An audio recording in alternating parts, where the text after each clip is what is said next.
Chapter 2001. Winding Paths. The battlefield where hundreds of thousands of awakened sought to destroy each other stretched from one horizon to another, strained by the great and violent forces they summoned into the world. Above them was the shroud of radiant clouds, beneath them were the bones of a dead deity. Sid and Felice had come a long way since the Forgotten Shore.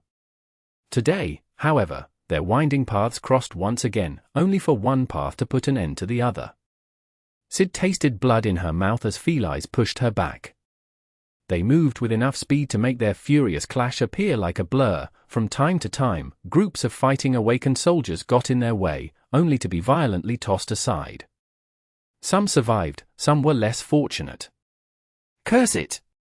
She drew on all her combat experience, few in the world had more of it than her, and all her skill. Her sword moved as if it was a living thing, deflecting blow after blow after blow. There was no holding back in this battle, so Sid abandoned all restraint, alternating between short bursts of incredible power, incredible resilience, and incredible speed, her dormant, awakened, and ascended abilities.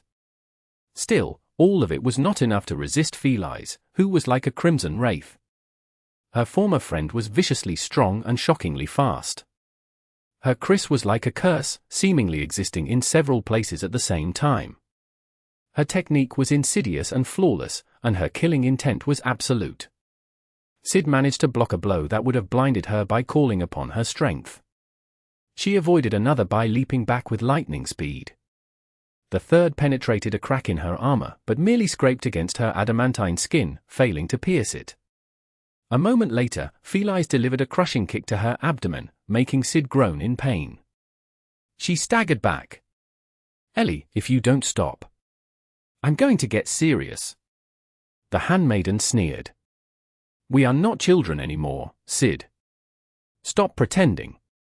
Sid grinned, her teeth painted red by blood. It was true, they weren't children anymore. Felice had grown incredibly powerful. The soft girl she had known once was gone. Instead, a proud and deadly warrior now stood in front of her, someone who had reached the very pinnacle of what mortals strived for. A blood sister of the Song domain. But Sid gritted her teeth and straightened, grasping the hilt of her sword with both hands. Back there on the Forgotten Shore, life had not been easy for the handmaidens. Most people of the outer settlement imagined the bright castle as some kind of heaven, but Sid knew better. In reality, people living there had to contend with their own nightmares. Felice would not have survived there if she had been weak. But still, she had not been a huntress of the outer settlement. Lunging forward, Sid activated her ascended ability and flashed across the blood-soaked bone. So what if Felice was stronger? So what if she was faster? So what if she was more powerful in all regards? Sid had made a living from slaying creatures that were much more powerful than her. Batting the swift Chris aside, she collided with the handmaiden violently and grappled her, letting go of the sword. If one had no space to move, speed did not matter much. She pushed Felice back, placing one foot behind hers and tripping her. If one had no steady footing, it was hard to exert strength. Every action had an equal and opposite reaction, after all, and with no ground to push against, the mightiest of creatures would be limited at what it could do. For every power, there was a weakness. There was a flaw. As they both toppled and fell, Felice clawed at Sid's face, leaving deep cuts on it. Sid tilted her head and bit down on the handmaiden's hand, feeling brittle bones break under her teeth. Hunters were people who killed beasts. However, before that, hunters themselves were beasts. They were just more cunning, ferocious, and lethal beasts than their prey. Felice let out a stifled shriek, failing to thrust her Chris into Sid's side. A moment later, they hit the ground, and Sid smashed her forehead into the bridge of the handmaiden's nose with all her might. Felice was blinded by the pain, and a split second later, the back of her head slammed into the tough surface of the ancient bone with terrible force. Her beautiful ebony hair became soaked with blood. Wrestling the Chris from her momentary weak hand, Sid grasped its hilt, prepared to drive its tip into the enemy's flesh. However, then she hesitated. Even knowing that Felice could dismiss the enchanted dagger at any moment, she still couldn't bring herself to deliver a fatal blow. How stupid! Her hand wouldn't move. So, instead, she plunged the kris into the handmaiden's side, delivering her a debilitating wound, but not a deadly one. Felice let out a pained yelp and struggled desperately, trying to shake Sid off. She dismissed the kris, but by then, Sid's own dagger had already manifested in her free hand. It wasn't easy to hold the terrifyingly powerful handmaiden down. Blood was streaming down Sid's torn face, and her former friend's hands were exploring it, searching for her eyes to gouge them out. Their desperate struggle was both violent and strangely intimate, as if they were transported back to the forgotten shore. Sitting side by side in a cold ramshackle hut, sharing their warmth, and telling each other stories. Pressing the tip of her dagger against the enemy's abdomen, Sid growled hoarsely, "Stay down!" But Felice only struggled more desperately, unwilling to admit defeat. There were sparks of light swirling around her, soon to manifest into another memory. Sid's eyes were burning. It was either sweat that had gotten into them, or blood. Or tears. She allowed her dagger to move down a few centimeters, drawing blood, and said in a stifled, almost pleading tone, "Stay down, Ellie, just stay down. Or I'll kill you? Please, gods." But Felice still struggled. The sparks of light danced, slowly manifesting into a weapon. Chapter 2002. Kill or be killed. Well, Rain couldn't blame her. The blonde-haired girl was fighting for her life, after all. Giving up meant death. Damn it! Her enemy was quite proficient in hand-to-hand combat, as well, more so than Rain was, sadly. After all, Rain had spent the past 4 years hunting down nightmare creatures, not wrestling humans. Her training was thorough but mostly theoretical. The Feather Knight, on the other hand, seemed to possess a wealth of practical experience. She protected herself from being hurt too badly while delivering terrible punishment to Rain. And there were the stinging arcs of electricity, as well. Pain. Rain was in so much pain. She was also afraid, frantic, and desperate. After all, she was fighting for her life, too. The Feather Knight managed to roll, pressing Rain into the ground. She swatted away Rain's arms and delivered a crushing blow, bruising, or maybe cracking, her ribs with an armored fist. There was more agony. Rain tried to use her legs to throw the blonde-haired menace off, but her enemy simply went with the motion, spinning around her and catching her neck in an iron chokehold. Suddenly, Rain couldn't breathe. She struggled desperately, trying to pull the Feather Knight's arm off her throat. But it was useless. The enemy just groaned and pulled even harder, trying to crush her windpipe. Even though Rain was stronger, she couldn't get a good grip. She was caught and immobilized. All her strength was useless. Her vision started to blur. I can't die here. Shaken and dazed, she had forgotten all about the battle, the war, and the fact that her brother would not let her die. All she knew was the desperate need to inhale, to survive. She wanted to stab her killer with one of her enchanted arrows, but summoning a memory would take too long, wouldn't it? Luckily, Rain's weapon was not a memory. A few steps away, her black tachi was laying on the bloody surface of the ancient bone. As she called for it, the tachi stirred, and then dissolved, turning into a small shadow. The shadow slithered across the ground like a little snake, and then climbed onto her outstretched hand. A moment later, it turned into a black dagger with a long, narrow blade. Twisting her body, Rain mustered all her remaining strength and drove the stiletto into the Feather Knight's thigh. The young woman screamed as blood flowed onto the ancient bone. Her hold grew weaker for a split second, and Rain used that short moment to free herself. Spinning around, she tore the dagger from her enemy's flesh and raised it to plunge the dark blade into the Feather Knight's throat. And then, at the last second, Rain hesitated. It was because she saw her enemy's face clearly. The Feather Knight was young, older than her, but not by that much. Under the grime of the battlefield, her face was pale and pretty. Her beautiful golden hair was now mottled, soaked in sweat and blood. Her eyes were opened wide, full of pain, fear, and despair. Just like Rain's own. Was that whom she was supposed to kill? Of course, it was. It was war, after all. It was kill or be killed. Rain was a hunter, a warrior, and a soldier. She was a soldier of the Great Song Army, and the nameless Feather Knight was a soldier of the Sword Domain. She was Rain's enemy, and she would kill Rain immediately if their roles were reversed. Would she not? This moment of hesitation could cost Rain her life if it went on any longer. The enemy was strong, determined, and deadly. She had to die. So why?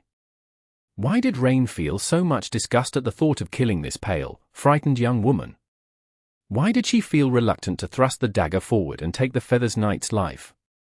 Why? Asterisk. Stay down, Ellie. Sid pressed Felice into the ground, knowing that she was being foolish. She should have finished the handmaiden down ages ago. She was being reckless and risking her life, allowing emotions to cloud her mind. And yet. Stop struggling, you stupid girl. Sid growled. Felice looked up at her from the ground. Her eyes were full of a strange emotion. Was it resentment? Defiance? Challenge? Maybe all of those. But there was something else there, as well, hidden deep within. Fear, panic, and despair. However, despite it all, Felice did not stop struggling. The spark swirling around her hand finally dimmed, manifesting into an intricately crafted, razor-sharp knife. A deadly blade. Sid froze for a split second, staring down at her former friend numbly. There was no time to hesitate anymore, and no choice. No. And then, she pushed her dagger down. It cut through the fabric of the handmaiden's crimson garment, and plunged into her flesh. Sneaking under her ribs, and cutting deep. Hot blood washed over Sid's hand, and she felt Ellie's body shudder under her. The knife fell from the handmaiden's weakened grip. The defiance in her eyes was replaced by disbelief, and pain. And sorrow. The same emotion Sid felt, lost in the middle of this calamitous, appalling battle. Asterisk. Rain looked into the eyes of the Feather Knight, knowing that her time was running out. The enemy was already recovering from shock, which meant that a moment later, her chance of killing the enemy would disappear like a ghost. It would be so easy to thrust the dagger forward and steal the young woman's life. There was no reason not to. Because Rain was a soldier. And she had been taught well. The essence of combat. But was that what Rain wanted to be? A murderer? Before the war, she had wanted to build things, not destroy them. To add to the world, not take away from it. It seemed so distant, as if it had happened a lifetime ago. Still, one had to be alive to build anything. And she had to kill to stay alive. There was no time to hesitate, and no choice. That was just basic logic. And yet, Rain found herself unwilling. She was dazed, hurting, and only starting to recover from almost being strangled to death. She could barely think, let alone think straight, which wasn't the best state to make profound decisions. But then again, maybe it was the best state.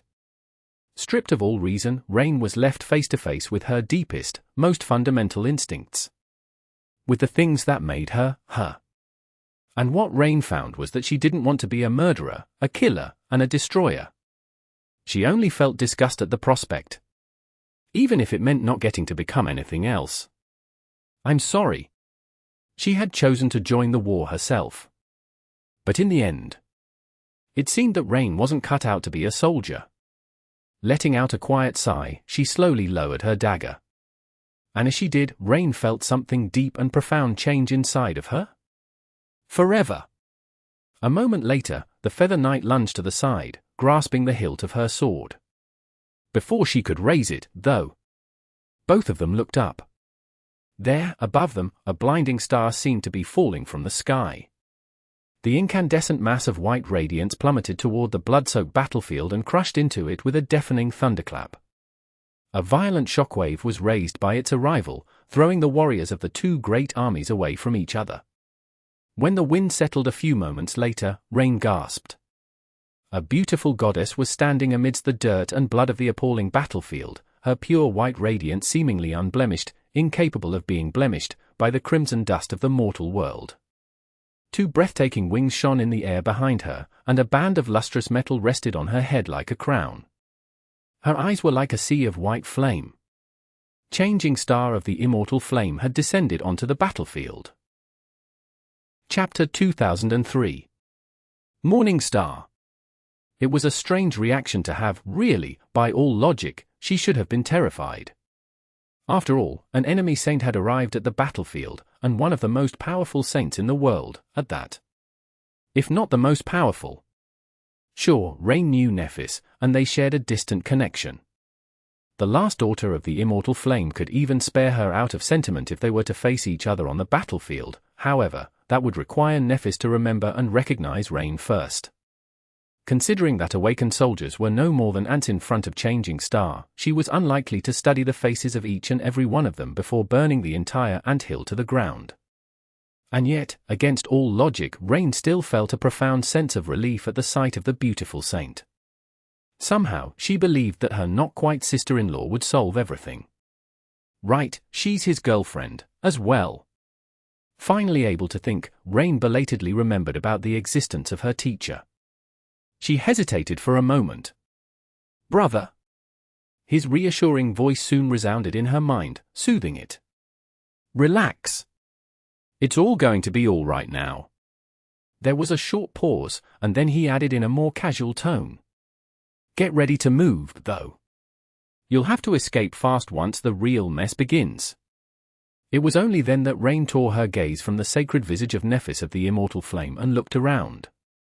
Tamar was still laying on the ground, heavily wounded and moving weakly.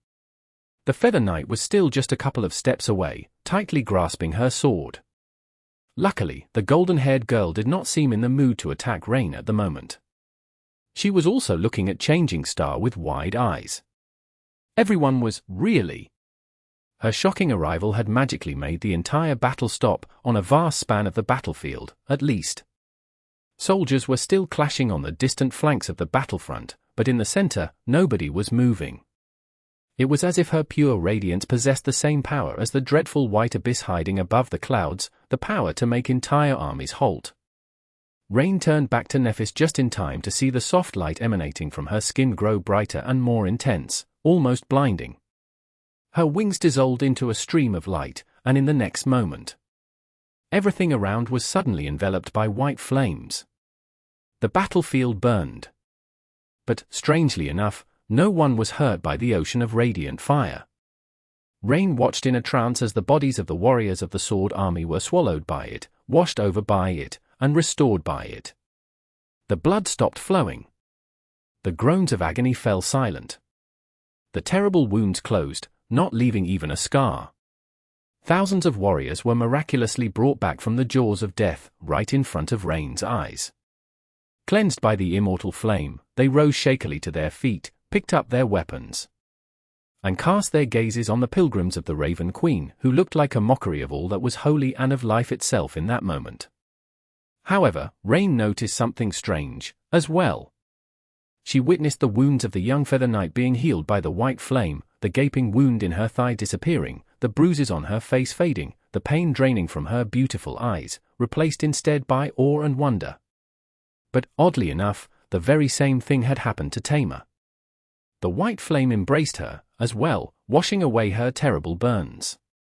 When the radiance of the fire dimmed, her supple tanned skin was smooth and pristine, unblemished. In fact, there were quite a few warriors of the Song Army who had been saved by Changing Star's grace, not nearly as many as the Sword Army soldiers, but still a significant number. It was a bittersweet blessing. Because there were so many people, on both sides, who had never received the chance to be saved. The sun-bleached bone was awash in blood, and countless mangled bodies littered its crimson expanse. More of them were standing motionlessly and watching Changing Star with hollow eyes, their blooded faces devoid of any emotion. She did not cower under the gazes of the dead. Instead, she turned her head, and then walked calmly toward a figure kneeling on the ground a dozen or so meters away. It was close enough for Rain to see that the figure was a woman with dirty blonde hair, an ascended champion of the Sword Army, who was holding a dying blood sister in her arms, still gripping the dagger that had delivered the fatal wound in a bloody hand. From the distance, it almost seemed like there were tears streaming down her face, mixing with blood and dirt. As the beautiful saint approached, the Ascended looked up at her with a pitiful face. Her hoarse, strained voice was like a whisper. "Lady Nephis." Changing Star smiled softly. "It's all right." With that, she kneeled in front of them and gently placed her hands on the blood sister's abdomen. Her radiance spread outward, flowing into the deep wound of the enemy champion. A few moments later, the wound began to close. Rain was so confused. It did not make any sense. Why would she heal her enemies? The soldiers around her all seemed stunned, as well. The white radiance reflected in their eyes, filling them with wondrous light. Finally, the blood sister stirred weakly, moving her hands to rest them where the fatal cut had been just a few moments ago. Letting out a sigh, Changing Star lingered for several seconds, then rose to her feet and looked down at the kneeling Ascended of the Sword Army. Raising her brow, she asked, "What are you waiting for? Fall back." Then, looking around, she raised her voice and gave the order to every soldier of the Sword Army that was still alive. "All of you, fall back. Leave the rest to me." Rain just stared in disbelief. The battle was over, would be over, just like that? She shifted her gaze and glanced at the Feather Knight, who had been listening to Nephis with rapt attention. Now, relief was written on the young woman's face, as well. The golden-haired girl exhaled slowly, then strained to rise to her feet. Turning around, she took the first unsteady step away. Their gazes met for a moment. The Feather Knight lingered, looking at Rain somberly. Then, she nodded slightly, placed the blade of her sword on her shoulder, and continued walking. All around, the Sword Army was receding like a sea, leaving only Changing Star behind.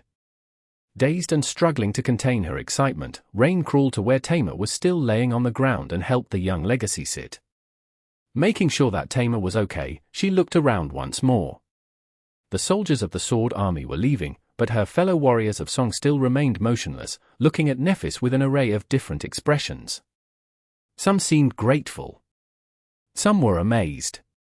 Most, however, were shaking and slowly backing off in terror. Because now that the initial amazement was gone, they realized that they were left face to face with a wrathful demigod, Thalone. Or so it seemed. Rain did not notice when it happened, but at some point, the rows of soldiers parted, and a graceful figure appeared from behind them. It was Princess Seishan, walking across the blood-soaked battlefield with light steps. Suddenly, the air grew heavy, as if two enormous wills were clashing all around them, unseen by human eyes. Crap!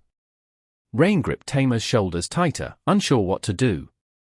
The lost princess, meanwhile, reached Nephis and stopped a dozen meters away from her, an enchanting smile playing on her crimson lips. "Lady Nephis, what a pleasure.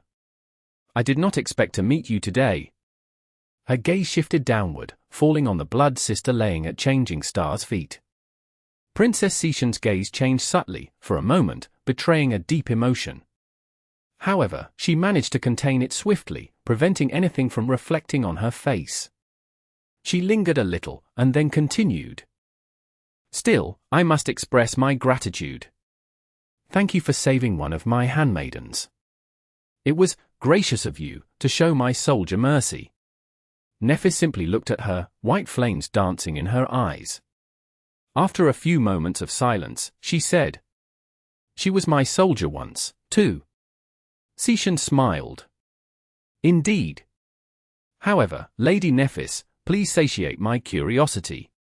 I can't help but wonder, why are you standing here, on the battlefield?" Changing Star stared at her coldly for a bit. Then, a corner of her mouth lifted slightly, and she answered with a hint of bittersweet amusement in her tone. "Because I want to."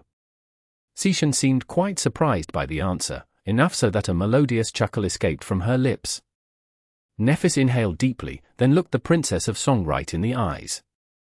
"Let us decide the outcome of this battle with our own hands.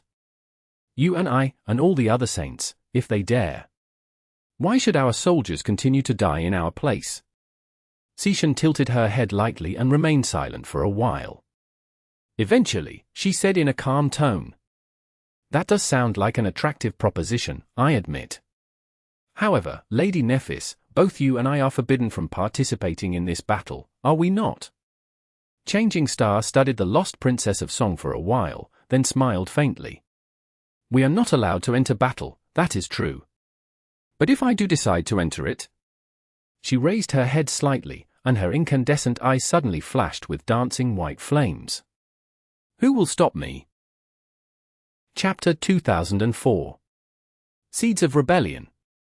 In fact, he was in quite a grim mood. Not only was he forced to watch the senseless and wasteful deaths of too many awakened warriors, who were supposed to be the blade mankind wielded against the nightmare spell, not against itself, but his own sister was hopelessly mired in the very epicenter of the slaughter, as well, a hair's breadth away from being killed herself. Sunny had promised himself not to trample her agency unless there was no other choice. So, he could not simply pull Rain into the shadows and whisk her away to safety, whatever safety looked like, in this godforsaken place. All he could do was remain as alert as possible, ready to interfere at a moment's notice to save her life. This constant state of alarm and tension was taking its toll. More than that, he was having the worst luck today. Why did Rain and the members of her cohort have to clash with the warriors of the White Feather clan, of all people? Worse still, Rain just had to go and encounter Tell of White Feather. From the moment their brutal duel started, Sunny had to focus his full attention on the two young awakened. Obviously, he couldn't allow Rain to die, but now, he couldn't allow her enemy to die, either. Despite having first met Tell many years ago, on the Chained Isles, Sunny did not know her well. Still, he had a good impression of her. Much more importantly, her parents were none other than Tiris and Roan. Their daughter could absolutely not be killed on his watch, let alone with his assistance. So, he waited, getting ready to stop Rain at the last moment, should she win. Or stop Tell should she lose. Needless to say, watching them trying to kill each other with all their might was quite nerve-wracking. In the end, however, Sunny had not been forced to do anything. Strangely enough, Rain never tried to deliver the fatal blow. He felt a complicated storm of emotions in her just before that, and then a brief moment of striking, unrelenting clarity. And something else, as well. Something deep and vast, almost inexorable. But hidden from his senses at the same time. Both her inexplicable lack of action and this strange emotion confused Sunny to no end. He struggled to understand what could have stopped Rain from at least trying to finish off the deadly enemy. He would have definitely used the precious opportunity himself, and he had taught her better than to lose composure in the middle of a lethal fight. There was no time to focus on Rain's emotions, though, because almost at the same time, Nephis plummeted from the sky and landed in the middle of the calamitous battlefield like a falling star. Sunny let out a mental sigh of relief. Just in time. He watched her raptly. His star was so breathtakingly beautiful. Even surrounded by blood and tragedy, her radiant light was pure and full of splendor.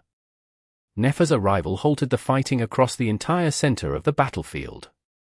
And she did not hold back.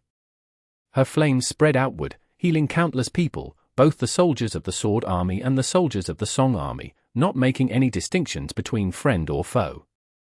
Of course, there was still a limit to whom Nephis could save. Her healing flames would only affect those who were connected to her as part of her nascent domain from a distance. If a person was not integrated into the net of longing she had inspired deep enough, however, she could only affect them through direct touch. Just as she did with the dying handmaiden. Had she sensed Sishan approaching, or had she truly wanted to save the former member of the Dream Army? Sunny wasn't sure. He could not help but admire Neph's showmanship, though. The entire battlefield was enthralled by her and her actions, without a doubt. The seeds of longing were falling into the fertile soil of countless hurting souls, thus expanding the foundation of her future domain. People needed hope the most in the depths of hell, after all, and this battlefield was no different from a hellish nightmare. At the same time, the seeds of political intrigue that Cassie, Nephis, and Sunny had sown far in advance were blooming, as well. Nephis had already established herself as a reluctant participant in the war and the only voice of dissent among the warmongers. Considering her previous feats and her flawless adherence to the noble duty of an awakened, her reputation was stellar among the warriors of both the song domain and the sword domain. And now, that reputation was being cemented in their hearts. The countless soldiers she had saved, and everyone who had seen her saving them, would never forget the grace and mercy of changing star of the immortal flame, contrasted sharply against the ruthless will of the sovereigns. And the more disillusioned and tired of the war they grew, the easier it would be for them to accept her eventual rebellion. They might applaud her for betraying her adopted family and engaging in a little bit of royal patricide, even when the time came. Even Sunny was having trouble discerning if Neph's actions at the moment were sincere or calculated. They very well could have been both of those things. He did know that she was putting on at least a bit of an intentional show, however. That was because Nephis had never attempted healing on such a massive scale before. Not only would saving countless soldiers have consumed a truly terrifying amount of soul essence, but it would have also brought her immeasurable pain. Her humanity would have been scorched and burned by the agony. It was a miracle that she had managed to keep the suffering from showing on her face. Really, in any case, she would not be in a state to show benevolence, let alone compassion. So, at least some of her actions were a coldly premeditated act. The soldiers saw her as a beautiful, merciful, and noble savior. And she was all that, but at the same time, beneath the surface and above all else, she was a ruthless, calculating, and chillingly ambitious destroyer. A herald of change and ruin. She was beautiful in either case, though. As Nephis spoke to Seishan, challenging the saints of the song domain to battle, Sunny smiled. The goddess had already descended onto the battlefield. Now, it was time for the devil to make his entrance, as well. Chapter 2005. Strength in Numbers. This simple sentence that Nephis had spoken hid many meanings and carried plenty of weight. Although very few people knew her well enough to understand the true burden of these words, they were a proclamation of who she was, and how unyielding her will was, as well. It was her defiant challenge to the world, calling the world to come and try to stop her, if it dared. But, at the same time, there was a far more obvious meaning to what Nephis had said. First, she was hinting that Seishan and the Saints of Song had no choice but to fight her, because once Nephis entered the battle and unleashed her flames upon the Song army, only they would be able to contend against her. At the same time, she was also telling Seishan something else. It was that no one could prevent her from entering the battle, except for two people. Anvil of Valor and Kisong, the sovereigns of humanity. By joining the battle, Nephis was going directly against their will. However, she was so powerful that no one except for the person who had given the order or his adversary could punish her for breaking it. That would require the sovereigns to interfere personally, though, thus escalating the battle even further and inevitably resulting in a direct clash between them, because if one of them moved, the other would not remain still. The two supremes, however, were not willing to fight each other just yet. Which led to Neph's last point. It was that even if there was someone who could stop her, there was no one who would. That she could break the will of the sovereigns with impunity, and nobody could do anything about it. It was a powerful message to send. But not an unwelcome one, as far as Seishan was concerned, for one simple reason. It was that what Nephis had proposed, stop the bloodshed and decide the outcome of the battle with a clash between only the saints of both armies, favored the Song domain greatly.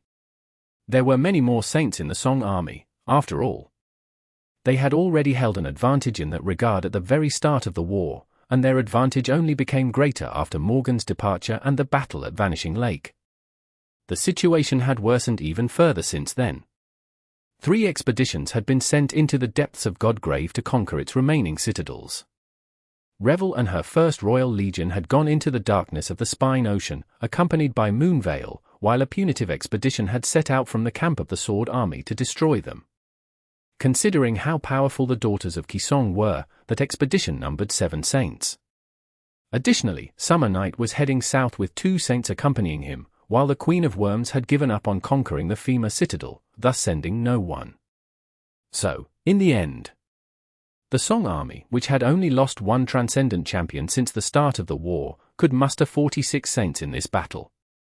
The Sword army, meanwhile, could only muster 24, 23, really, considering that St. Tyrus was too important for Anvil to risk losing her.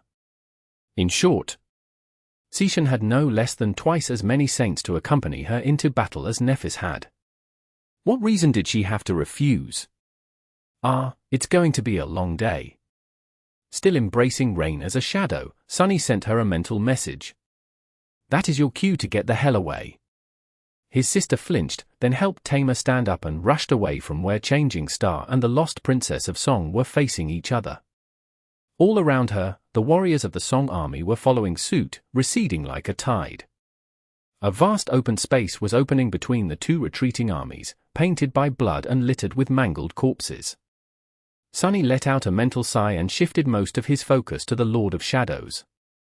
The fighting at the center of the battlefront might have stopped, but on the flanks, the Awakened were still clashing and killing each other. Sunny headed for the left flank, where both armies were in great disarray. His entrance was far less spectacular than Neph's. Sunny simply rose from the shadows amidst the slaughter, silently and without drawing any attention. Suddenly, a fearsome figure in black onyx armor was standing among the desperately fighting soldiers, darkness nestling in the gaping abyss of its demonic eyes. His long white hair, a permanent fixture whenever he wore either of his masks now, was moving slightly in the wind. A few soldiers noticed him and staggered away in fright, some of them falling to the ground. But that was all. Sunny sighed. No, this won't do, it won't do at all. And as he did, the shadows across the battlefield stirred. Suddenly, the world shuddered, and a towering black wall soared from the ground into the sky, sending countless Awakened flying. It seemed to be made from obsidian, its surface rough and uneven, almost absorbing the light. The Great Wall stretched for several kilometers, effectively cutting the left flank of the battlefield in two. The Sword Army had remained on one side of the Great Wall of obsidian, separated from the Song Army by its tenebrous width. Of course, there were stragglers left on both sides, but no one was in the mood to swarm them and bring them down. Just like at the center before, the battle suddenly and abruptly came to a halt. Everyone was staring at the vast expanse of black obsidian in fear and shock. And at Sunny, too. It was quite a spectacular way to leave a strong impression. He nodded in satisfaction. That's better. Just at that moment, a master from the Sword Army finally recognized him. Falling to one knee, the young man looked up with awe and terror in his trembling eyes. Lord Shadow. Sir. Sunny stared at him silently for a few moments. Well, I'll be damned. It was his old friend, young Master Tristan of Aegis Rose. Rival and son. Somehow, the fool was still alive. Sunny smiled faintly behind the mask and looked away. Retreat. This is the king's command. The young master opened his eyes wide, then bowed and dashed away, shouting orders. Soon, the Sword Army started to pull back. Sunny allowed the obsidian wall to crumble into a tide of shadows, the damn thing was consuming too much essence, and watched the Song Army retreat. The stragglers were already hurrying to catch up with their retreating comrades. The real mess was about to start. Chapter 2006. The Real Mess. The right flank, meanwhile. Cassie. There were a few moments of silence, and then the blind seer's voice resounded in his mind. I've arrived. Indeed, today's battle was so important and terribly skewed in favor of the enemy that even Song of the Fallen, the seneschal of the great clan Valor, someone who was not supposed to appear on a battlefield often, serving her king and domain in other ways, had no choice but to enter the fray.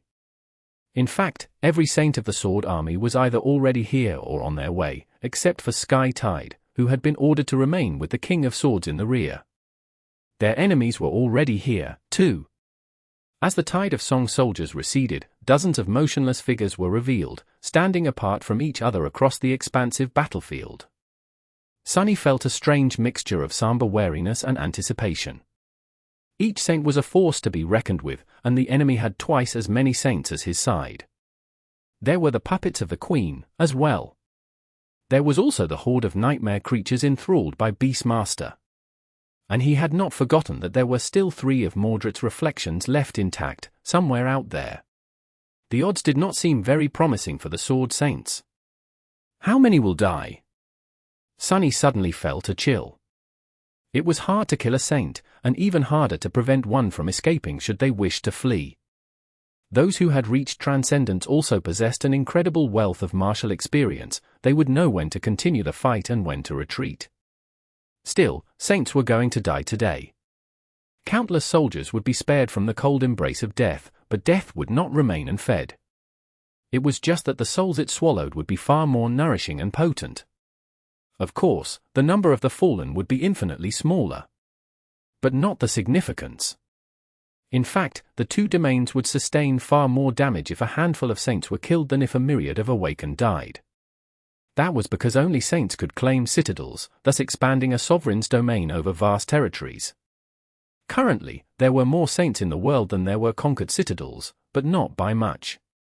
If enough Transcendent champions were killed today, some of the strongholds of humanity in the Dream Realm would be left without masters. And therefore, the domains would shrink, losing some of their overall power, a directly opposite result to what the sovereigns had wanted to achieve by fighting over land in Godgrave. The domains would grow weaker. Was that part of Nefer's calculation, as well? It surely was. How devious. Sunny should know, after all, he had come up with the plan himself. In the end, her enthralling display of grace and noble virtue had not just empowered her nascent domain, but would also lay the groundwork for weakening the domains of her enemies. Sunny smiled sadly behind the mask. He felt a little dirty. Neither of them really wanted to see saints die. Each saint was a treasure of humanity, after all. So, usually, they would not take steps to ensure the loss of transcendent lives. However, the situation was different today, because these lives were weighed against the lives of countless awakened and ascended warriors.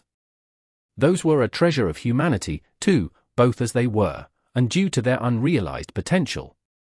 So, in a zero-sum game, the conspirators were justified to choose the sacrifice that would further their goals more. And on a purely human level, it felt less shameful to sacrifice a few for the benefit of many. Especially if they themselves would be risking their lives side by side with those few. But still, Sunny did not feel good about the situation. He had no doubt that Nephis would not be feeling very pleasant at the moment, either, if she was still capable of feeling anything, having been numb to emotions by the pain of her flaw. The saints themselves were going to be troubled, too, those who survived, of course.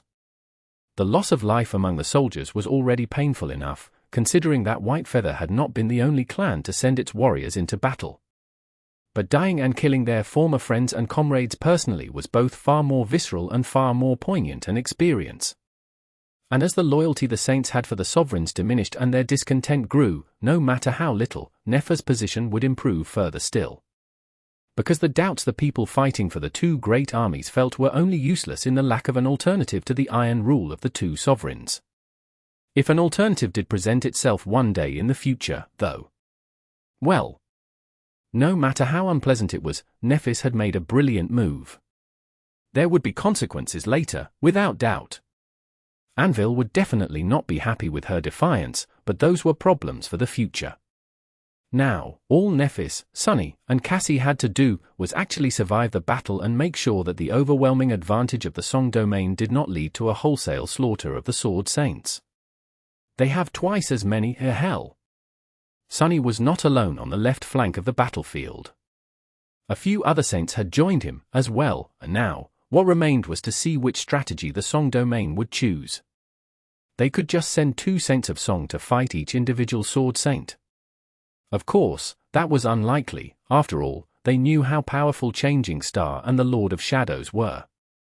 They also knew about Saint, Fiend, and Serpent. Cassie might give them an unpleasant surprise, but in the grand scheme of things, her presence on the battlefield was not too impactful. Sunny could see Saint Rivalen in the distance. He had assumed his transcendent form, squaring against a single saint of the Song domain, the giant reptile with powerful legs and strangely short arms that Rain had seen tearing nightmare creatures apart in the hollows. On the other side, Heli was facing a saint who had chosen to maintain a human form. And a little further away, there was Roan. also faced by a single opponent. Sunny suddenly felt a bad premonition. Just how high is their opinion of me? Looking straight ahead, he lowered his head slightly. 1, 2, 3. The darkness nestling in the eyes of Weaver's mask stirred slightly. Apparently, it was extremely high. Because there were 13 enemy saints moving to surround him in a wide half-circle. Chapter 2007. Exchanging Pleasantries. Not that he had ever tried. He had seen most of them in battle already, as well. Each was a dire adversary. The obsidian giant with the head of a jackal towered above the blood-soaked battlefield like a malevolent deity. The hill-sized canine with 3 heads, Saint Ceres, was moving with measured steps, her low growls reverberating across the vast expanse of Godgrave. The alluring woman with a strangely wicked half-smile playing on her lively face was Saint Seord, the beautiful harpy he had seen in the hollows. There were others, as well. But Sunny mostly paid attention to 3 of them. Silent Stalker, Lonesome Howl, and a mesmerizing enchantress with long hair that fell like an onyx waterfall, fair skin, and tantalizing red lips. She wore a dashing armor of black leather and scarlet silk, which seemed to accentuate her sensual figure and breathtaking beauty effortlessly. An ugly scar marred the perfection of her enchanting face, running from her forehead to the tip of her chin. Beastmaster. Sunny suddenly felt a headache. He also felt quite lonely while surrounded by so many enemies. So, he called a few friends to come keep him company. As the Saints of Song approached, 3 figures rose from his 3 shadows. Saint stepped onto the battlefield, wielding a round shield and a sword of pure darkness. Her fearsome onyx armor seemed to absorb the light, and 2 ruby flames were burning behind the visor of her helmet with cold indifference. Fiend straightened his towering body, sunlight glistening on the countless spikes that littered the polished surface of his steel carapace. His 4 hands moved, each claw like a razor-sharp sword. A serpentine shadow coiled on the sun-bleached bone and then rose, turning into a breathtaking woman whose body seemed to be made from inky darkness. Serpent had become a shadow of Solvane, the priestess of war. Sunny smiled behind the mask. That's better. Finally, the Saints of Song finished their approach. Beastmaster was standing right in front of Sunny, still remaining a safe distance away. Lonesome Howl was to her left, while Silent Stalker was to her right. None of them had assumed their transcendent forms yet, so Sunny could see their expressions quite well. Lonesome Howl seemed relaxed and impatient to fight, but there was a hint of sober caution behind her carefree squint. Silent Stalker was cold and gloomy, looking at him with a dark, impenetrable impression. Her piercing gaze was sharp and heavy. Beastmaster, however, appeared to be in a good mood. She looked at Sunny with a beguiling smile and spoke in a calm, husky voice.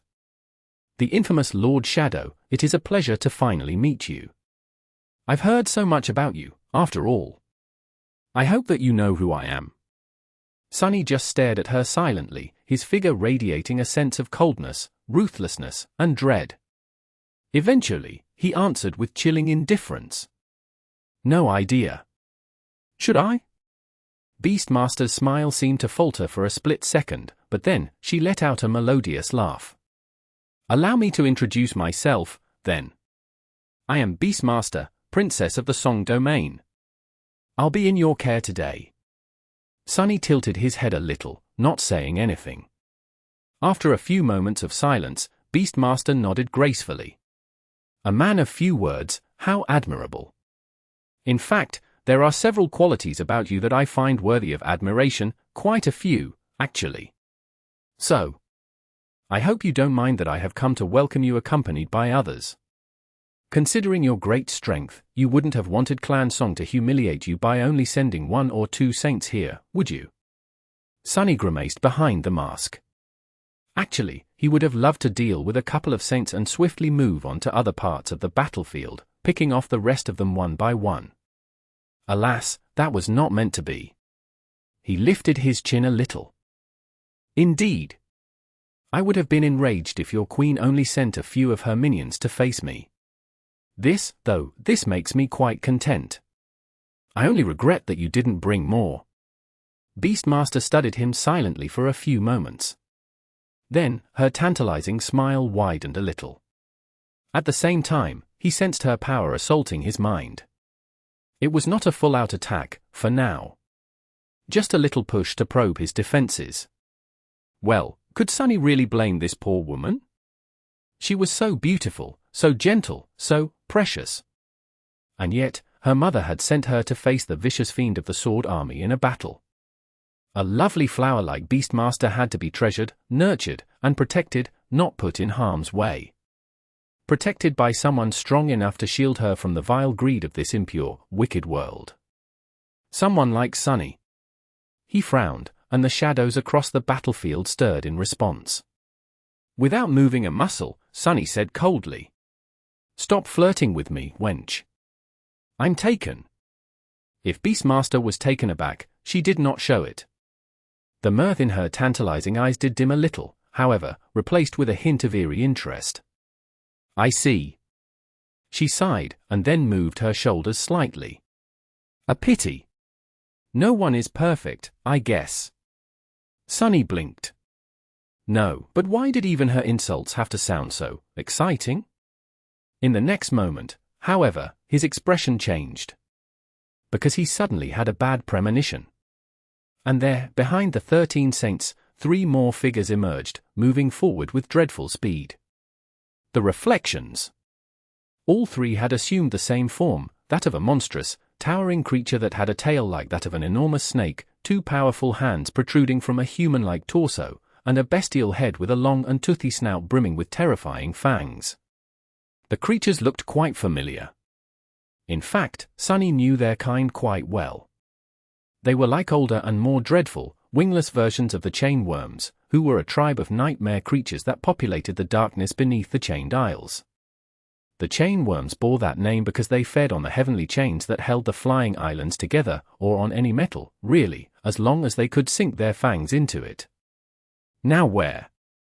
Before Sunny could finish the thought, one of the song saints seemed to unleash their aspect ability. The space around him suddenly shimmered, as if turning into glass. And when that glass shattered, Sunny and his shadows were suddenly separated by a great distance. The saints of song were now apart, as well. The 3 chainworms were surrounding Fiend. 3 saints were surrounding Saint, and 3 more were surrounding Serpent. While Sunny himself was facing Beastmaster, Lonesome Howl, Silent Stalker, and 4 others. Beastmaster smiled. "I bet I can fix you, though. Lord Shadow." Sunny snarled. Taking a step forward, he shaped the shadows into a sword and said in a chilling tone, "When we are done, who is going to fix you?" Chapter 2008. Terrifying Beast. As if to signify its descent, the ground shook violently, and a thunderous roar of a distant explosion rolled across the battlefield, coming from somewhere far to the right. Nephis must have engaged her own share of transcendent foes. Sunny wondered briefly how many saints the Song Army had sent to face her. More than him? Or less? In any case, it did not really matter. No matter how many of them Song sent, it wouldn't be enough. The saints of the 2 armies clashed across the vast length of the battlefield, ripping the fabric of the world apart. Today was a day for many firsts. The previous battle had been the first time such an inconceivable number of awakened warriors entered the battlefield, for example, all consumed by the murderous song of war. And now, close to 70 saints, most of the saints there were in existence, were fighting with each other in their stead. It was the most terrifying clash humans had ever witnessed, by far, dwarfing the bloody battles of the Chain of Nightmares with absolute ease. Far away, the soldiers of the 2 retreating armies froze in place, watching the dreadful calamity in terror. The gods were fighting. What were mortal men to do? Of course, at the moment, Sunny did not care much about their plight. As one of the warring demigods, he had his own problems to solve. And what diabolical problems they were. This is going to be damn interesting. Facing 7 powerful saints was not something even he could take lightly. Especially if 3 of them were of a divine lineage. The lineage of Beast God. An unknown power had shattered space, throwing Sunny and his shadows apart. Of course, he immediately attempted to remedy the situation by ordering Fiend to come back by using Shadow Step. Sadly, it did not work. The space was continuously being manipulated, and every time the steel shadow tried to escape, it folded on itself, bringing him right back. Sunny was not sure if the shattering of the space had been done by an enemy aspect or a powerful memory in possession of one of the Queen's daughters, but it was quite effective in preventing him and his shadow from moving freely to support each other, for now, at least. His shadows would have to fend for themselves, and so would Sunny. He wasn't very worried about Saint and Serpent. Fiend, however. It seemed that Song had learned their lesson after losing 2 of Mordred's reflections to the ravenous steel troll. Today, they had come prepared to deal with the supreme devil who served the Lord of Shadows. Sunny did not know where the Song army had found the older and more terrifying cousins of the chain worms, but the 3 appalling creatures were a very detrimental foe for Fiend. After all, they fed on metal, and his entire body was made from blessed steel. Not good. Still, Sunny wasn't too worried about Fiend, either. If Song thought that the most frightening thing about that little imp was his impenetrable steel armor, they were going to learn the error of their ways quite soon. In fact, Sunny was mostly worried about himself. Fighting 7 Saints was better than fighting 13, but it was still a challenge. Taken individually, each of these exalted warriors was not a real threat to Sunny, and even if their collective power was summed up, he would not have to cower in front of it. However, that was the peril and dread of fighting humans. When several of them came together, the sum was often greater than the parts. Sunny had known it from all the way back on the Forgotten Shore, where dealing with the carapace scavengers had become more tenable than it was supposed to be after Nephis joined him. Even added together, the power of 2 sleepers was not comparable to that of an awakened beast. However, with Nephis serving as bait and Sunny attacking from the shadows, they had managed to bring countless of those terrifying beasts down. That was simply the most elementary example of how cooperating with another human could enhance one's lethality far beyond one's power. And in the present situation, it was Sunny who played the role of a terrifying beast. The Saints of Song, meanwhile, were the weaker hunters who had joined forces to bring him down. Dangerous. His enemies were among the most seasoned warriors of humanity, as well. They knew how to cooperate with each other seamlessly, not making any mistakes he could exploit. There was not enough space for more than 3 of them to attack him at the same time, for example. So, instead of rushing forward all together and getting in each other's ways, 4 Saints fell back while 3 advanced at him with stunning speed.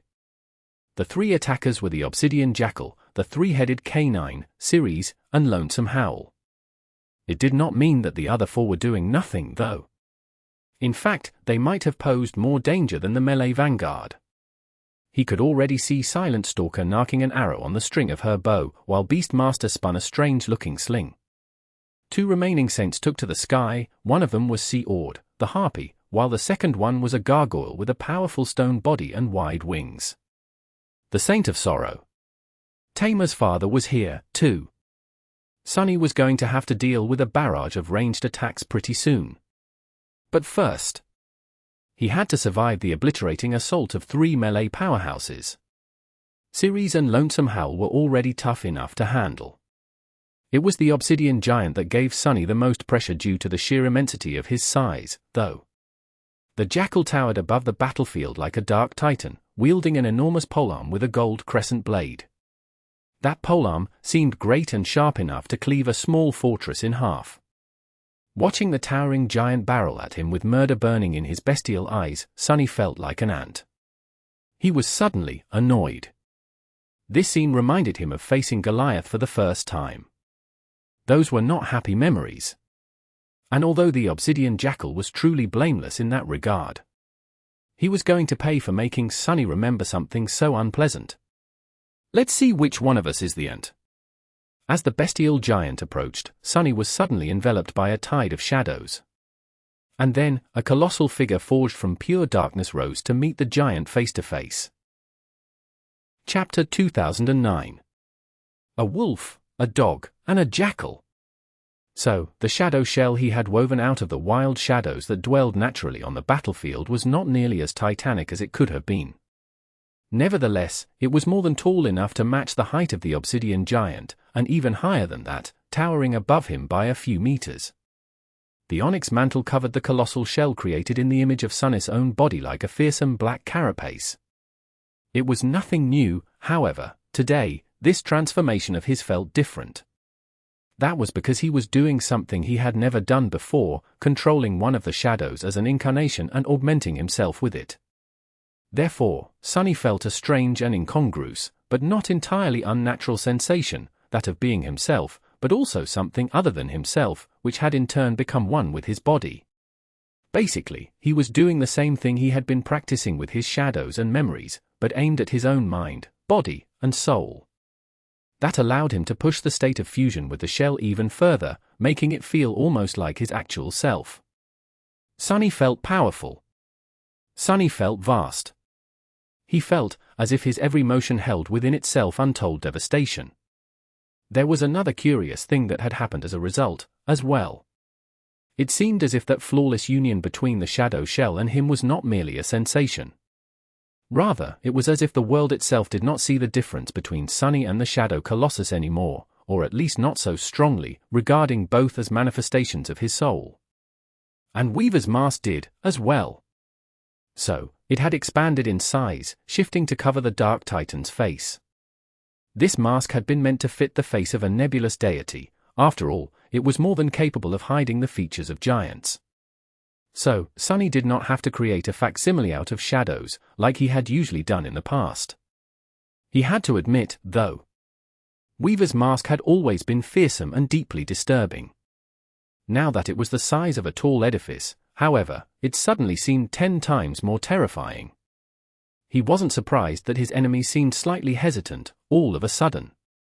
But their wills were not going to be shaken by a frightening visage, and so, their earth-shattering assault continued without slowing down even for a moment. The obsidian Jackal brought his crescent polearm down. His devastating slash seemed powerful enough to slice the very fabric of the world apart, but its momentum broke a moment later.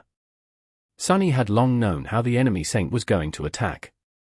Having read his intentions in the movements of his body, of his shadow, and of his essence, Sunny had grasped the very core of the enemy's sophisticated transcendent battle art and learned the enemy's intentions far in advance. So, he fearlessly stepped into the range of the Jackal's weapon, avoiding the crescent blade, and grasped the shaft of the polearm with one armored hand. There was a loud thunderclap and a devastating shockwave the moment the wooden shaft came into contact with the onyx gauntlet.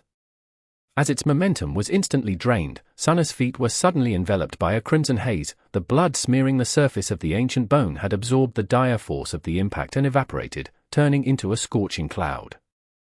Sunny himself, the conduit of all that destructive energy, had not even flinched, though. He just held the crescent blade in place, unmoving, like a black mountain. He was not satisfied by simply blocking that first strike, either, of course. As soon as his left hand grasped the shaft of the crescent polearm, his right arm was already turning into a fist, ready to crash into the skull of the Jackal like a fortress-toppling ram. "Let's see how tough you are." However, before Sunny had a chance to strike the Jackal, a swift and massive shadow lunged at him from the side, and his right hand was suddenly caught in the crushing vice of a monstrous wolf's jaws. Lonesome Howl had timed her attack to coincide with the fall of the crescent blade. Her fur was bristling like a black palisade, and furious red flames were burning in her enormous, bestial eyes. Saint Ceres was not far behind, either. A split second later, she lunged at Sunny from the left, one of her heads biting into his shin, a second sinking its fangs into his knee, and the last one tearing into his thigh. There was an ear-piercing sound of sharp fangs scratching against the stone-like metal. Sunny was momentarily immobilized. His left hand was holding the Jackal's weapon, preventing it from cleaving his shell apart. His right hand was caught in Lonesome Howl's eviscerating jaws. The enormous three-headed canine was trying to pull his leg apart, using all its infernal strength to topple him. Curiously enough, the onyx mantle withstood the fangs of Saint Ceres.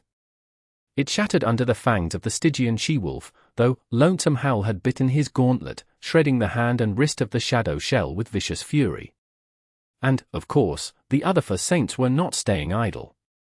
Silent Stalker had already released an arrow, and Beastmaster had already sent a piece of bone flying from her slingshot. Sunny barely had time to register the two projectiles, which were flying in his direction with terrible speed. He did not like the look of either of them. Both the arrow and the piece of bone were destructive memories, no doubt. Clan Song was sparing no effort in trying to bring him down today, so they would use heavy artillery from the start. If either of the projectiles found its mark, his shadow shell would probably be mangled quite badly. The usefulness of Shadow Step was limited by the shattered space around them, and there were not enough wild shadows on the battlefield to reform the giant shell if it was badly damaged. But it did not matter. Sunny possessed an aspect that possessed many strengths, but its greatest one by far was its versatility. Even bound by so many restrictions, he still had a sea of tactics to choose from, and a rich treasure of devious tricks to employ. That was what made him so dangerous.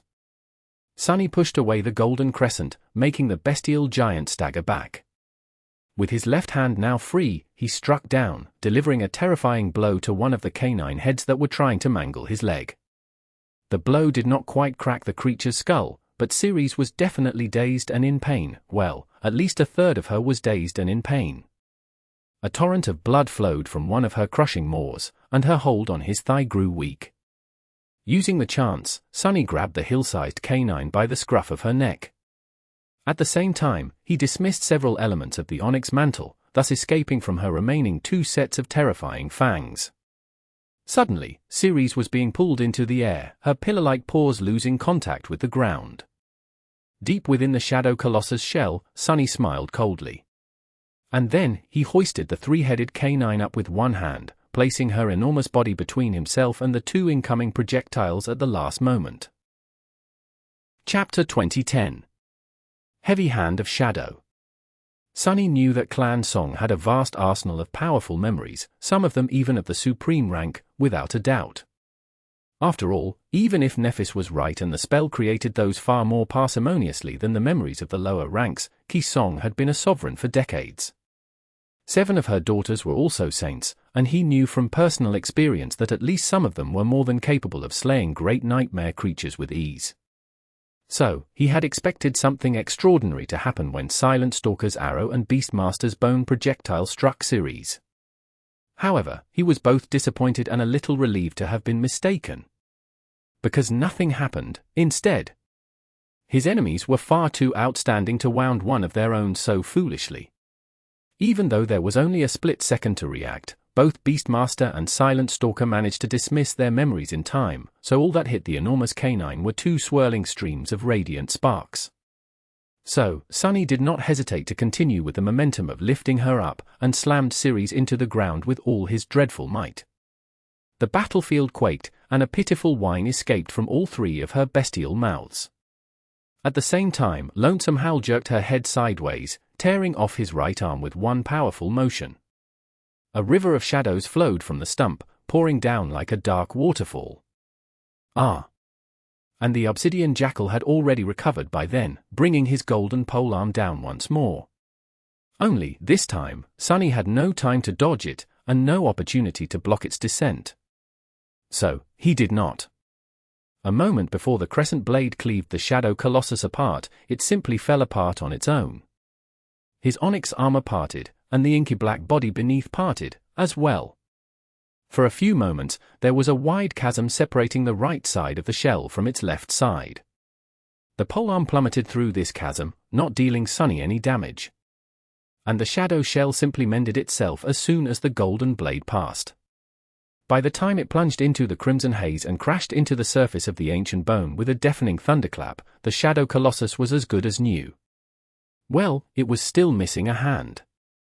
But otherwise, his body was whole and undamaged. Finally! Sunny had always been a bit envious because of failing to learn how to perform this trick.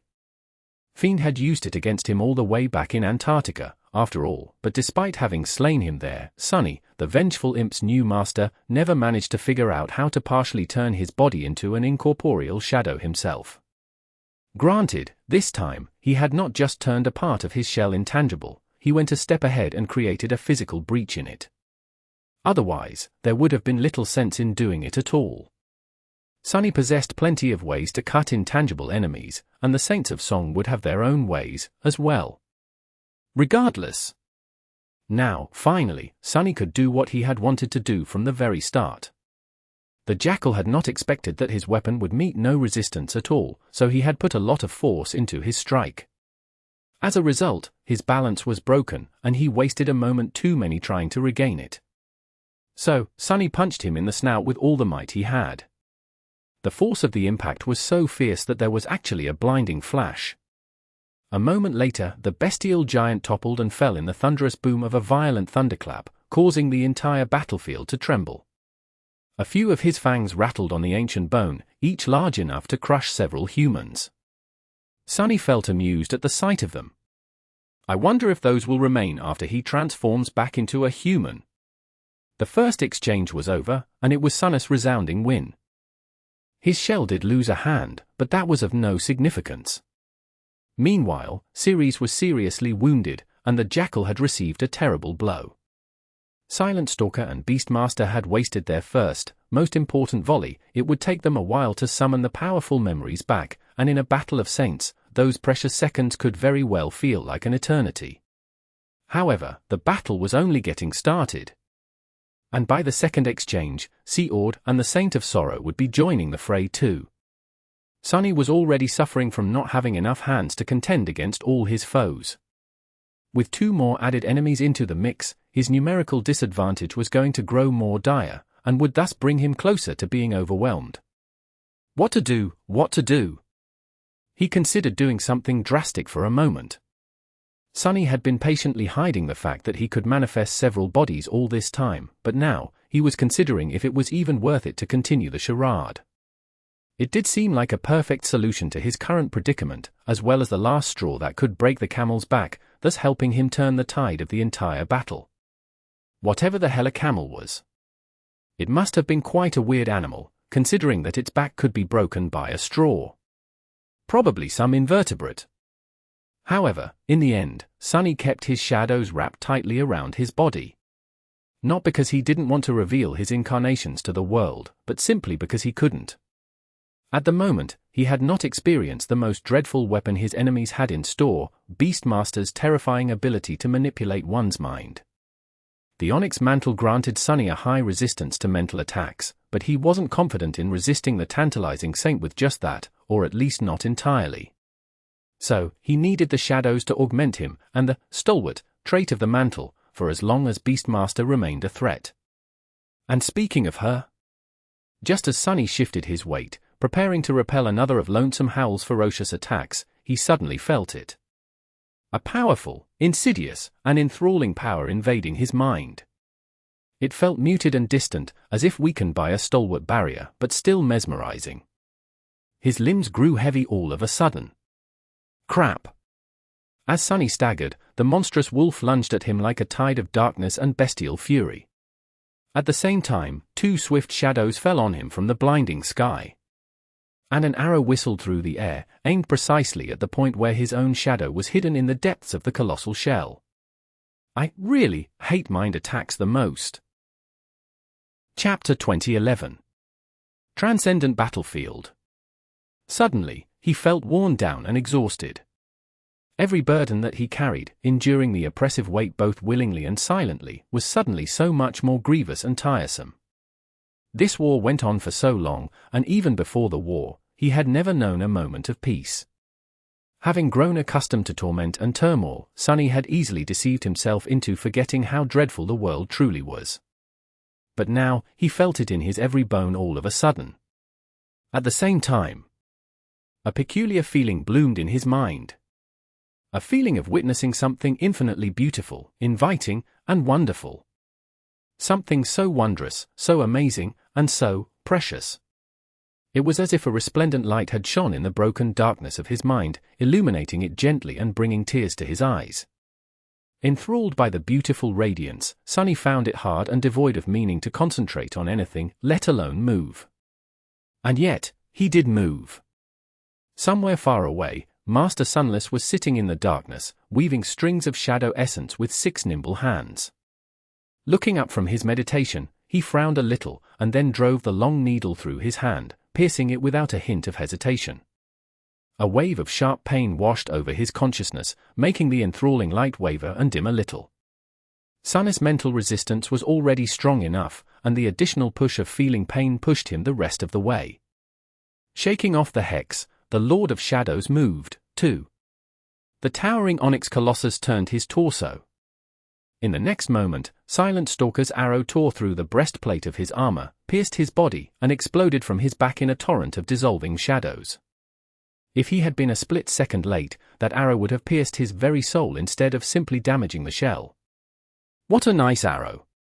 For a moment, Sunny felt aggrieved at having to live in a world where weapons were always more powerful than armor, and destruction was always easier to perpetrate than building something up. No, but why was everyone trying to drive an arrow through his heart these days? Staggering back, Sunny raised his maimed arm to prevent Lonesome Howl from tearing his throat open, activated Shadow Manifestation, and poured a little essence into the extraordinary rock, which lay nestled in the neck of the Shadow Colossus. He barely survived the twin attack of the two winged saints, which nearly tore off the head of his shell, and then looked at his enemies silently. In the next moment, a low, deafening, chilling laughter resounded from behind the Weaver's mask. If St. Jest had heard it, he would have been proud. Asterisk asterisk asterisk. Somewhere not too far away, Rain dragged Tamer to where the battered warriors of the 7th Legion had made a temporary camp the day before. Everywhere she looked, pale-faced warriors were resting on the ground, too rattled and exhausted to move. The wounded were treated hurriedly in the field hospital, and she noticed Flo tending to a man who was missing his leg. Ray was nearby, holding the soldier down. The two of them were thankfully alive. The battle was not over, but many of the soldiers had chosen to dismiss their armor, finally finding reprieve from the terrible heat. Some were staring down or covering their faces, trying to hide from the constant, harsh radiance of the overcast sky. Most of them, however, were looking back to where they came, terrified and enthralled by the titanic battle that was taking place behind them. Rain helped Tamer sit down and turned to look back, as well. Her heart skipped a beat. Both of them had heard the deafening thunder and felt the ground shaking while retreating. But it was only now that she witnessed the awesome devastation that had been unleashed by the clashing saints. It was as if the world was ending. Rain and Tamer watched the calamity silently. The camp of the Song Army was far enough that they were safe from the terrible shockwaves and destructive powers of the fighting demigods, which also meant that they could not discern much. Still, she could vaguely see massive, monstrous silhouettes moving in the scorching haze. There was a swath of the battlefield awash in white radiance. That was where Changing Star was fighting, without a doubt. There was also... Look! Tamer's voice was hoarse and heavy. Following her finger, Rain looked to the right and froze. The young legacy inhaled sharply. That is the Lord of Shadows. Indeed, it was him. Rain's mischievous older brother. Only, right now, he did not look anything like his usual self. Instead, an onyx colossus in fearsome armor towered above the plain, besieged by three bestial figures. His movement seemed deceptively slow from the distance, but it was terrifying to see how easily he shrugged off the attacks of a cohort of saints, resisting them all with a strange, frightening, and eerie grace. Damn! The fury of that particular fight was harrowing enough to make everyone looking in that direction shiver in fright. A mere awakened would have been reduced to bloody haze by simply being in the vicinity of the unholy clash. This was the power of saints. Or, of this particular saint, at least. Still. He was already missing a hand, his right arm a mangled mess of darkness. His breastplate was pierced, and the enemies were only growing more vicious as the fight continued. Rain suddenly felt something that she had never felt before. She was worried about her teacher. After lingering for a moment, she asked tentatively, Are you going to be all right? His voice resounded in her mind a few moments later, sounding as aloof and nonchalant as ever despite the dreadful battle in the distance. Who, me? Oh. I'm really touched that you worry about me, but don't fret. I'll be fine. There was a moment of silence, and then, he added in a more ominous tone. You should definitely be worried about the other guys, though. Chapter 2012. Hint of Fear. It was hard to notice due to his fearsome appearance and the aura of cold arrogance emanating from the strangely graceful figure of the tenebrous colossus, but the mercenary saint was losing ground. Already, his right hand was missing. Silent Stalker's arrow had pierced his onyx chest, and Beastmaster had poisoned his mind. Of course, the Lord of Shadows was too strong to be entranced by her power quickly, but his movements had slowed down, losing some of their deadly precision. Lonesome Howl could see it clearly, so she went for the kill. If that strange transcendent form of his could even be killed like a living being. It bled darkness instead of blood, and was capable of splitting itself in half to avoid a blow. She had never seen anything like it. Of course, that was entirely the problem with the Lord of Shadows. No one seemed to know anything about him, including the true extent of his abilities. Clan Song had compiled an extensive database on all the living saints. Clan Valor had as well, without a doubt. There were some secrets still kept hidden by the more cautious of the Transcendent champions, of course, but each of them was mostly a known existence. Except for the Lord of Shadows, who had come out of nowhere about a year ago. There was some information about him now, of course, gathered during the war. For example, they knew that his transcendent form was not really that of an onyx giant, rather, it was a malleable mass of shadows that could seemingly take any form, the giant simply being the most common one he used. A troublesome transformation, to say the least. But not an indestructible one. He might not bleed, but does he feel pain? Lonesome Howl was eager to find out. The Lord of Shadows was on the back foot, staggered by her sister's sharp arrow. Sadly, Silence failed to destroy the supposed core of the Dark Colossus, but she still made him sway. That was Howl's chance to press the advantage. Spitting out the torn hand of the enemy, she aimed for his throat and leaped. However, she never managed to sink her fangs into his flesh. What?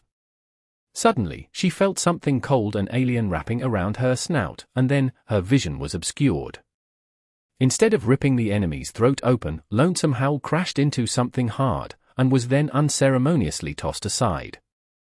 Falling to the ground with a thunderous boom, she rolled and clawed at her face, trying to get the slithering presence off, before her eyes were pierced and destroyed. Thank the gods, she managed.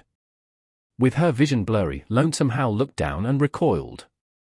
A mass of dark tentacles had latched onto her neck, just below the jaw, 3 of them strangling her while 4 more extended to wrap themselves around her snout and loop around her head, thus covering her eyes. At the center of the mass, the broken plates of polished armor could still be seen, serving as the source of the revolting creature. The gauntlet. This vile thing had been born from the severed hand of the Lord of Shadows, and was either an extension of him or being controlled by him. What the hell is he? She had hunted down and feasted on numerous nightmare creatures. But this was not something she had expected from a human.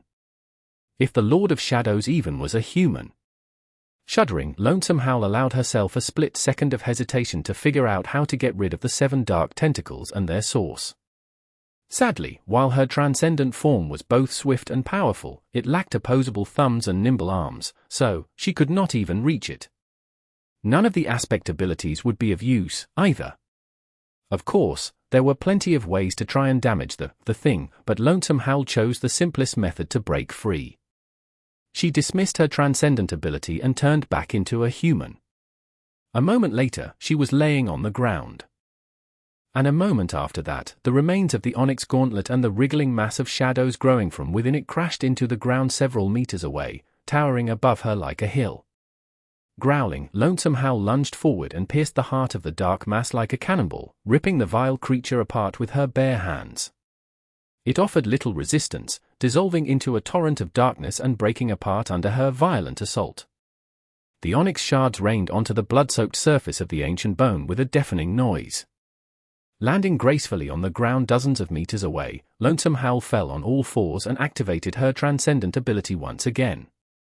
At the same time, she threw a glance at the Lord of Shadows, and shivered. Out there, in front of her, Seord and the Saint of Sorrow finally delivered their first attack.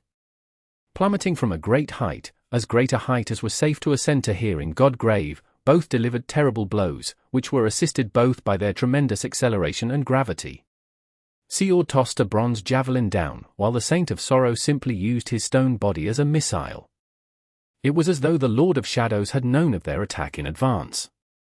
Even slowed down by Bin's mind attack, he moved his towering body just far enough to avoid the mighty gargoyle, as if performing a step of a dance. As for the javelin, he simply raised his face to the sky, allowing that dreadful mask of his to receive the blow of the javelin. There was a flash, and then a devastating roll of thunder.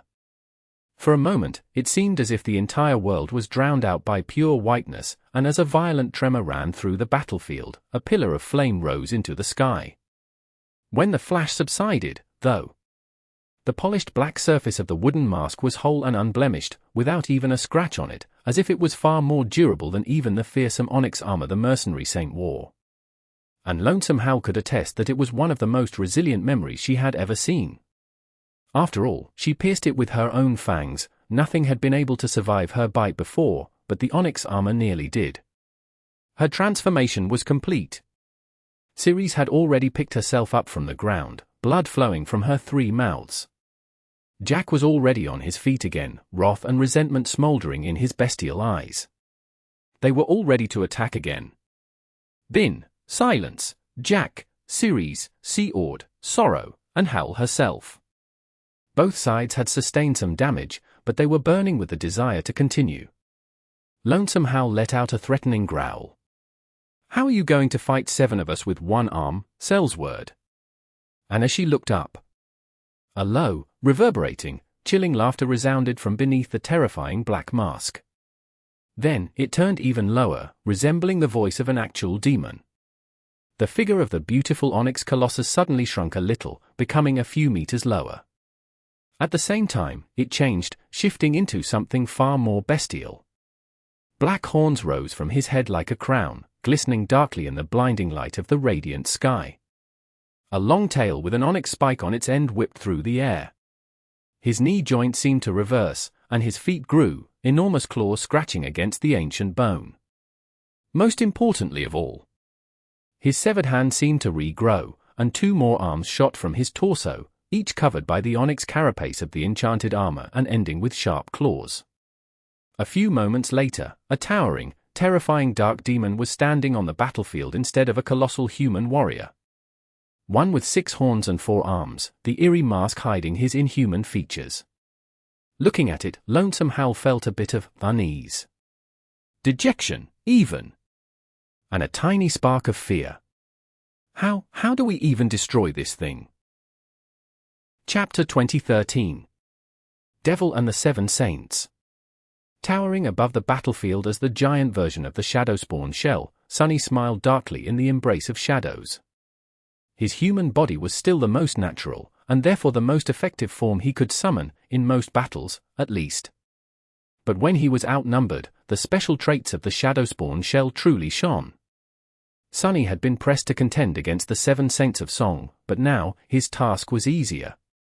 He could keep his enemies at bay better with his 4 hands, sharp claws, and long tail. His only regret was that Weaver's mask prevented him from using his sharp fangs, too. Let us continue, then. The Saints of Song renewed their assault, and Sunny lunged forward to face them. The world became consumed by an unending cannonade of roaring thunderclaps, blinding flashes, and violent quakes. Clouds of dust and debris rose into the air, and gargantuan figures moved within them, clashing with terrifying and furious force. Their calamitous confrontation seemed unimaginably ferocious and primal, devoid of all reason except for bloodlust and murderous frenzy. In fact, that was how most of the awakened witnessing the battle probably saw it. After all, in their minds, beings of such size and power were akin to dreadful nightmare creatures, and nightmare creatures were not known for their technique and meticulousness. However, in truth, the furious battle was nothing but technical and meticulous. Yes, it was awesome and fierce. But behind the veil of frenzied determination and bestial might, every saint fighting the Lord of Shadows was using their keen intellect, cold regard, and sophisticated battle art to fight and keep surviving the deadly cadence of the titanic clash. Nothing less could suffice in this terrible battle, while power and refined control were only antithetical to each other in the hands of amateurs. When true masters fought, fury and calculation served to augment each other, fusing to create a devastating and flawlessly precise storm of destruction. Needless to say, Sunny himself was no different. It was just that his insight, skill, and finesse were even more sublime and daunting. The battle was not in any way an easy one for him. In fact, it was the opposite. It was one of the most dire and dangerous battles he had experienced since conquering the third nightmare. Yes, he was making it look easy, even going so far as to laugh in the face of the devastating onslaught of potentially fatal attacks. But it was mostly to mislead and intimidate his enemies, not because he was truly relaxed in the middle of this chilling confrontation and taking it easy. In truth, saints were still saints, and there were 3 bearers of a divine lineage among his enemies right now. Each attack directed at him had the potential to heavily damage his shell, or even rip his soul to shreds directly, especially considering that Silent Stalker seemed to somehow know exactly where to aim, and relayed that information to the rest of the Song Saints promptly. Even when he shifted the location of his incarnation within the shell, her attacks continued to follow it without error. Sunny could probably withstand a blow or two, but his luck could just as easily run out. He was in the situation where one mistake would mean death once again. It was a familiar and almost nostalgic feeling, and therefore, he already knew what he needed to do. He simply did not allow himself to make mistakes. There was one great advantage he had in that regard, as well as one great disadvantage. His advantage was, of course, Shadow Dance. Sunny had already seen most of the 7 Saints fight at one point or another. He had faced some of them at Vanishing Lake and had observed the others during the 7th Legion's dreadful march to the Collarbone Citadel. So, it did not take him long to get the initial grasp of their battle arts. Armed with that knowledge, he was largely able to predict what they were going to do, even if the details of how they were going to go about it still remained murky for some of the 7 Saints. There was no need to say how knowing your enemy's next move was a boon in any battle, and especially a battle like this one, where he was forced to be on the defensive against a superior number of foes. His disadvantage, meanwhile, was Beastmaster. Not only did Sunny not know much about her, but her aspect was also incredibly insidious. His mind was still burdened by her tantalizing influence, and although the hex had not managed to entrance him completely, it still served to slow and weaken him. That was not the only power Beastmaster had unleashed, either. Her second one was perhaps even more diabolical. Her awakened ability allowed the mesmerizing saint to mislead one's senses, causing the bedeviled victim to experience all kinds of illusions, or rather, it would be more appropriate to call them hallucinations, since they only existed inside the victim's mind. These illusions were chillingly lifelike and nearly indistinguishable from reality, affecting every sense at the same time. Sunny's formidable resistance against mental attacks still granted him a degree of protection, seemingly limiting what Beastmaster could make him believe. For example, she could not convince Sunny that Kisong herself suddenly descended on the battlefield to kill him. However, she could manipulate things that he already subconsciously believed were both possible and probable, creating phantom versions of herself and the other Saints of Song to confuse him. At some point, Sunny could see Lonesome Howl lunging at him from the right, but at the same time, he saw an indistinguishable copy of her lunging at him from the left, both growling, making the ground shake and raising powerful gales of hurricane wind with their passing. At another, he could see the towering Jackal attack him with a downward slash, while at the same time performing a horizontal swipe. The hallucinations were faithful enough to make him feel pain when the illusory enemies wounded him. More than that, Beastmaster's skill was even refined enough to recreate the mystical presence that saints usually emanated. Luckily, they had one telling flaw. Since she was constructing them consciously, the illusions could only possess traits that Beastmaster created consciously. And while she was a true artist as far as driving people mad went, she could only create what she knew. Beastmaster knew how an illusion was supposed to look, smell, sound, feel, and taste, and she even knew how to falsify a transcendent presence. However, she did not possess shadow sense, nor did she know that shadow sense existed. For that reason, the shadows of the illusory enemies she sent to confuse Sunny were subtly inconsistent and wrong. They looked right, and even felt right as far as their shape and depth went. But they were not shadows that living beings cast, instead, they were all akin to shadows cast by inanimate objects. So, Sunny had to ignore most of his senses and only rely on shadow sense to discern which enemies were real and which ones were fake. That allowed him to navigate the battle and survive the barrage of real attacks. Sadly, it did not save him from the illusory pain. And it hurt a lot. Slowed down and weakened, constantly confused between what was real and unreal, Sunny stubbornly persisted in his fight against the seven saints of song. He managed to push them back from time to time, even. Still. It was such a draining and unpleasant battle. Appalling, really. He would much rather fight Revel again, or someone like King Daeron, even. Gritting his teeth behind Weaver's mask, Sunny briefly threw a glance in the direction where Beastmaster was standing, spinning her sling once again. She was just as bewitching and breathtaking as ever. He really wanted to kill someone today. Chapter 2014. Fateful Choice. He might have been the most honest man in two worlds, but he was definitely not the kindest. Subjected to the ceaseless barrage of lethal attacks and battered by the enemy, reeling from Beastmaster's mental manipulation and intoxicated by the thrill of battle, he felt bloodlust slowly bloom in his heart. His combat instinct had been nurtured by countless battles against nightmare creatures, after all, not humans. So, he rarely had to wonder whether to kill the enemy or not. His instincts were telling him to show no mercy and slaughter the saints of song in the fastest and most brutal manner. But at the same time, he did not really want to, or have a reason to. On the contrary, Sunny's ultimate goal required these people to remain alive. They had important roles to play in the aftermath of the war, helping humanity endure and face the dire challenges that lay ahead. He needed to give these saints a reason to see Nephis as a potential ally, not kill them.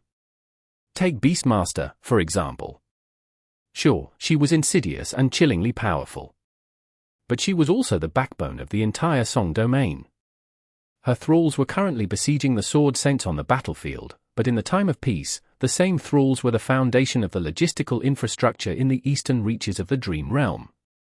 With her death, that infrastructure would be disrupted and set back by a decade.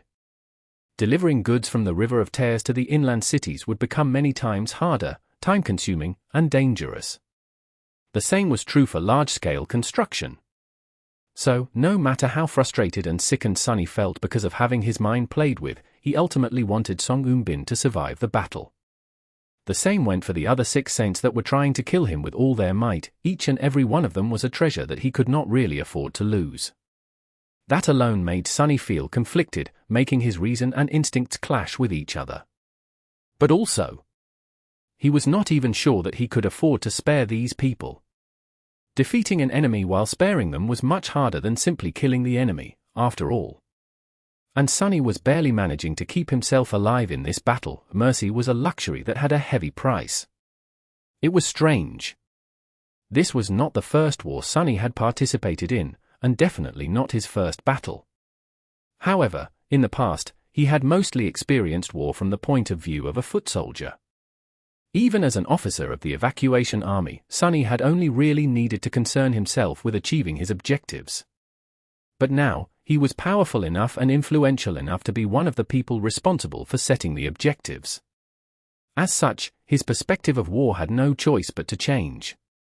Because war wasn't simply something he had to survive anymore.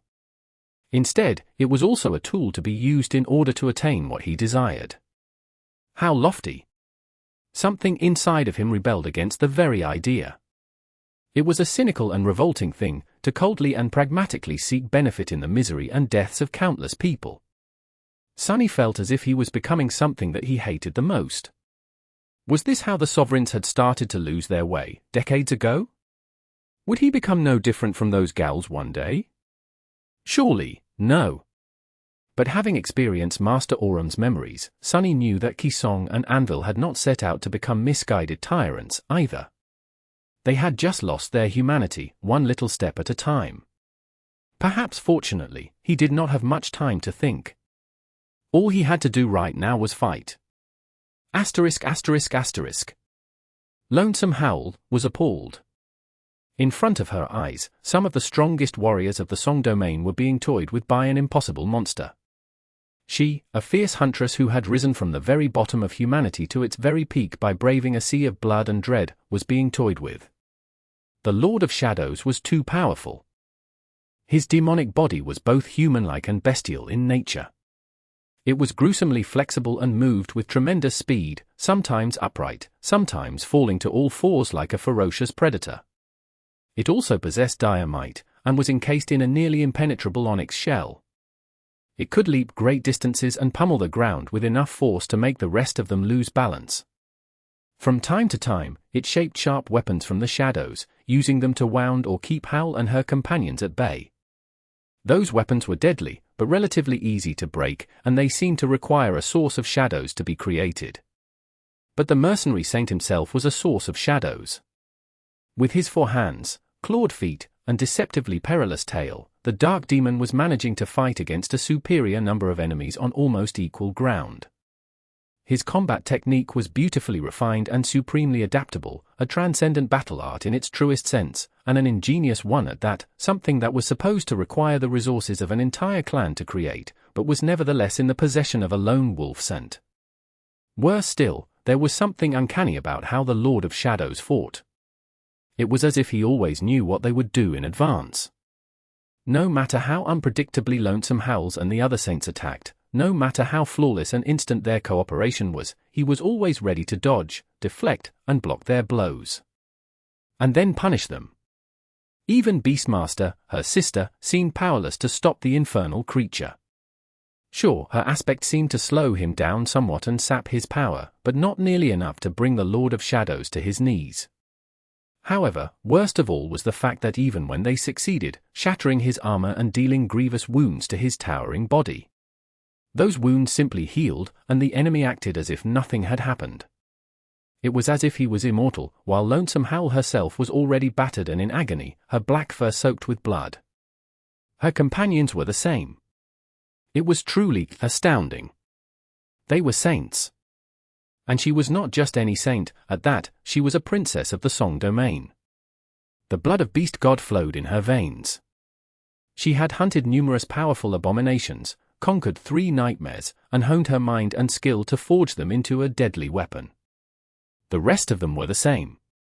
And yet, 7 saints were barely managing to contend against a completely unknown warrior, 13 saints, really, if she counted her brothers and sisters who were fighting his strange echoes. And that warrior was neither a scion of the great clan Valor nor a loyal vassal of the King of Swords. Instead, he was a mere mercenary that Changing Star had convinced to offer his services to her father's domain. Another monster, akin to Changing Star herself and the Prince of Nothing. And speaking of the Prince of Nothing, Lonesome Howl growled as she threw her battered body into another lunge. If only that bastard had handled the negotiations with Lord of Shadows better. If only he had not failed to lure the Hermit Saint to the cause of song, then their domain might have won the war, already. How ironic it was, that the war to decide the fate of 2 worlds, the Realm War, could have been decided by the choice of a single man. Lonesome Howl managed to distract the Lord of Shadows just long enough for Jack to strike his side with the crescent blade. The onyx armor parted, and the inky flesh beneath was torn to shreds. A tide of darkness flowed from the terrible wound to the surface of the ancient bone. Of course, the wound closed a few moments later.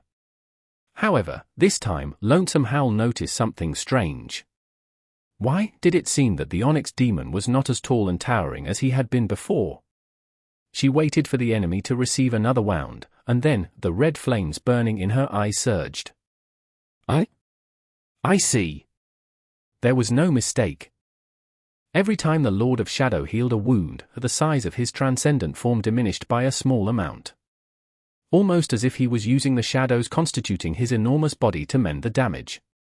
Which meant that he was not truly immortal, and that his power wasn't truly endless. It was in limited supply, as well. Lonesome Howl bared her fangs. That, she could work with that. Chapter 2015. Heir of Death. His towering shell moved like a hurricane, endlessly besieged by the 7 saints. Lonesome Howl, Saint Ceres, and the Jackal led the harrowing onslaught, never faltering or slowing down. The beautiful harpy, sea-awed, and the Saint of Sorrow alternated between circling above him and diving down to deliver devastating blows. Their presence was especially oppressive, because it added an entire new plane to the battle. Even when the winged saints were not plummeting from the blinding radiance of the sky to attack Sunny, the mere fact that they were somewhere above stifled his movements. There were Silent Stalker and Beastmaster, as well. The former was a deadly threat due to how relentless and penetrating her arrows were. She was eerily accurate and elusive, too, never allowing him to get close. The latter was the source of great hardship. Not only was she controlling countless nightmare creatures to tip the balance of the Transcendent battle in favor of the Song domain, but she was also subjecting Sunny to two different types of mental manipulation at the same time. There was her sling and its explosive shots to deal with, as well. Sunny's power was slowly dwindling. He could not allow himself to use the Shadow Lantern, not even because he was wary of the deadly arrows flying out of its stone gate, but because he was wary of the mysterious archer escaping the Shadow Realm. Who knew what that creature was, and what havoc it would cause once unleashed upon humanity? Skinwalker was already bad enough, and Sunny did not wish to be responsible for letting another ancient fiend loose in human settlements. Without the Shadow Lantern, though, his source element was feeble and scarce in this radiant land. He had already used most of the shadows around him to construct the Shadow Shell. Now, with every blow it received, the shell was consuming itself to repair the damage. It wasn't going to last much longer, unless he managed to diminish the number of his enemies soon. But Sunny was still hesitating, unsure if he was willing to kill saints. In the end, however, the choice was made for him. It was shortly after he leaped over the three-headed canine and crouched, using her massive body as a shield against Silent Stalker's arrows. His tail shot back, piercing her thigh. Two of his hands swatted the harpy and the gargoyle away, while a third picked up the corpse of a lumbering nightmare creature, one of Beastmaster's thralls who had been slain in the battle between the great armies, and tossed it forward like a cannonball. The corpse exploded into a geyser of crimson liquid as it hit the Jackal a split second later, cracking a few of his ribs and sending the obsidian giant reeling. The plan was to follow the toss with another leap, fall upon the staggered saint, and maim him before Lonesome Howl could slam into Sunny from the side to aid her comrade. However, just before that, Sunny sensed a trickle of power flow into his soul. A shadow fragment. He froze for a split second, knowing what it meant. Sunny could put himself in mortal danger in order to attempt to preserve the lives of his enemies, but he couldn't, in good conscience, force his shadows to do the same. Somewhere out there, either saint or serpent had killed one of their opponents. Which meant that he already failed. Transcendent blood had already spilled by his hand, making him not only complicit, but also a hypocrite. He had managed to keep his hands clean of human blood in this war for too long, already. Others lacked this privilege, so why would he be any different? Sunny only halted for a fraction of a moment, but that moment of hesitation cost him dearly. He wasn't fast enough to avoid Lonesome Howl, who landed on his back and tore into his shoulder. And because of being burdened by her immense weight, he wasn't fast enough to dodge Silent Stalker's arrow, either. She had already leapt to circumvent Ceres, letting go of the string midair. The arrow slid into a breach in the onyx mantle, pierced his shell, and sliced his own shadow deep within it. As his soul was being cut, a familiar, terrible agony blinded Sunny. Lonesome Howl tore into his shoulder with ferocious power, then jerked her head violently, ripping his entire arm off. Ah! It was ironic, really. Sunny had been mentally chastising Rain for hesitating to kill the enemy just a short while ago. And yet, here he was, suffering for doing the same. The Jackal had already recovered, lunging forward to bring his golden blade down. That polearm of his was a transcendent memory of the 7th tier, an aspect legacy, perhaps. Having already been cut by it a few times, Sunny knew how terrible and inescapable its power was. But those had only been shallow wounds. A full power strike could very well be fatal, even for someone like him. Time seemed to slow down. And as it did, the turmoil in Sunny's mind was alleviated. He was suddenly very calm. And full of cold, indifferent resolve. Sunny was crouching on the ground, with Lonesome Howl standing on his back. She had just torn off his upper arm, having used all her strength to do so, therefore, she was still being pulled away from him by inertia. Her balance wasn't steady. Sunny went with the momentum and rolled sideways, throwing the monstrous she-wolf down and crushing her with his tremendous weight. The crescent blade whistled past and hit the surface of the ancient bone with a thunderous boom and a powerful shockwave. Rolling over Lonesome Howl, Sunny was on his fours a moment later. Without wasting even a second, he launched himself into the air, flying at the towering Jackal with tremendous speed. The Obsidian Saint was still leaning forward, grasping the shaft of his golden polearm with both hands. His side was open and defenseless. Ceres was already lunging into an attack, and two winged saints were diving down to deliver devastating blows. Beastmaster sent a swarm of illusions to slow him down. But Sunny simply ignored them. The Jackal belatedly shifted his gaze from where Sunny was a moment ago to where Sunny was now. He let go of his polearm with one hand, moving it down to protect his side. So, Sunny used one of his three remaining hands to push himself off the ground, and went for the enemy's throat instead. His onyx claws slashed across it like four enormous blades, leaving thin cuts behind. A moment later, four tremendous torrents of blood exploded out of the cuts, falling down like a crimson tide. The towering obsidian Jackal staggered, then swayed, and toppled silently to the ground, making it quake with the heavy impact of his fall. His throat had been cut, and his spine had been severed. He was dead. Chapter 2016. Fallen Saints. Still dazed by the agony of receiving a soul wound, he ground his teeth and whispered something to himself quietly. Just a few words. You have slain a transcendent beast. His shadow grew stronger. The words tasted bitter. Almost at the same time, there was another trickle of subtle power entering his soul. Saint and Serpent had claimed one more life. And just like that, in less than a minute, 3 human saints had lost their lives. Damn it! The fury of the Saints of Song descended upon him like a hurricane. Another arrow found its way into his shell, shattering its internal structure. A slingshot hit him like a cannonball, exploding with a devastating roar and mangling his entire left side.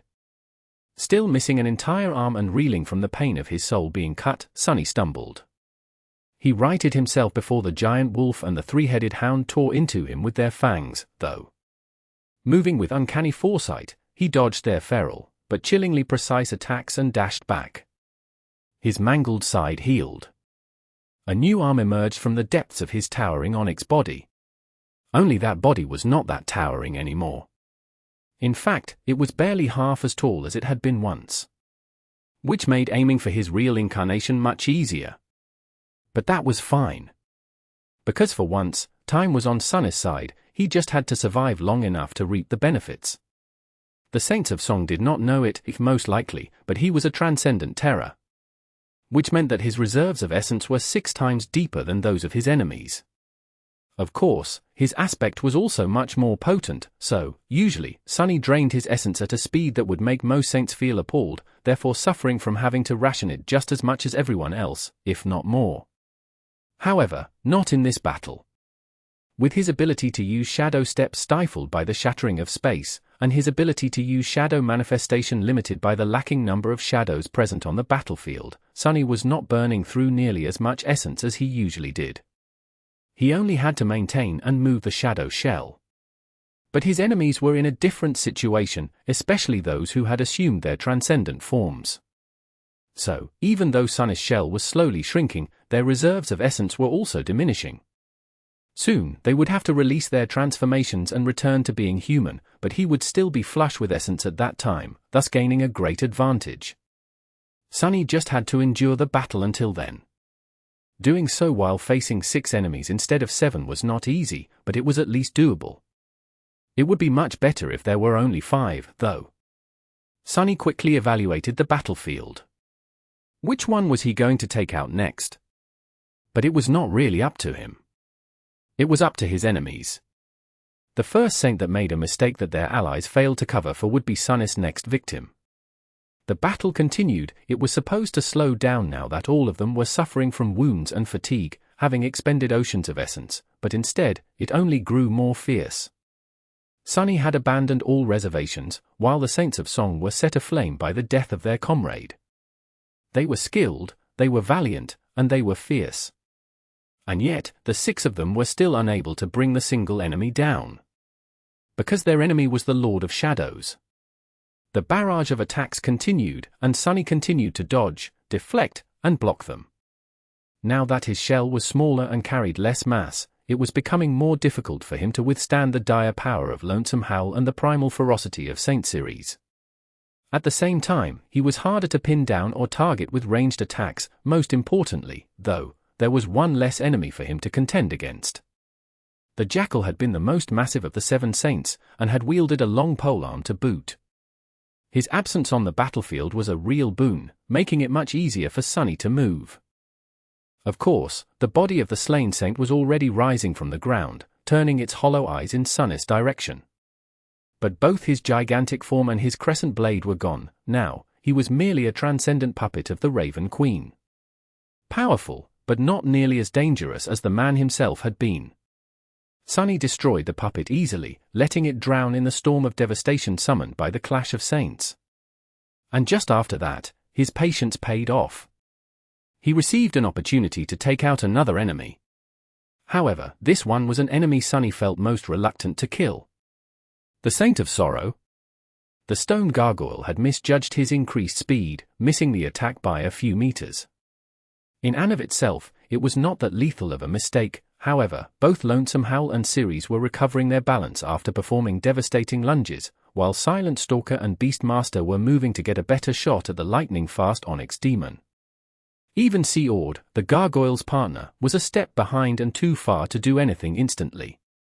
Which gave Sunny a perfect opportunity to catch the Saint of Sorrow in his fist. He had 4 of those, after all. And once the gargoyle was caught, his stone body could be destroyed in 100 different ways. But the Saint of Sorrow was Tamer's father. Could Sunny really kill the father of his sister's closest friend? He had already decided to be merciless, after all. However, he also spent quite some time with Rain's cohort. He had even saved their lives after the winter solstice. These kids weren't strangers to him, either, not by a long shot.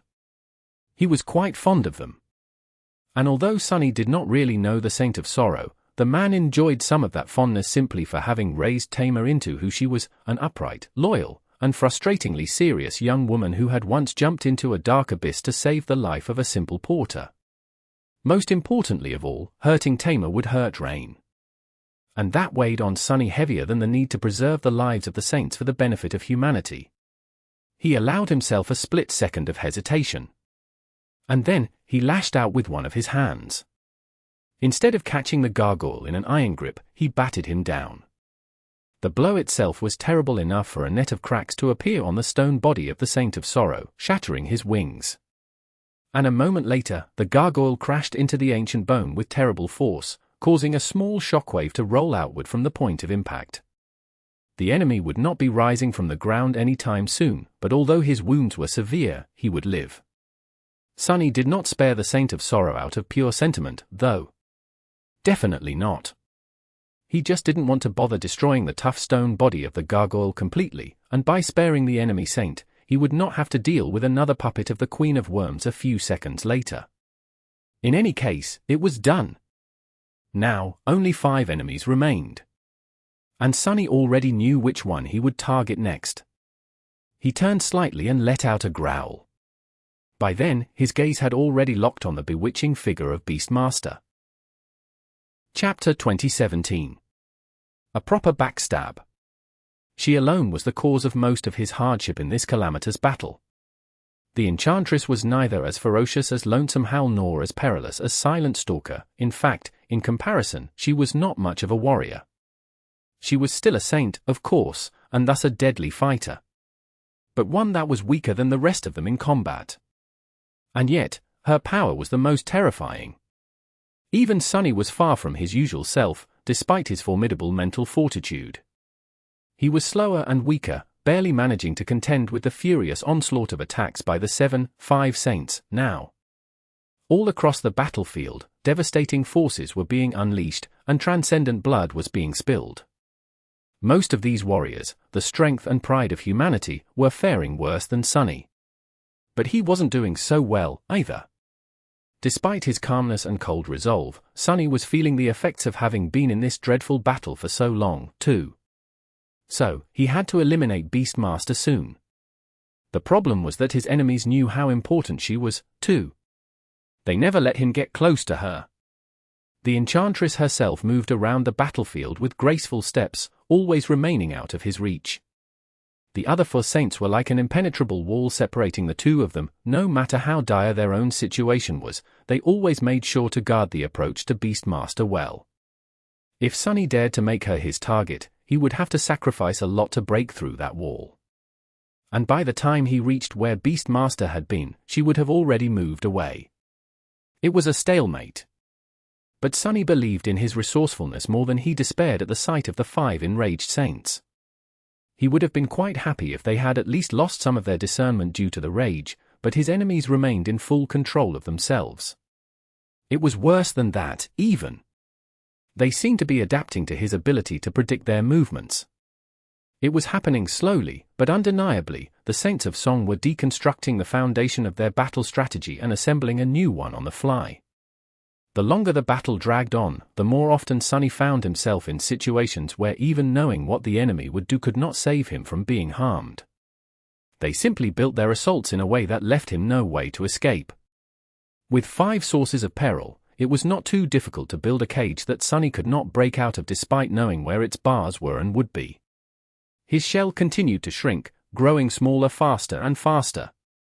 At the same time, the essence of the enemy saints continued to dwindle. And at some point, the beautiful harpy let out a loud call and plummeted from the sky. This time, however, it was not to deliver a deadly attack or add momentum to one of her destructive javelins. Instead, she landed on the battlefield in a whirlwind of wings and talons, and turned into an alluring woman a moment later.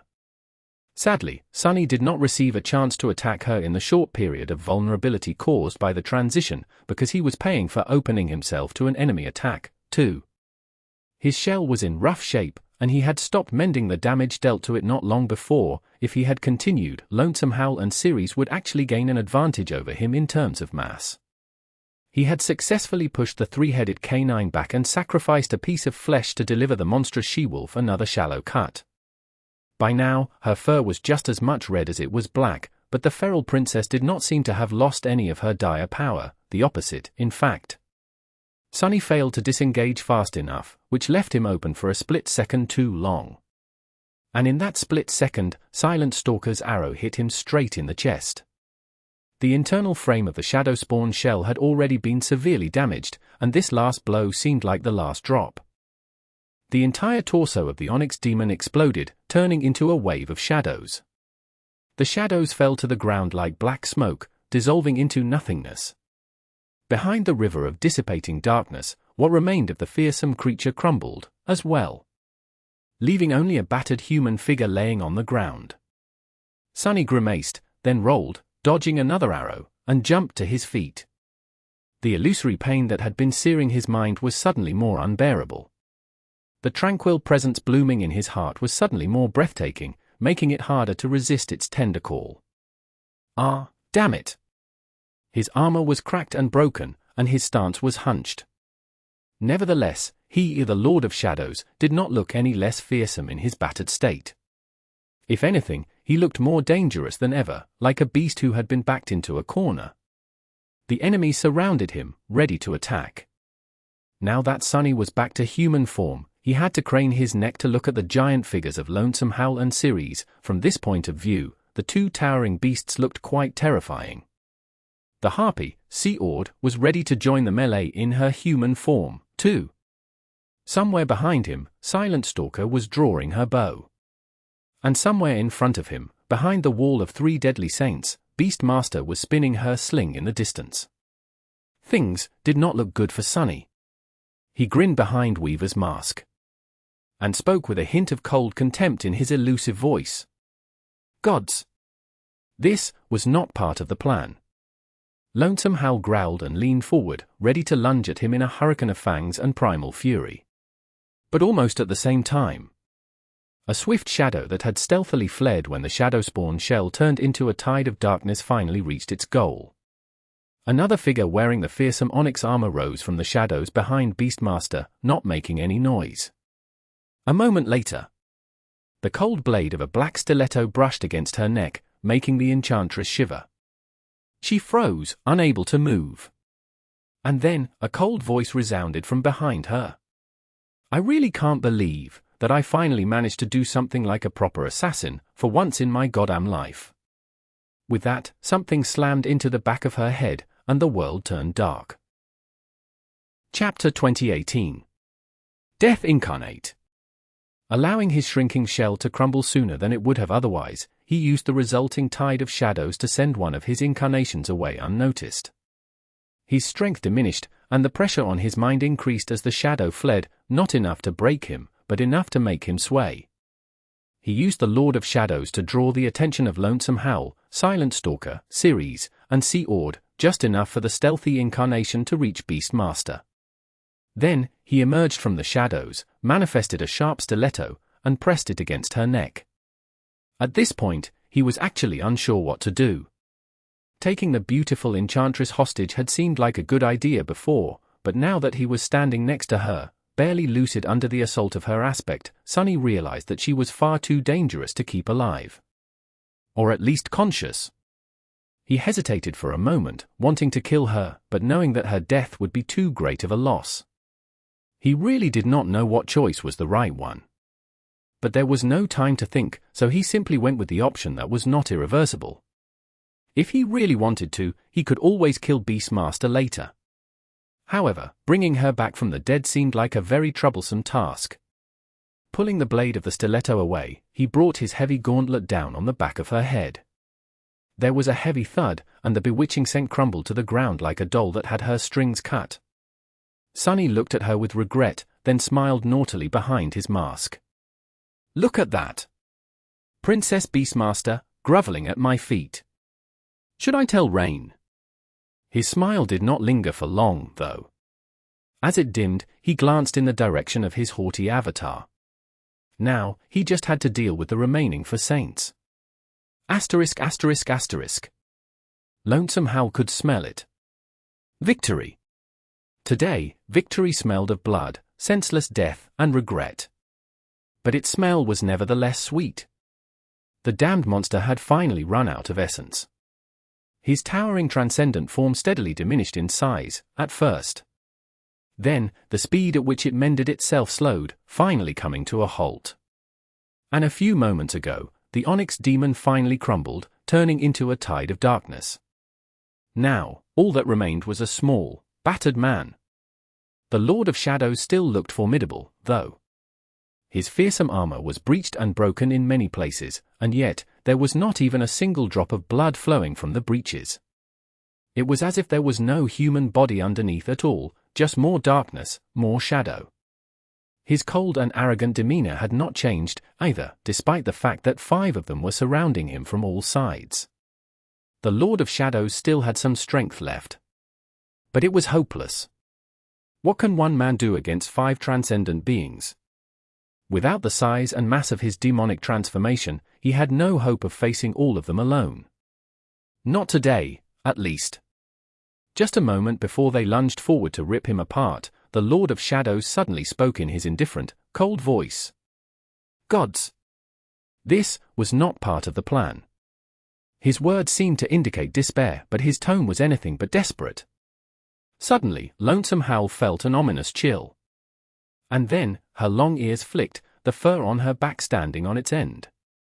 That was because she heard something that should have been impossible. Another voice, coming from somewhere far behind. Spinning around, she witnessed a scene that made her heart turn to ice. Bin was falling to the ground, bright blood flowing down her back. And there, above her, stood another figure clad in fearsome onyx armor, his white hair dancing in the wind. He was almost exactly like the man standing calmly in front of her. Only his mask seemed subtly different, and slightly less eerie. What? Why were there 2 of them? Don't bother, she's dead. His indifferent voice cut her like a blade. Whipping her head back, Lonesome Howl stared at the Lord of Shadow, the original one, in stunned silence.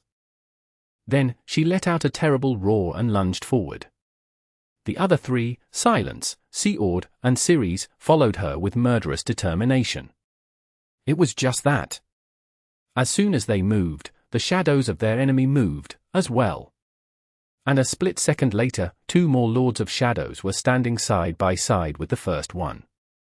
These ones wore onyx helmets with white plumes instead of the ferocious mask, darkness nestling in their visors. They looked eerily similar to the graceful echo of the Lord of Shadows, one that commanded true darkness and had faced Revel at Vanishing Lake. And just like that, their numerical advantage was gone. Everything was gone. Even as she threw her bleeding body at the enemy, Lonesome Howl couldn't help but shiver. That echo. Was it an echo of a human saint? Was that an echo of the Lord of Shadows himself? Had he killed himself and risen from the dead like a vengeful wraith? Or was it no echo at all? Were all of them, the Lord, the Knight, the Fiend, the Serpent, merely various forms that one dark creature took to pursue its sinister goals? Lonesome Howl did not know. But she suddenly felt fear. Asterisk, asterisk, asterisk. If Sunny knew what the Princess of Song was thinking about, he would be amused. And a little sad. After all, he had hoped that people would stop confusing him with Saint, who was a woman. After the memory of him was erased from the world. However, he did not know, and had no time to care. He still had 4 saints to defeat. Yes, the Saints of Song were wounded and running low on essence, while Sunny was relatively unscathed and had more essence than he could burn at the moment. And yes, they did not have the advantage of numbers anymore. But he was not going to relax. That was how people got killed, by allowing themselves to become arrogant when victory was already in sight. Lonesome Howl and Silent Stalker were daughters of Kisong, and they had to have a few deadly surprises left, without a doubt. Perhaps powerful memories, perhaps more drops of their mother's blood. Something was going to go wrong, for sure, or all of it. His task was to win even if everything went wrong. His 3 avatars clashed with Lonesome Howl, Ceres, and Seord. The 4th avatar, meanwhile, dashed forward to intercept Silent Stalker.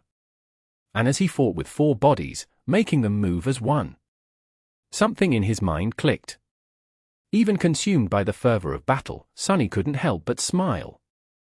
It was all coming together. His Transcendent battle art was finally going to be complete. Chapter 2019. Reaching the Peak. A Transcendent battle art was the culmination of one's combat technique. Humans underwent a profound transformation when becoming saints, therefore, their technique had to reach its own version of transcendence, as well. On a surface level, a Transcendent battle art was an elevation of a battle style to a technique that comprehensively fit the newfound powers of a saint. Of course, since all aspects were unique, each such battle art was fundamentally different from the rest. On a deeper level, however, the difference between a mundane battle style and a Transcendent battle art was enormously vast. A Transcendent being was, by definition, one that had crossed the threshold separating mortals from deities. Therefore, saints wielded powers that were truly beyond the scope of humanly possible. A combat technique that flawlessly incorporated these powers had a special nature. It transcended the definition of a battle style just as much as saints transcended mere mortals. Hence, the name. It was not at all surprising, then, that developing a Transcendent battle art was a daunting task. It was already difficult enough to disassemble the very nature of a martial style into elementary principles, but then, these axiomatic principles had to be examined, reshaped, or even dismissed entirely, to be replaced with new concepts. Finally, a comprehensive system of practical applications had to be built on this new foundation. An impossible and revolutionary battle style meant to be used by only a single person. No wonder it took the talent and resources of an entire legacy clan to design a single Transcendent battle art. Sunny, however, had done it alone. He had meticulously created a completely new set of concepts and laws of how a living being was supposed to fight, based on his own unique attributes and abilities instead of human nature. His Transcendent battle art had been on the verge of completion for a while. The theoretical foundation had already been developed, and all he lacked was practical experience to test his design in order to either validate or iterate it. He had tested and perfected most of it already. But one key element was still unfinished, because that element concerned controlling multiple incarnations in battle, and Sunny had been hiding that ability of his for a long time. He had fought some nightmare creatures that way in the past, but only now that he was facing a foe as dire, cunning, and skilled as the Four Saints of the Song domain did he receive a bountiful opportunity to really test his mettle. Everything was clicking together. Everything was falling into place. Sunny could feel it. His art was taking shape. From that first swing of the azure blade Nephis had instructed him to perform on the forgotten shore to this calamitous battle under the radiant sky of Godgrave, Sunny had never stopped reaching for new heights. And now, finally, he was standing on the peak. His art was complete. The Four Saints descended upon Sunny like a hurricane of fangs, claws, and sharp steel. However, all that met them was darkness and overwhelming strength. Now that Sunny did not have to create titanic blades to wield with the giant hands of his shell, for weapons manifested themselves in his four pairs of hands. They were an austere tachi, a great odachi, a samba spear, and an elegant gen. Each was as potent as a transcendent weapon would have been, and sharp enough to cut the world. His four bodies moved in perfect harmony with each other, weaving a dark tapestry of deadly intent. The flawless grace of their unity made the uncanny combat affinity that the seasoned warriors serving the King of Swords displayed seem clumsy and crude, full of dissonance and discord.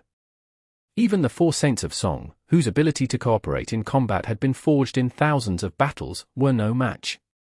And so, Sunny crushed them.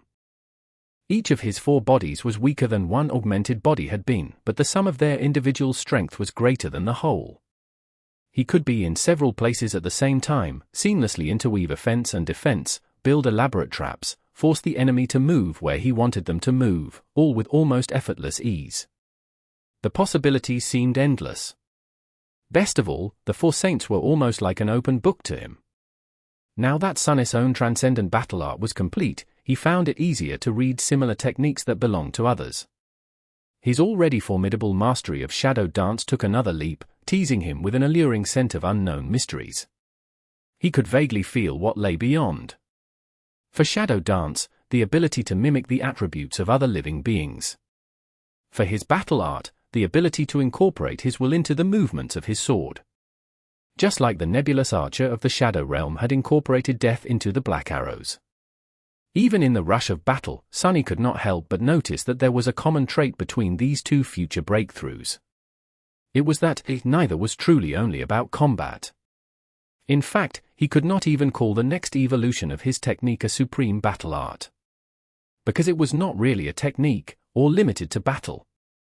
It was just what being supreme meant. And just like that, a seed of a different kind of understanding was planted in Sunny's mind. The furious assault by the Four Saints shattered against the elusive barrier woven by his four incarnations.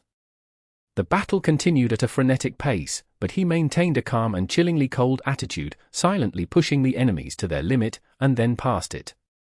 Soon, the Saints of Song reached a point where their reserves of essence were almost depleted. Of course, there were a few perilous moments on the way. Sunny had been right, the daughters of Kisong were indeed harboring a few weapons of last resort. But it was already too late. Sunny had too great of an advantage. His superiority was both oppressive and suffocating. Even when they called upon their trump cards, he managed to deal with the consequences with relative ease. Especially because those carefully prepared countermeasures were meant to deal with a single powerful opponent, not four. And because Beastmaster had been taken out of the fight before having an opportunity to summon her own. Eventually, it all came crashing down for the Saints of Song. The beautiful harpy, sea-awed, screamed and fell to the ground, grasping a terrible wound. Sunny moved away to deflect an attack by Saint Ceres, but a moment later, another of his incarnations was standing in his place. The elegant Jen rose and fell, slicing Sea-awed's tendons and removing her from the battle. The three-headed canine was next. Sunny was cruel in dealing with her, isolating Ceres from the daughters of Kisong with three avatars. He leaped into the air and brandished his great odachi. The dark blade flashed twice, and two of her three heads fell to the ground. Then, it was just Lonesome Howl and Silent Stalker against his four incarnations. The daughters of Kisong fought beautifully. They fought valiantly. But in the end, they still lost. And just when Lonesome Howl, having long returned to her human form, fell to her knees, feeling the tip of his sword at her neck, a low, reverberating sound rolled across the vast battlefield. Sunny stayed his hand and looked up. His fearsome mask did not reveal any emotion, but somehow, he looked slightly amused. He recognized that sound. They are calling retreat. Chapter 2020. One man's greed. Which meant that both armies had prepared tools capable of delivering the commands to hundreds of thousands of clashing soldiers in advance. It wasn't that surprising, really. Both Valor and Song had rich experience subjugating wild regions of the Dream Realm, after all. They would have known how to signal to their troops when besieged by hordes of roaring nightmare creatures. In any case, he realized how tired he was by catching his mind wandering. The sound of two horns told Sunny everything he needed to know, at the moment. The first horn had come from the position of the Song army, which meant that the battle was over, and that the Sword army had delivered the enemy a crushing defeat. The second horn had come from the direction of the towering echo. Perhaps it was no horn at all, but simply the bellow of the gargantuan creature. Its meaning was also quite clear. The King of Swords was ordering them not to pursue. With his expression hidden behind Weaver's mask, Sunny let out a quiet sigh of relief. Kisong calling for retreat meant that the saints of the Song army were beaten despite their great numerical advantage. Anvil ordering his own saints to stand down probably meant that he did not wish to cross the Queen's bottom line just yet. And that he was already satisfied with the result. We've won, then. Sunny still couldn't quite believe it. He knew that he had won, of course. He was also certain that Nephis would have demolished her share of enemies. Cassie would be all right, too, she always was. But, still. 23 saints defeating twice as many enemy Transcendent sounded implausible. But the proof was impossible to deny. Everywhere he looked, the remaining pilgrims were turning around and slowly heading away from the battlefield. He could see a few battered saints staggering away, as well. Which brought him to a dilemma. Still holding the tip of his Odachi to Lonesome Howl's neck, Sunny stared at her through the eyes of Weaver's mask. What was he supposed to do now that he had won? The Jackal was dead. Beastmaster and the series were unconscious. Seord and the Saint of Sorrow were too terribly wounded to mount any resistance. Silent Stalker was on the ground, 3 of his incarnations standing above her with weapons drawn and ready to strike. Lonesome Howl was on her knees, at his mercy. She was not moving, just staring at him from below with defeat, fear, and bitter fury burning in her wild eyes.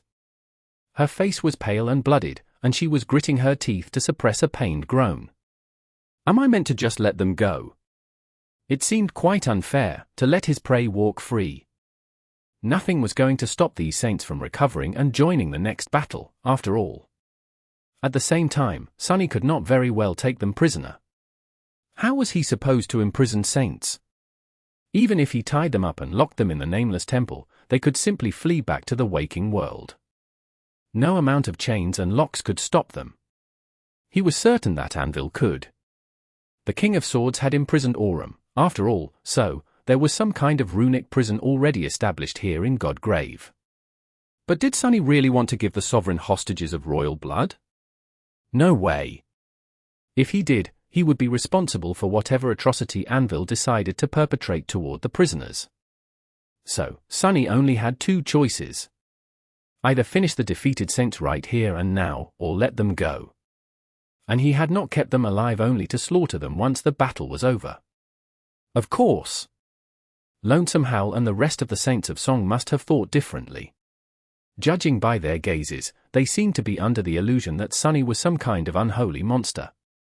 No, really, did they have to look so petrified? All that after I went out of my way to be gentle. Shaking his head mentally, Sunny sighed, then retracted his Odachi and pointed in the direction of the distant Song army. When he spoke, his voice was cold and indifferent. Leave! Lonesome Howl stared at him, her blooded face growing even paler. Strangely enough, she made no motion to rise from her knees. Instead, she gritted her teeth even tighter and then spat. "Why are you letting us go?" Sunny looked down at her, feeling perplexed. He would have already been running in her shoes. Still, he had to come up with an answer. Blaming everything on Nephis again would be unwise. The King of Swords could very well be listening, after all, and learning that his daughter had secretly ordered his most powerful fighter to spare the enemy elites could very well cause dire problems down the line. And after today, there would be no question of who the most powerful member of the Sword Army outside the royal family was, without a doubt. So what was Sunny supposed to say? Luckily, this incarnation of his was wearing Weaver's mask. Eventually, he shrugged and answered evenly. "I am just a hired blade. My pay is high, but not high enough to start a blood feud with the Queen of Song." Meaning? You are a princess, and I am a simple mercenary. I'm not crazy enough and can't be bothered to kill Ki Song's daughters, thus giving her a reason to personally hunt me down. On second thought, that also implied that Sunny would actually be willing to do something like that if the pay was high enough. He hoped that Lonesome Hal would miss that. She stared at him for a few moments, then suddenly let out a bitter, hollow laugh. "So that's the reason? I can't believe it. A hired blade. The outcome of the battle, the fate of the entire world, might just depend on something as base as one man's greed." Sunny looked at her silently for a while. Then, he leaned his head back and laughed. His laugh sounded eerie and sinister, rolling across the ravaged battlefield like a chilling wind. "Why? Do you think that we are that different?" Shaking his head, he looked at the kneeling princess and added with a hint of disdain in his calm, cold voice. "No. The King of Valor, your mother, and we are exactly the same. It's just that they're greedy for more tasteless things." With that, Sunny took a step back and dissolved into the shadows. Lonesome Hal was left standing on her knees in solitude. The echo of his sinister laughter, and of his piercing words, was still ringing in her ears. Chapter 2021. End of the battle. There, a vast swath of the sun-bleached bone had been scorched by incinerating flames and turned black. It almost seemed as if it had been on the verge of igniting, angry red sparks and wisps of smoke still escaping from somewhere below. The air was heavy with the smell of smoke, and white flames danced here and there on the charred remains of thralls and pilgrims. This was where Nephis had fought Seishan, Deathsinger, and the 5 saints supporting them. The battle had been fierce. Seishan was powerful, and her power had only grown exponentially on a blood-soaked battlefield. Deathsinger seemed to possess some form of authority over blood, as well, both using it for offense and to boost her sister's already formidable prowess even further.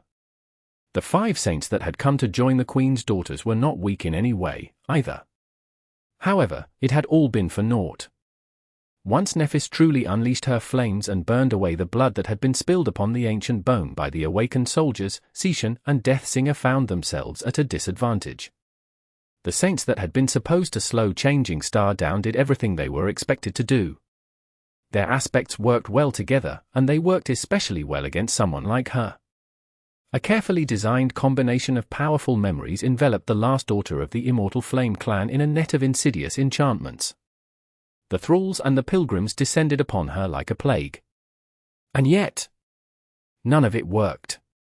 Nephis broke free of the net, withstood the barrage of melee and ranged attacks unleashed by the 5 saints, turned the thralls and the pilgrims into ash, and faced the 2 daughters of Ki Song like a radiant, harrowing spirit of flame.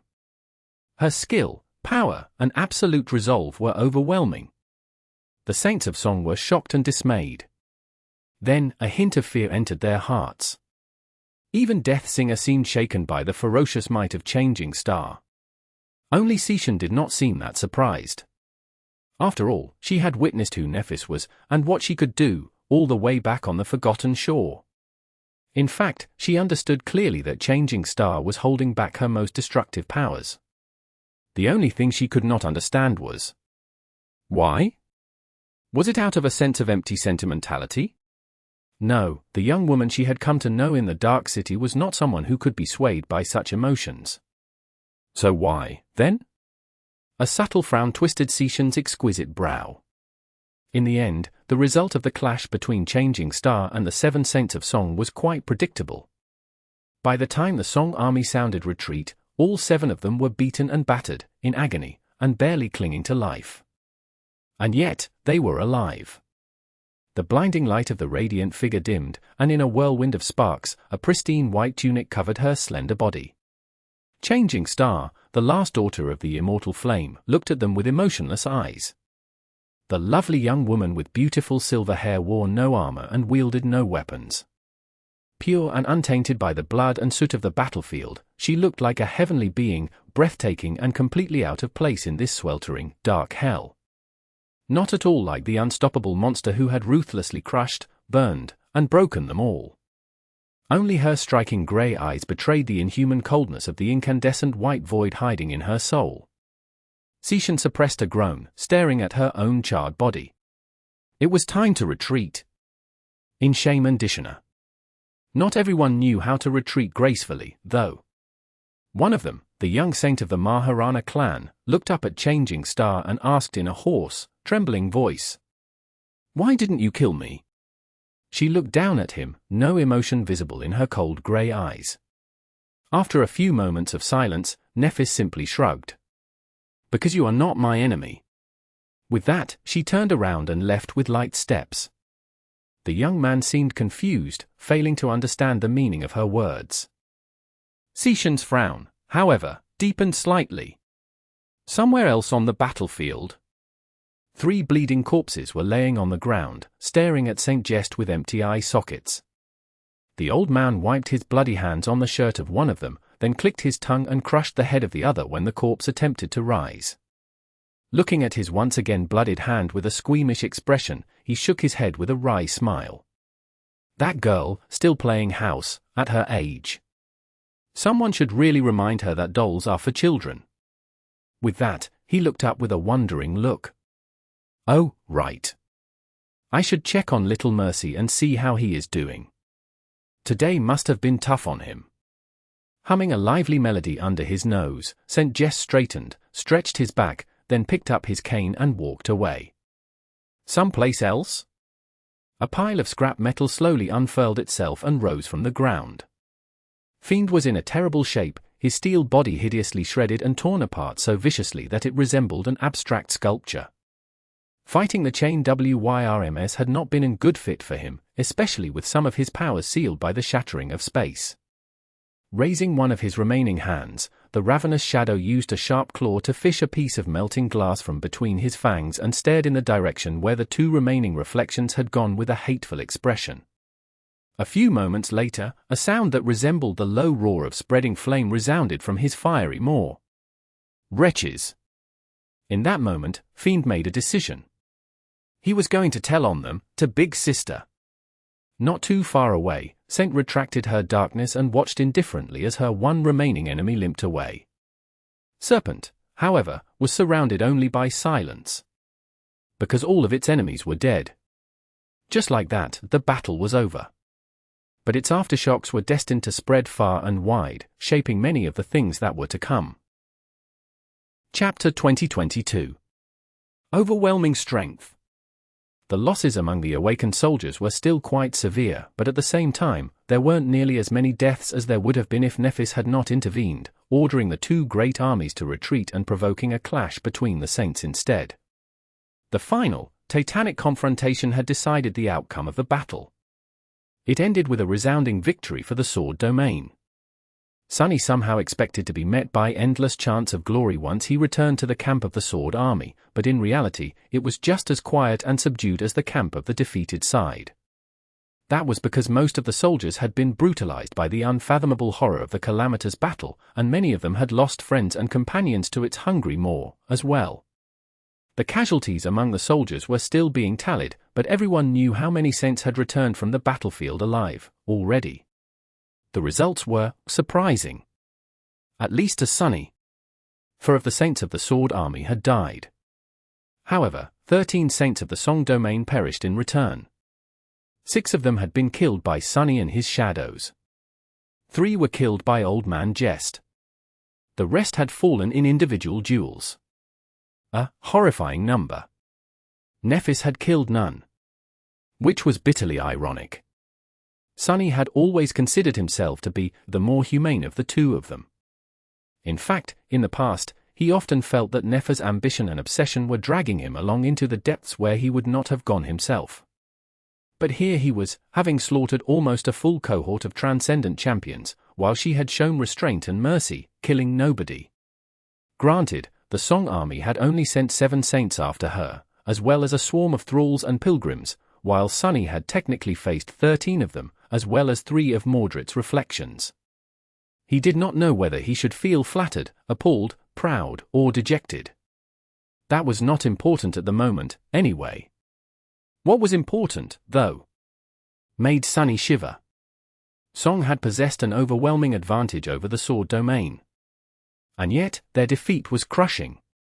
Even though Sunny and Nephis had played a vital role in the victory of the Sword army, the fact remained. 26 saints of Song fought against 21 Sword saints, and most of them had lost. Relatively few of the defeated saints had died, managing to retreat in time, but it was still a startling result. A result that could mean only one thing. The saints of the Sword army were simply stronger. And this, in turn, revealed a rather disturbing truth to Sunny. It shone light on the previously inscrutable demeanor of Anvil, the King of Swords. From the very beginning, well, maybe from the day Mordred had annihilated the House of Night, the Sovereign of Valor was confusing Sunny with his indifference, inaction, and passive nonchalance. The Queen of Worms seemed to outplay her enemy on every turn. Her strategies were more elaborate, her ingenious schemes more impactful, her grasp of the battle theatre more worthy of a supreme. In fact, as time had gone by, the strategic position of the Sword army started to look more and more hopeless. The enemy was winning virtually on all fronts. It was to the point that one had no choice but to start doubting which of the two supremes had inherited the lineage of war god. Wasn't Valor supposed to display a genius of all things having to do with warfare instead of song? But the answer to that imbalance was now both evident and undeniable. It was as if Anvil had told the world today. Look and despair. It doesn't matter how cunning, wise, and valiant you are. The most ingenious stratagems are pointless in the face of overwhelming strength. Anvil had not been bothered by the successes of the Song domain, because he possessed the only thing he needed to win this war. A better army, and more deadly champions. It was a cruel and disheartening lesson. The bleak reality of this brutal truth was not what unnerved Sunny, though. Rather, it was the fact that Anvil only possessed overwhelming force because of Nephis and Sunny himself. Which meant that he had included their strength into his calculations. Which, in turn, meant that he understood what they were capable of far better than Sunny had assumed. In fact, he truly felt a chill run down his spine when thinking about how the battle had transpired. The clash of the Transcendents only happened because Nephis had defied Anvil's order.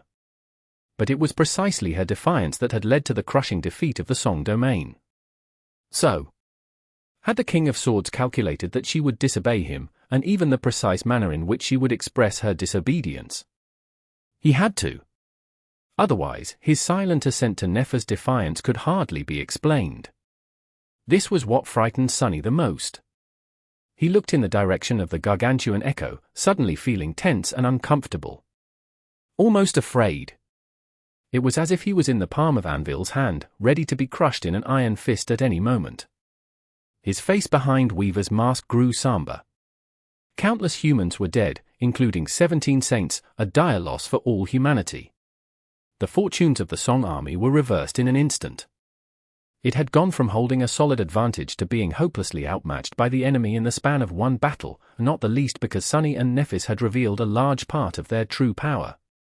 The battle had put an end to Song's advance into the depths of the breastbone reach.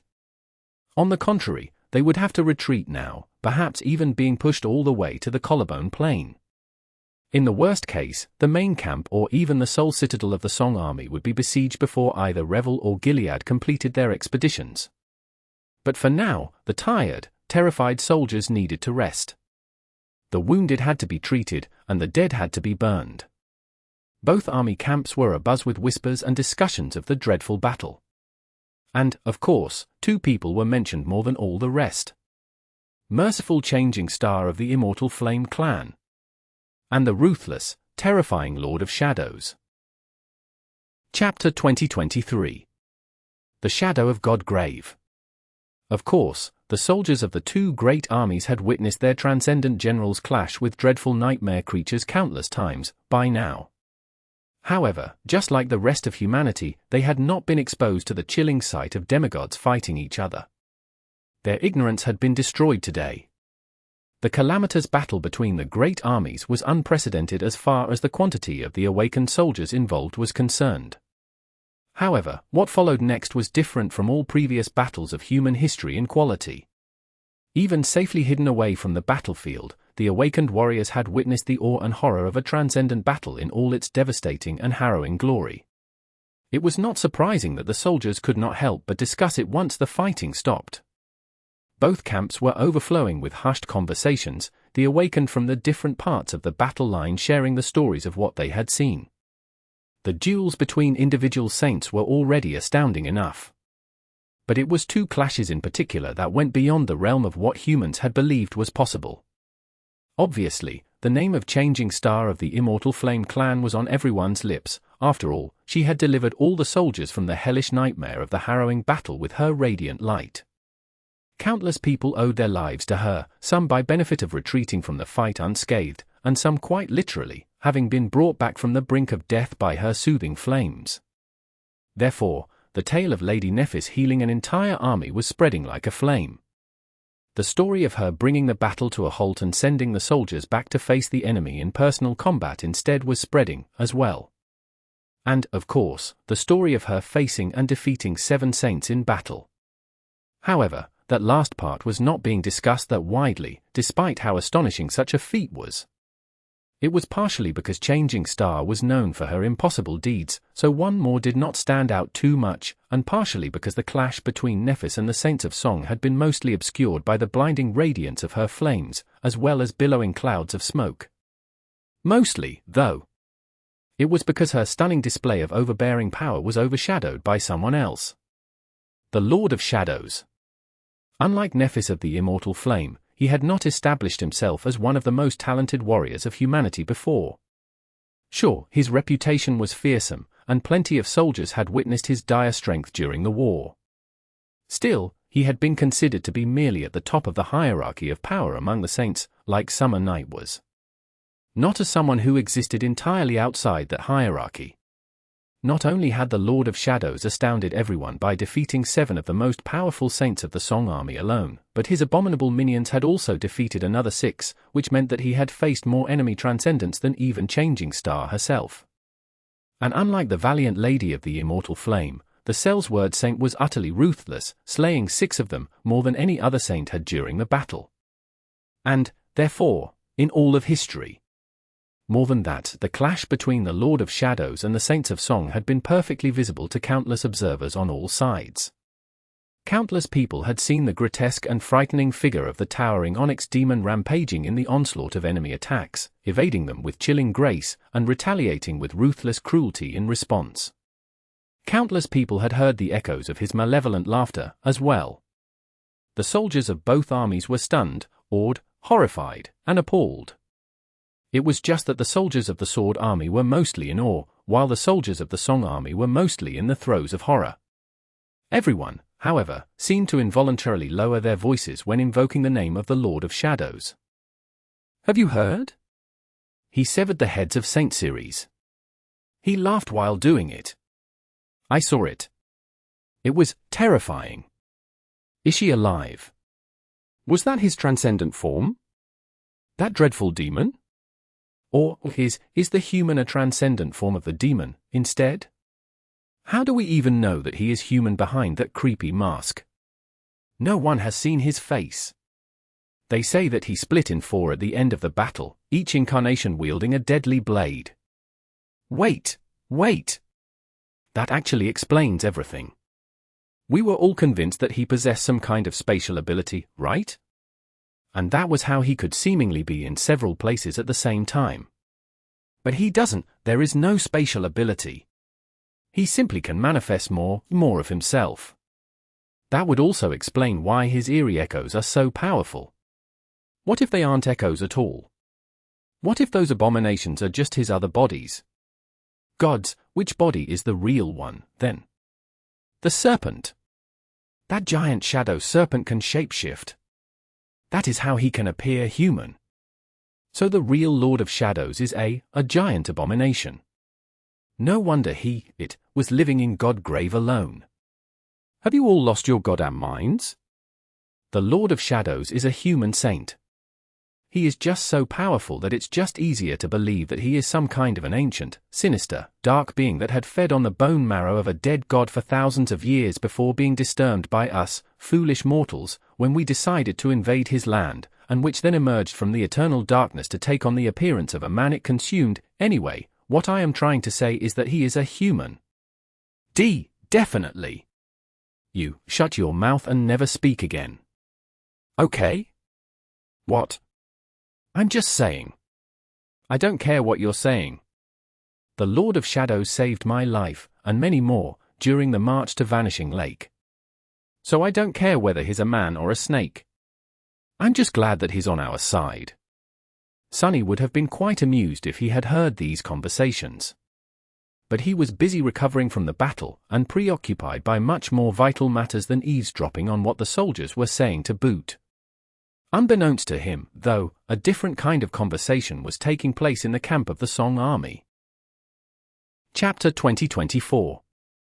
Regrettable Miscalculation. 5 of the 7 Transcendent princesses of Song were gathered there.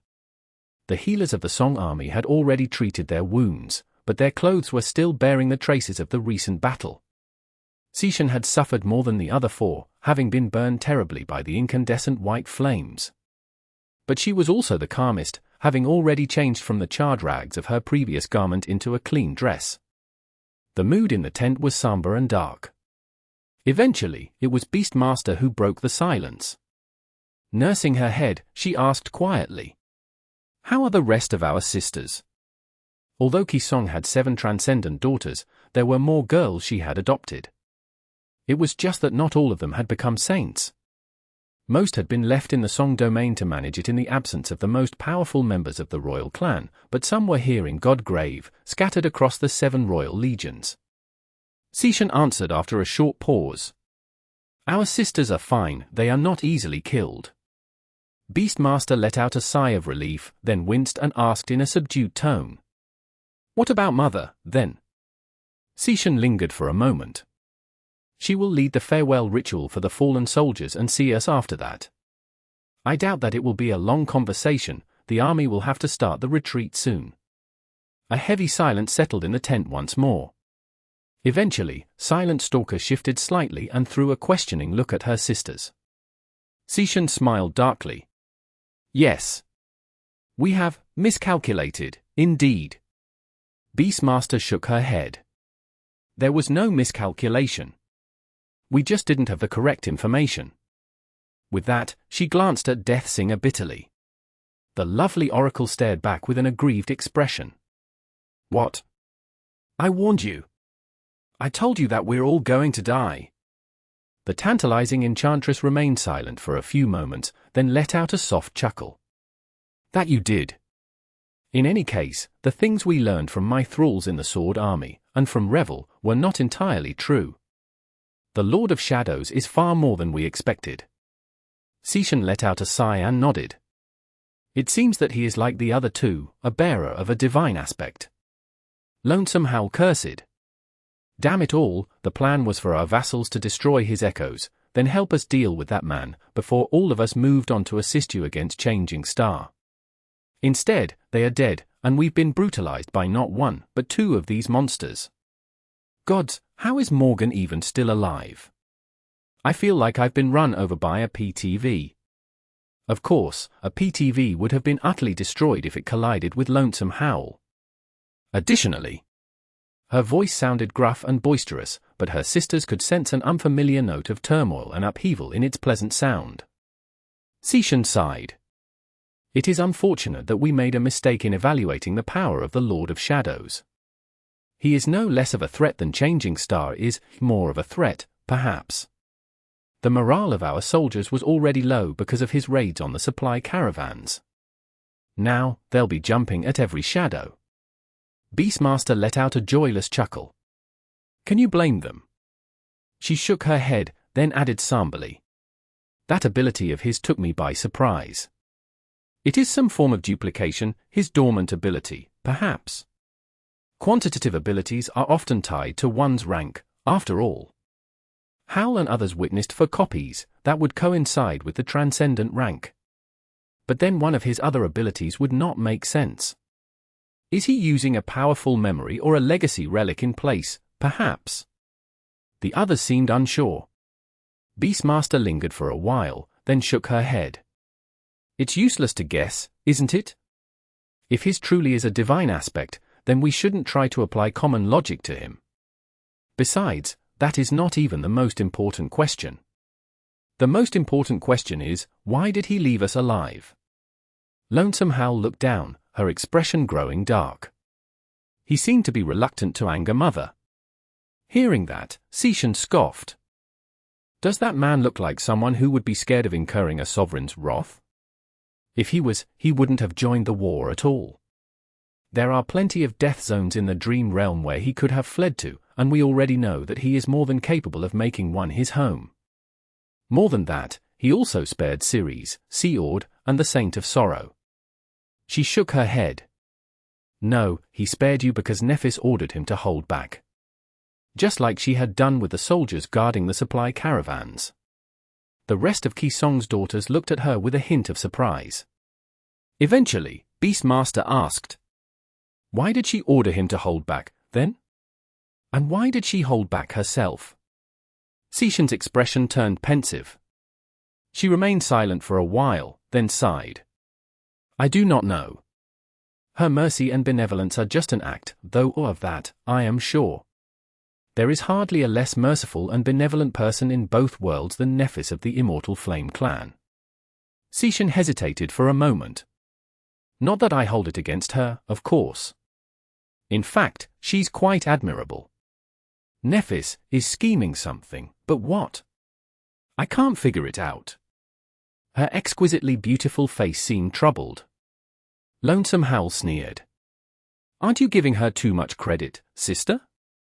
She is already as high as any of us can be, and there is nothing left for her to earn. What can she ever scheme for? Before, I could have imagined a twisted scenario where she wanted to prove herself and become, I don't know, Daddy's favorite. But with Morgan falling out of favor, even that is already beside the point. She leaned back and crossed her arms. Your judgment is always clouded when it comes to those years, Shan. Sure, that girl achieved something outstanding on the Forgotten Shore, assembling an army of loyal followers, killing an invincible tyrant, and taking his throne, then getting most of her army obliterated to win an unwinnable battle. But that was in the past. As she was speaking, Seishan's expression changed subtly. Lonesome Hal did not notice, but Beastmaster did. She smiled. Wait, you don't think? Seishan lingered for a few moments, then slowly shook her head. No, of course not. Yes, Nephis and the Lord of Shadows are immensely powerful, but even they stand no chance against a Supreme. They would know it better than us, too. Unless she conquers the fourth nightmare, it would be pointless to even think about disloyalty, and Anvil won't allow her to challenge a seed. So, thinking in that direction was a fool's errand. And yet, Seishan remembered Gunlorg's golden armor. And how impenetrable it had seemed. Her brow furrowed a little, and she gave Beastmaster a complicated look. The beautiful enchantress smiled. What? Are you regretting dissuading me from killing her in Antarctica now? Seishan did not answer immediately. Eventually, she said, I'd probably be a skinwalker vessel now if you did. Beastmaster sighed. True. Then I'll express my gratitude to her the next time we meet. Chapter 2025. A Bitter Triumph. Sunny was sitting on a wooden trunk, for once feeling burdened and suffocated by the weight of his armor and the cool touch of his mask. He wished he could dismiss it and feel the gentle touch of fresh air on his skin. Or Neph's gentle touch. Nephis herself was sitting quietly on her austere cot, wearing a pristine white tunic. She did not seem like someone who had just participated in a harrowing battle, but her gaze was cold and distant, devoid of human warmth. Still, she made an effort to spare him a pale smile. Cassie was sitting on the shadow chair, which Sunny had summoned for her. Out of the three of them, she had fared the worst in the battle. The Song army had not sent more than one saint to face her, but Cassie was not someone meant for the mayhem of the battlefield, either. She had won the duel, of course, but not without suffering several painful blows. Or maybe she had simply endured them on purpose, not wishing to disclose the true extent of her lethality to those who considered her a relatively weak and helpless saint. Even now, Sunny couldn't say for sure. All three of them were silent. The silence that surrounded them had a special quality, too, because of the runic enchantment Cassie had drawn on the floor, a complicated spell to ward off unwanted attention. Sunny sighed, then turned into a shadow. A moment later, he manifested himself into a person again, this time wearing, definitely not me, instead of Weaver's mask. After lingering for a moment, he said, "Things went well, did they not?" They had. A few unforeseen complications had emerged, just as expected, but the plan had worked better than they could have hoped. Nephis had greatly elevated her status, cementing herself as the only voice of reason and compassion in the dreadful crucible of this cruel, demented war. She had won the hearts of countless soldiers of the Sword Army, and of the Song Army, as well. Better yet, she had saved countless lives that would have been lost in the senseless slaughter otherwise. She had also established herself as a leader among the saints, let them witness the will of the sovereigns being defied with impunity, and shown the vast and awesome power of her pure flames. That last part was especially important. Personal valor still mattered most among the legacy clans, after all, whose claim to nobility rested on the laurels of martial excellence, with saints serving as living embodiments of the fearless virtue the members of military aristocracy were meant to possess. Nephis had not only demonstrated her willingness and ability to disobey the sovereigns, but also proved that she had the right to. Not only because she was strong herself, but also because she was capable enough to ensure the loyalty of someone who was in no way weaker. The Lord of Shadows. Sunnis' astounding performance was like a cherry on top of a delicious cake, or rather, a scoop of ice cream on top of a delectable waffle, in his case. With fresh strawberries on the side. This aspect of their plan was just as important as the battle itself. After all, at the end of the day, it did not matter what the soldiers, the legacies, and the saints thought or felt. Nothing mattered, because in the world where strength reigned supreme, the reign of supremes was absolute. Since they were the strongest. Their strength was so tyrannical, in fact, that even the most exalted warriors of humanity could not dare to dream of resisting their rule, otherwise, half of the warriors in both great armies would have stayed home instead of following the sovereigns to Godgrave. There were plenty of dissidents among the soldiers, and among the saints, too, like Tiris and Roan of the White Feather clan. The longer the war continued and the more lives it claimed, the more the disillusionment within the great army spread, like pressure building in a tank. However, the sovereigns were too strong, and could not be defied. There was no vent to release the pressure, and so, the pressure only grew. Or rather, there had not been. Until today. What Nephis, Sunny, and Cassie had done was more than simply change the nature of one battle. They had also shown people a glimpse of hope. A vision of the future where someone was, in fact, strong enough to challenge the Supremes. A possibility. Granted. It was all, of course, nothing but a lie, a treacherous bluff concocted to deceive the people. Because they still had no real way of defeating the sovereigns, only a determination to find one. Still, as far as grand acts of treachery and deceit went, this one had been performed quite wonderfully. The plan had worked very well. And that was exactly the problem. Nephis looked at Sunny silently, but it was Cassie who spoke. It did go well. Too well, really. So, it seemed that they had come to the same conclusion as him. Sunny had anticipated that the Sword Army would win the battle. They were themselves warriors of the Sword Army, after all. However, the defeat of the enemy was too decisive, too crushing. The losses of the Song Army were too dire when compared to the losses of the Sword Domain. That, he had not expected. Everything seemed to have happened exactly how the King of Swords had wanted it to happen. which meant that the king had known what Nephis would do far in advance. Did he also know why she had done it? What was her true intention? What was her goal? Sunny could not help but feel ill at ease. He looked at Nephis, lingered for a moment, and then asked, "How much does he really trust you? How much does he distrust you? What has his demeanor been like in these past few years, when he interacted with you?" It had been more than 5 years, 6 for Sunny because of the tomb of Ariel, since Clan Valor adopted Nephis. Her status within the royal clan was honestly quite strange. On one hand, she had been kept at a distance and mistreated by the elders of Valor, who almost seemed keen on getting her killed.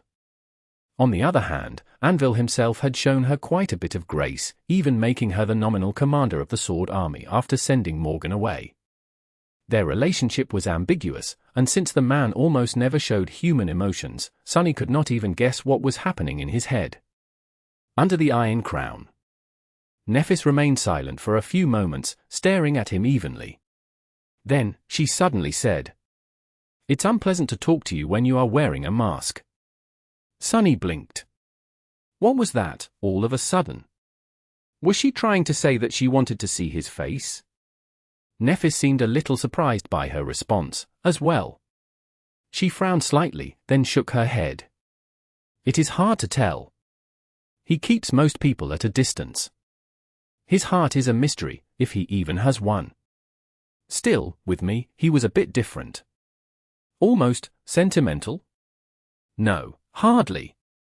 Maybe curious. I thought that the attention he was paying me was minimal, but Morgan seemed surprised. As if it was much more than what he paid to everyone else." She hesitated for a bit, then added evenly, "It is because of my mother, I think. He spoke of her a couple of times. So, general weirdness, but nothing that alluded to distrust or suspicion. Quite the contrary, actually. Of course, one had to remember that the sovereigns had insistently tried to assassinate Nephis in the past, when she had no value." Sunny sighed, unsure what to think. He still felt uncomfortable speaking openly about their secrets, even with Cass's enchantments protecting them from being spied on. So, he tried to remain as vague as possible. In the end, he simply said, "I think it is better if we assume the worst." Chapter 2026. Escalation. The worst being that Anvil had known all along about the irreconcilable hatred Nephis had harbored towards him and Kisong, and was fully expecting her to try taking revenge on them at some point. Perhaps he simply did not care, not even considering her a threat. Perhaps he did not mind making use of Nephis and her talents before eventually disposing of her? In any case, today's events were bound to change things. Cassie frowned. "Our timetable needs to be accelerated, then." She was right. They had to hurry, anyway. Now that the Song Army had lost a decisive battle, it would be pushed back off the breastbone reach. The power of Kisong's domain would diminish, and Anvil would gain an advantage, which was a problem. In truth, today's battle had brought another benefit to Sunny, Nephis, and Cassie, albeit quite a morbid one. Even though they had hoped that far fewer saints would perish, in the end, the actual number was quite high. Which meant that both domains had grown weaker today, and many citadels stood without masters now, and there was no one left alive to claim them. So, in the final confrontation, both Anvil and Kisong would not be as powerful as they had been the day before. However, this loss had affected the Queen of Worms disproportionately. It was to the point where the King of Swords could very well decide to challenge her before the remaining citadels in Godgrave were conquered, if given reason to believe that Revel's expedition would succeed. So, the situation was both highly unstable and fraught with peril. They could not be cautious or patient anymore. Worst of all, Sunny and Nephis were not anywhere close to figuring out how to attain supremacy, still. There had been some progress, but nothing they could bet their lives on. And with the pace of war suddenly changing, he was not sure that they would be able to solve the puzzle in time. Fighting the sovereigns as since it was, then? Remembering the sight of the sea of swords falling from the sky, Sunny gritted his teeth. Why did it matter, though? There had been two opinions on how to kill the sovereigns from the very start.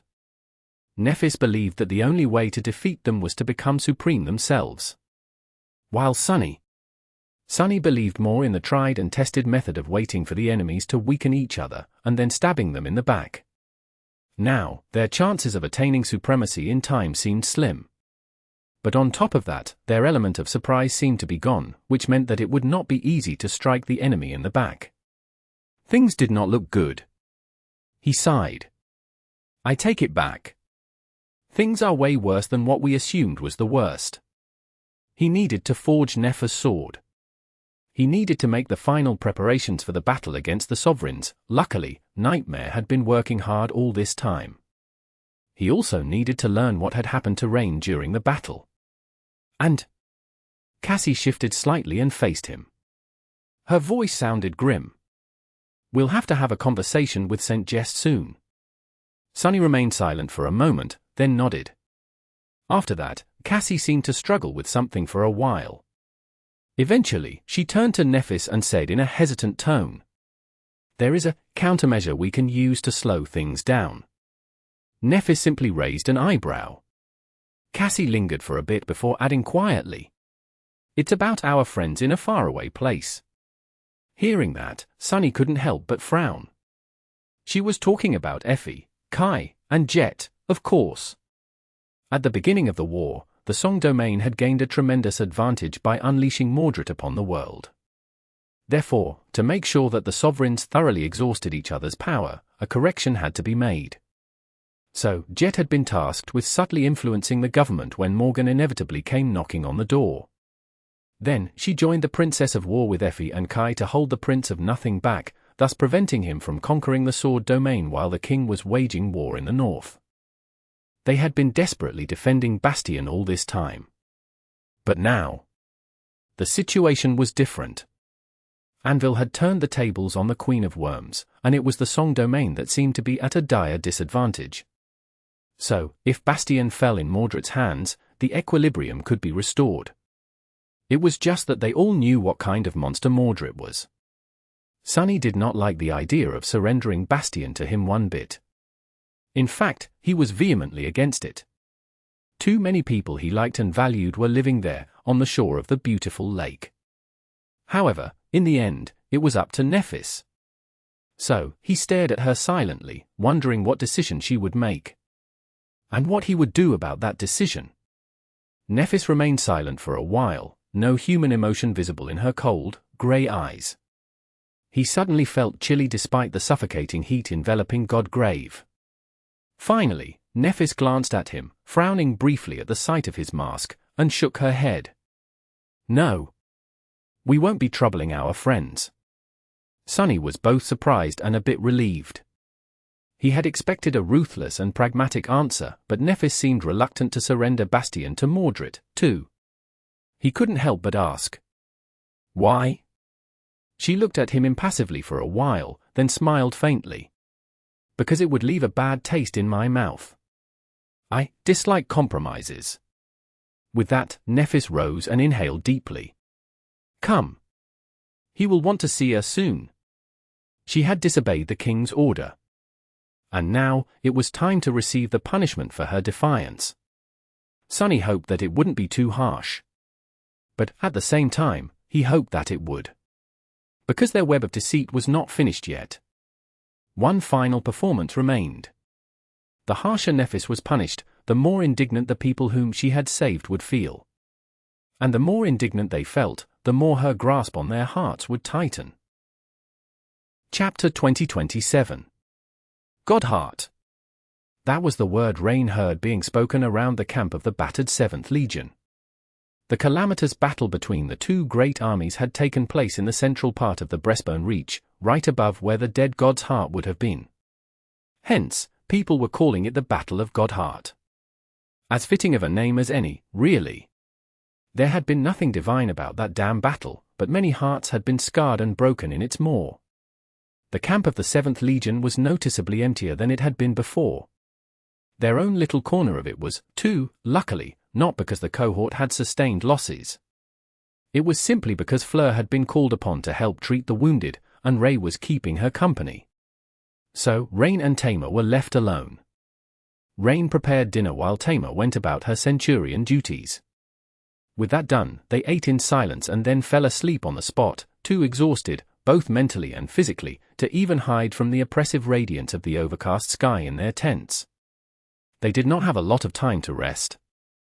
As soon as the worn-out soldiers were able to march, the Song army was going to abandon the temporary camp and retreat north, toward the Collarbone Plain. The Sword army would most likely pursue, so the march was promising to be tough and unforgiving. A few hours later, Rain and Tamer were woken up by Flaw and Ray, who had returned from the field hospital. The delicate healer looked like someone on the verge of suffering essence exhaustion, and her stealthy boyfriend was not much better. Rain yawned, rubbed her eyes, then pushed the half-full pot of army stew toward them. "Here, eat." Ray gave her a nod of gratitude and sat down. Flaw, meanwhile, glanced at Tamer. "Your father is looking for you. He's in the field hospital." Noticing Tamer's sharp gaze, she put a hand on her shoulder and added in a soothing tone. "His wounds were serious, but he is doing well now. Don't worry." Tamer lingered for a moment, then nodded and rose to her feet. Rain did not have anything better to do, so she decided to follow the young legacy. The two of them walked through the camp of the 7th Legion, eventually crossing into the avenue separating it from other divisions of the Song army. As they walked, they could hear the soldiers talking about the battle in numb, subdued voices. Some were sharing their fears and concerns about the retreat and the future prospects of the Song army. Most, however, were talking about changing Star and the Lord of Shadows. Rain threw a brief glance at her shadow, feeling a little strange. She had witnessed the clash between her brother and the 7 Saints of Song. The fury of it, the chilling scale, the destruction. Despite his reassurance, she had been worried sick while watching, clenching her fists and forgetting to breathe.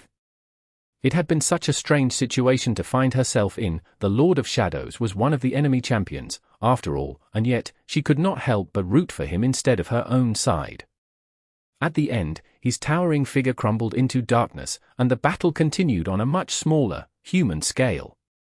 So, Rain had not seen how it ended, but she learned the result soon.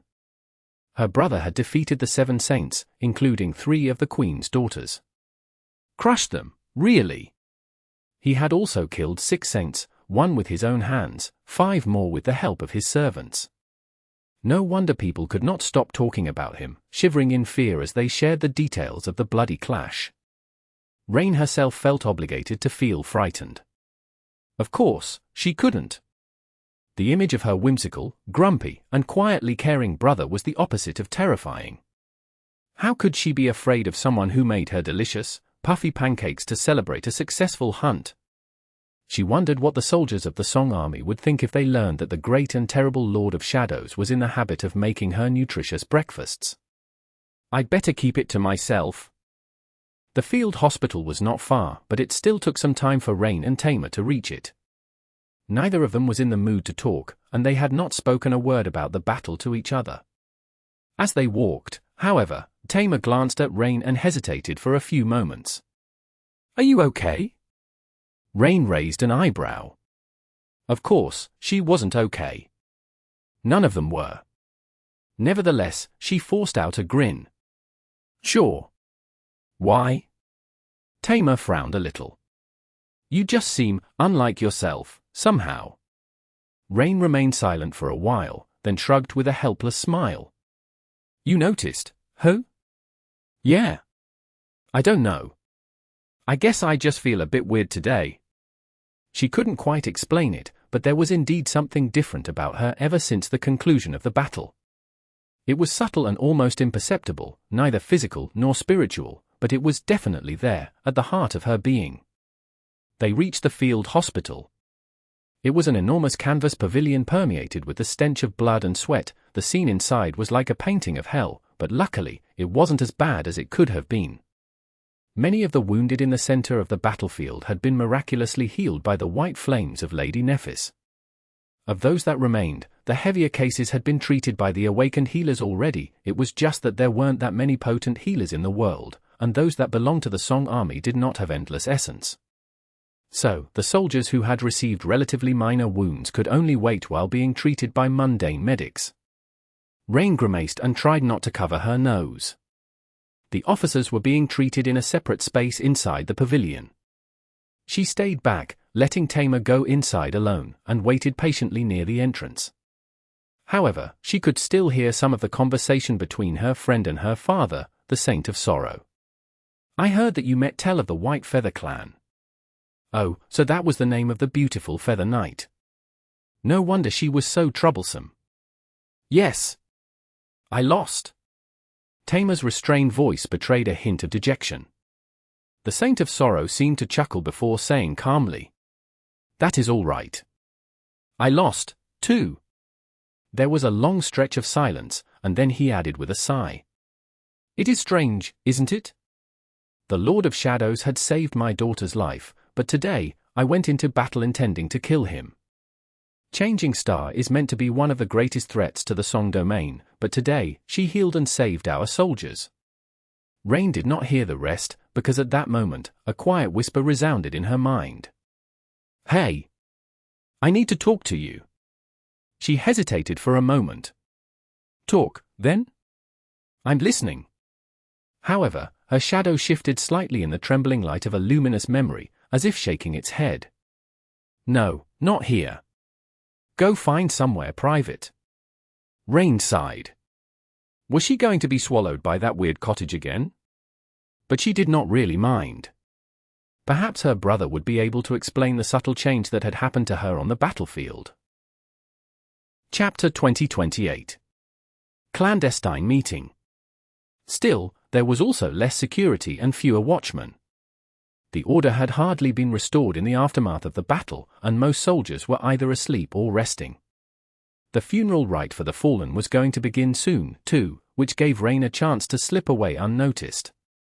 She found a desolate space hidden between a row of empty tents and the outer palisade, hiding in its cool shadow. A moment later, she felt herself being pulled into the darkness, and experienced the familiar sensation of being transported somewhere else. Only, this time, there was no quaint brick cottage waiting for her on the other end of the journey. Instead, she found herself in the hollows, with her brother standing by her side. The ancient jungle sprawled around them, brimming with a myriad of scents, rustles, and harrowing perils. Rain could not help but shudder, remembering the doomed march to the Collarbone Citadel. The gruesome scenes of people being devoured by the jungle surfaced in her mind, making her feel nauseated. There were no trees or vines close to her, at least. They were standing in the middle of a large clearing, with only the scarlet moss covering the surface of the ancient bone. It was a relief, but they weren't alone in the clearing. Not too far away from, the corpse of an appalling abomination lay on the ground, seeping blood into the scarlet moss. Next to it were two figures. One was a man in a fearsome onyx armor, his face hidden behind an eerie mask of black polished wood, the Lord of Shadows. Rain blinked a couple of times, stared at him for a few moments, then glanced at her brother. No, but how were they really the same person? If she did not know the truth, she would have never believed it. Her brother was a young man of modest stature, with a slender build and delicate features. He was not quite flimsy, but no one would call him physically imposing either. He wore simple clothes and wielded no weapons. The Lord of Shadows, meanwhile, actually, strangely enough, it was difficult to tell what his height was. Nevertheless, he seemed to tower above everything, as if his mere presence made the world smaller. His battered onyx armor made it impossible to see him as anything except a deadly warrior, and his menacing mask was chilling to look at, pools of impenetrable darkness nestling in its eyes. More than that, their very presence was different. Her brother emanated an easygoing, relaxed, and joyful feeling. He was quick to smile, and his dark eyes often glistened with wry humor. The Lord of Shadows, though, was the epitome of aloof and threatening. His gaze, his bearing, the subtle slant of his shoulders, all of it expressed cold indifference, ruthlessness, and arrogance. This was indeed a person who could slaughter saints and laugh as he did so. Rain was taken aback for a moment. Well, it makes sense. Her brother was living several lives at the same time while hiding that fact. Naturally, he would need to develop sublime acting skills to pull off this scheme, if otherwise, there would be no point in hiding his true identity.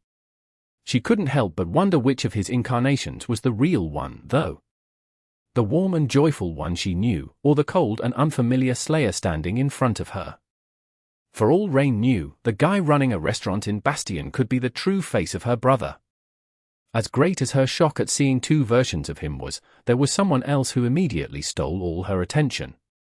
Because the Lord of Shadows was not alone. Next to him stood a breathtakingly beautiful woman. Her beauty was so lovely and exquisite that Rain felt utterly stunned for a moment, barely able to think. The woman wore a white tunic and a sea-wave cloak, her hair falling down like a cascade of pale gold. Her eyes were hidden behind a blindfold, but Rain remembered how they looked very well. After all, she had met this beautiful saint before. It was Lady Cassia, Song of the Fallen. What is Lady Cassia doing here? Logically, it made sense. The Lord of Shadows and Song of the Fallen were both members of the Sword Army, after all, so it was only reasonable to assume that they knew each other. Still, Rain was utterly shocked to meet her here. She suddenly felt self-conscious and uncomfortable, ashamed even. It was because Lady Nephis and the members of her cohort had shown Rain great kindness before, but now she was fighting on the side of their enemies. There was no reason for her to feel shame. Her decision to join the Song Army had been dictated by the desire to protect her friends and neighbors against the invading forces of the Sword Domain, after all, and that decision was still valid. But emotions were not always reasonable, and so, Rain couldn't help but feel as if she had betrayed the benevolence of the beautiful woman in front of her. Why did he bring her here? Shifting from one foot to another, Rain looked at her brother hesitantly. He smiled. Don't worry. She is my partner in crime, I guess. Hearing that, Lady Cassie tilted her head a little. Rain's brother chuckled. Rain, Cassie, you two should already know each other, right? Rain remained silent for a moment, then nodded. Then, she flinched and hurriedly voiced her answer aloud. Oh, yes. It is nice to see you again after all this time, Saint Cassia. The beautiful saint smiled softly. Rain was more or less convinced that entire kingdoms could be toppled by that smile. It is nice to meet you again as well, Rain. Her eyes shook a little. She actually remembers me. Her brother, meanwhile, looked at the Lord of Shadows and scoffed. Anyway, I asked Cassie to help me figure out a few things about your awakening. The two armies are relatively close to each other at the moment, so that fool over there carried her here to take a look at you. The Lord of Shadows answered in a cold, menacing tone. Who are you calling a fool, you fool? Rain stared at the two of them with a strange expression.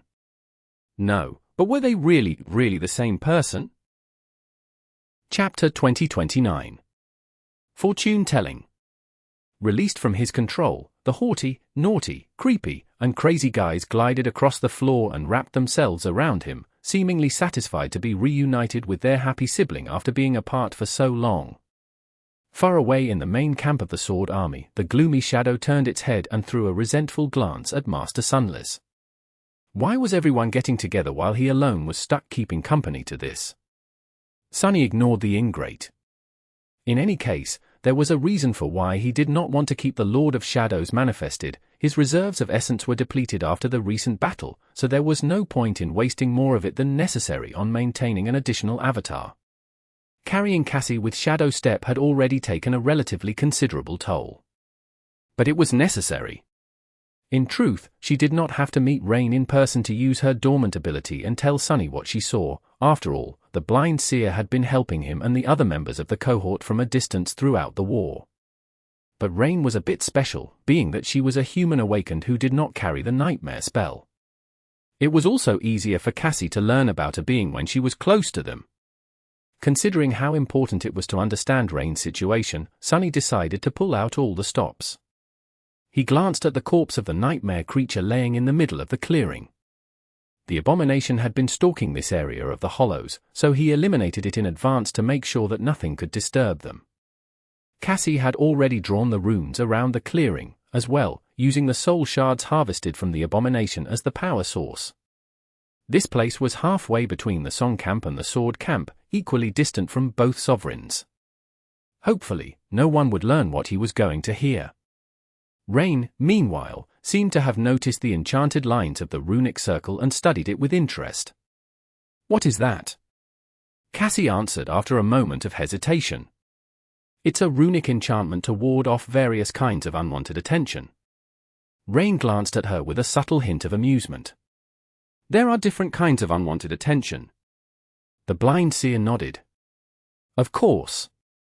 There are natural senses, memories with monitoring functions, sorcery, special aspect abilities, divination powers." As the list went on, Rain blinked. "Wait, what do you mean by runic enchantment? How does that work?" Cassie pointed to the subtly shimmering essence lines. Runic sorcery is the most widely known and easily accessible school of sorcery, similar to shaping, but... Sunny interrupted her with a dry cough. "We don't really have time for a lecture on the basics of sorcery, sorry. Let's get to business."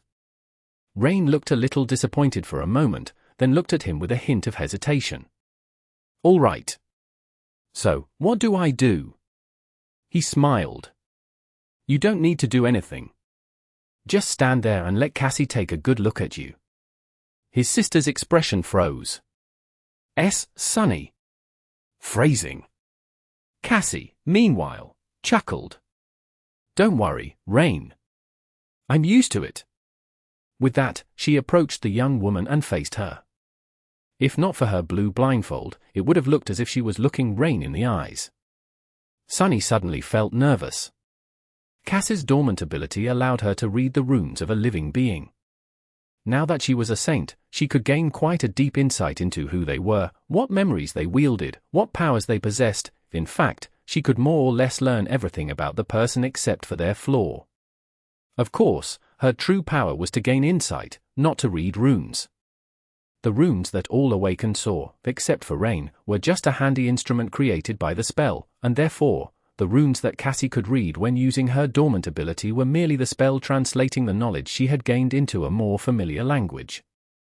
A convenient modification of Cassie's own power, just like creating shadows with fragments and nurturing them by sacrificing memories had been for Sunny. Therefore, he was not sure what Cassie would see when looking at Rain. Would the spell still translate the mystical insight into easily accessible runes, like it did for the awakened and the nightmare creatures the blind seer examined? Or would she have to fathom the depths of Rain's soul herself? And what would she see? By all accounts, Rain was only supposed to possess a single attribute, maybe two. Sunny himself had only possessed one innate attribute, fated, before undergoing the first nightmare, after all. His other two attributes, Child of Shadows, and a Mark of Divinity, had come from the nameless temple slave whose body he had taken in the nightmare. Similarly, he had also received the temple slave aspect from him, which then evolved into his true aspect. Shadow Slave. But Rain had never undergone the first nightmare. She had learned to sense and control her essence first, and then awakened by forming a soul core herself. So, unless she had done something to develop them, there was nowhere for additional attributes to come from. Only her innate attribute was supposed to be there, whatever it was. She would not possess an aspect, either. Unlike the carriers of the nightmare spell, the original awakened had to find and unseal their aspect themselves. Many never did. Neither did they find their flaws. Those were only required if one wished to attain transcendence and make the first step into the realm of divinity. Therefore, all that Cassie was supposed to see was an innate attribute, if Rain had one, and her memories, perhaps the Mark of Shadows, as well. But something had happened to Rain on that battlefield. Sunny was not sure how she changed, but he could feel it. Something had shifted inside Rain once she chose to spare Tell of White Feather, and that change was persisting still. So, had she unsealed her aspect? After a while, he glanced at Cassie. The blind seer took a deep breath, then frowned, and subtly shook her head. Chapter 2030. Runs in the Family. Sunny was not really disappointed. In fact, he had not expected Rain to unseal her aspect so soon, but he was a little concerned. If not that, then what? One disturbing possibility came to mind, that Rain had been infected with a seed of corruption in the middle of that damned battle.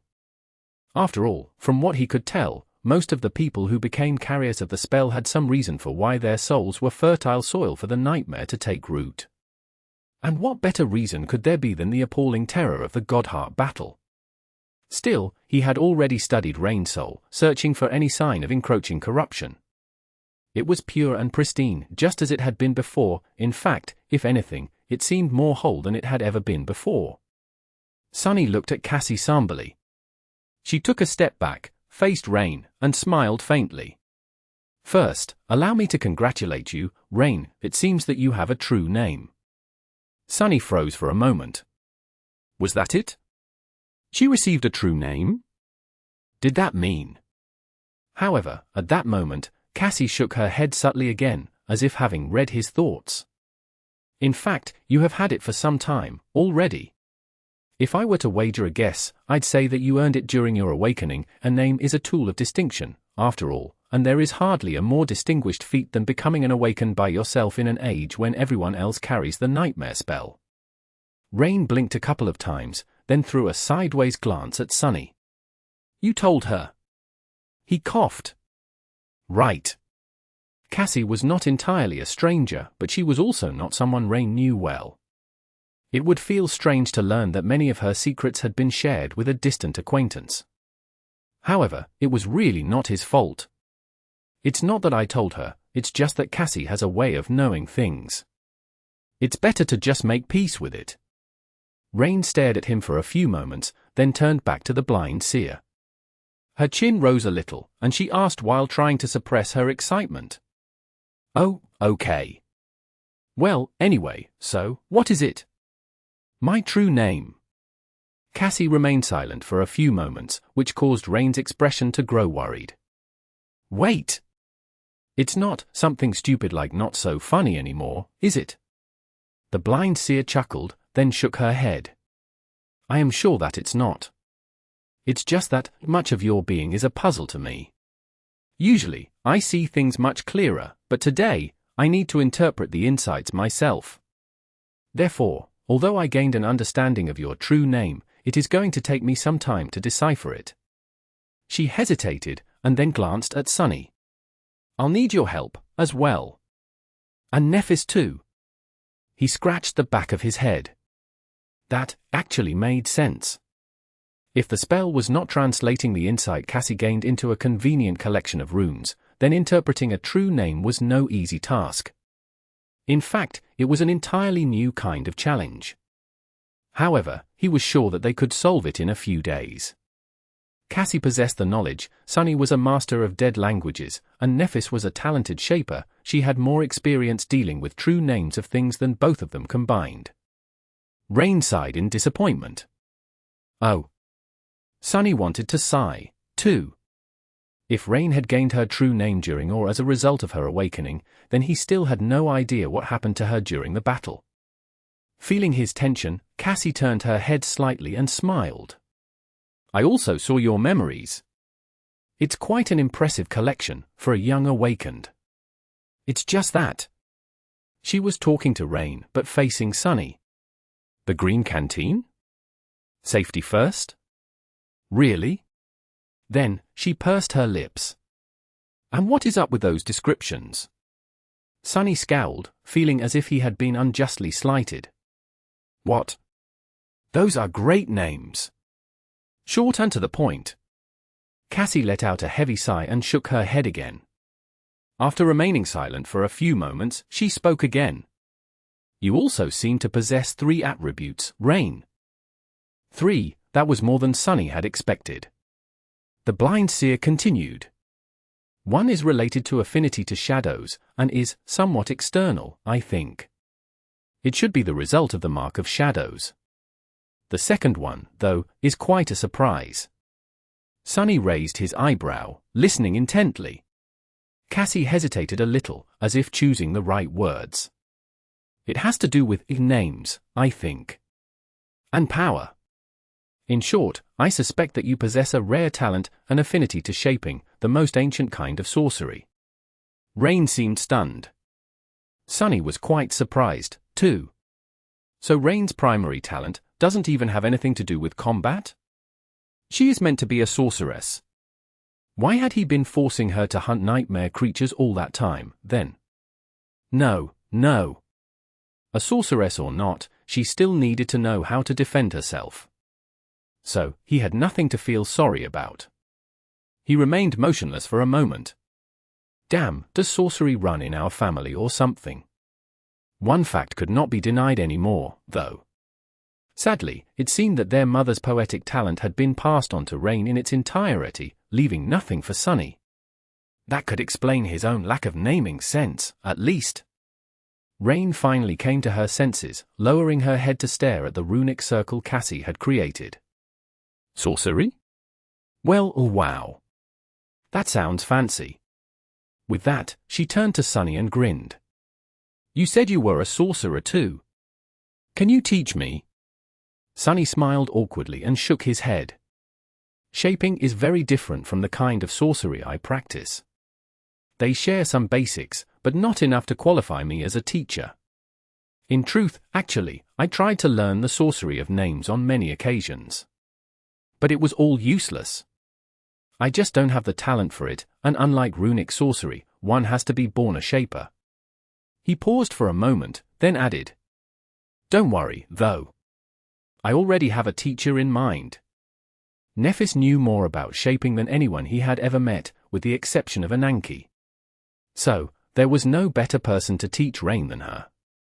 It would be quite a hassle to arrange the lessons, sadly. But if Rain did learn at least the very basics of shaping, it would be a great boon to her. It would also mask her lack of an aspect perfectly. Finally, he looked at Cassie. What about the third attribute? She lingered for a while, then frowned slightly. That one, I'll have to ponder on it a bit longer. All I can say now is that it has to do with Rain's soul, as well as its connection to the world. Both are quite special. Sunny scowled. His sister wasn't. Cassie interrupted his thoughts once again. Don't worry. It is entirely different from the attribute you used to possess. He let out a sigh of relief. The last thing Sunny wanted was to learn that Rain was fated, just like he had been. That damn attribute had brought him so much pain and sorrow that he would not wish it on his worst enemy. In fact, he would not wish it on any enemy. A fated enemy would be a real nightmare to deal with. Rain seemed both excited and curious. Eventually, though, she simply smiled. So, I have a true name, a talent for sorcery, and am quite a special person on top of that. Oh, and I am also a real legacy, a princess of the Shadow clan, no less. Ha! Am I not a lucky girl? With that, she looked at the frayed and blooded fabric of the puppeteer's shroud and grimaced. What the hell, why am I in such a sorry state then? Glancing at Sunny, she pursed her lips. Then again, princesses are not faring too well these days. I hear 3 of them were beaten half to death by some vicious scoundrel today. Sunny coughed, ignored the jab, and looked at Cassie. Anything else? She slowly shook her head. Nothing that I can see. He sighed. That made it easier, then. If the change that had happened to Rain was not connected to her aspect or her true name, then it only left one possibility. Something that even Cassie could not see, at least not yet, as a saint. It seemed that Rain had attained her flaw. Chapter 2031. Blessings of the Cursed. He had hoped for a different conclusion, but of course, the actual issue just had to be the only thing that Cassie was unable to see. Nothing could ever be easy. Rain's very own flaw. He sighed. In and of itself, attaining a flaw was not a bad thing. Sure, most people saw flaws as curses bestowed upon them by the nightmare spell to balance out the awesome powers they received. But he had lived long enough, and had seen enough, to know that it was not entirely true. Firstly, flaws did not come from the spell, it just helped awake and find them, just like it helped awake and unseal their aspects. Secondly, flaws were the manifestation of one of the absolute laws of existence, the law of imperfection, which had been created by the gods as one of the weapons, perhaps the last weapon, in their war against the void. Albeit cruel, flaws were meant to help those who accepted their burden grow. Life was a struggle, after all, and perfect things could never improve. They were still and unchanging, which was no different from being dead. That was what Ananke had said, and despite wanting to protest these words, Sunny could not disagree due to his own experience. So, flaws were more benign than malignant in nature, or at least they were supposed to be. They were still no different from a curse for people suffering their cruelty, though. Sunny remembered a few of the more terrible flaws he had encountered. Nephis, Cassie, and himself, these flaws were terrible enough, and they weren't even the most appalling. He remembered how Castor had looked right before dying. That flaw was quite dire, albeit also quite easily avoided. All the person cursed by it had to do was to forsake their aspect powers. Of course, if Castor had been someone willing to abandon his pride and sense of duty to his clan, he would not have been given such a flaw. Sunny also remembered Dawn, whose continuously growing body would have eventually killed him, collapsing under its own weight. He remembered Jet. And many others. His expression turned somber. Yes, from the point of view of a god, a flaw wasn't a curse. But from the point of view of a human, it could very well be. So, knowing that Rain had unexpectedly found hers did nothing to calm his nerves. What can it be? Sunny tried not to let his imagination come up with terrifying answers and shifted his attention to something more important, finding a way to actually learn what Rain's flaw was. It was not unsolvable. Flaws were never random, after all. They were also deeply connected to who the people cursed by them were, having to do with something fundamental about them. Sometimes, a flaw would be in direct opposition to the very core of a person's identity. Sometimes, it would take something they held dear and twist it in a hideous way. Sometimes, a flaw had nothing to do with one's personality, but was instead connected to the nature of one's power, or even their fate. In any case, it was not impossible to simply deduce a flaw as long as you knew that person well enough. And there were few people in the world who knew Rain better than Sunny did. He studied her for a few moments, then said in a pensive tone, "Tell me exactly what happened back then. How it happened from your point of view, I mean." Rain suddenly seemed embarrassed. Her lively expression dimmed, and she looked away. Well. Her voice sounded hesitant. Eventually, Rain sighed and shrugged. It was all like a nightmare. I had never killed a person, you know? At least, I don't think I had. But then I clashed with that girl, Tell of White Feather, and it was either her or me. She grew quiet and turned her face away. In the end, I managed to overpower her, and all that remained was to drive a knife into her neck. But I sort of was a bit out of it, and could not really understand what for. Why must I kill her? That was what I thought. In fact, I felt deeply disgusted by all of it. Rain grimaced and shook her head. It was stupid and cowardly, I know. If I was in a better state, I would have remembered that sparing her life meant risking not only my own, but also that of Tamer, and others. But, well, I wasn't. All I knew was that I didn't want to kill her, and so, I made a choice not to. She sighed again. And, to be honest, it felt like the right choice. It still does. Of course, that might just be because Lady Nephis arrived before I could pay for my mistake. Sunny stared at her, thinking. He had witnessed the fight between Rain and Tell, as well. More than that, he had been embracing Rain as a shadow throughout the battle, so he had felt everything she had. So, he had his own impression of what had happened, too. Sunny knew Rain. He knew what event had become the catalyst of her flaw. And he also knew how the world usually worked, as well. So, if he imagined the worst possible outcome considering all that. His gaze darkened. There was a seed of a very uncomfortable idea taking root in his mind. Sunny hesitated for a few moments, then glanced at Rain and said, "Summon your bow." She seemed confused, but outstretched her hand and called upon the beast of prey. Cassie tilted her head a little, as if confused by his request. Meanwhile, the shadows at the edges of the clearing stirred. Soon, there was the sound of buzzing, and an abominable insect that resembled an oversized mosquito flew into the clearing, as if trying to escape something. However, it did not manage to fly far. An inky black hand rose from the ground, catching it between its fingers. Sharp claws cut the creature's wings and pierced its body, just deep enough to prevent the vermin from escaping, but not to kill it. That was Rain's job. Looking at her, Sunny lingered for a moment, then said, "Go on, shoot it." She studied the desperately struggling mosquito, then narked an arrow on the string of her bow. And froze, not doing anything. Sunny frowned. "What are you doing? Hurry up and kill it." But Rain remained motionless, simply holding her bow and looking at the abominable thing. Eventually, she lowered her gaze. "I can't." Sunny's frown deepened. "What do you mean, you can't? Are you still out of sorts because of the battle? Listen, I can understand why you spared Tell. I'm glad that you did, actually. But that was a person.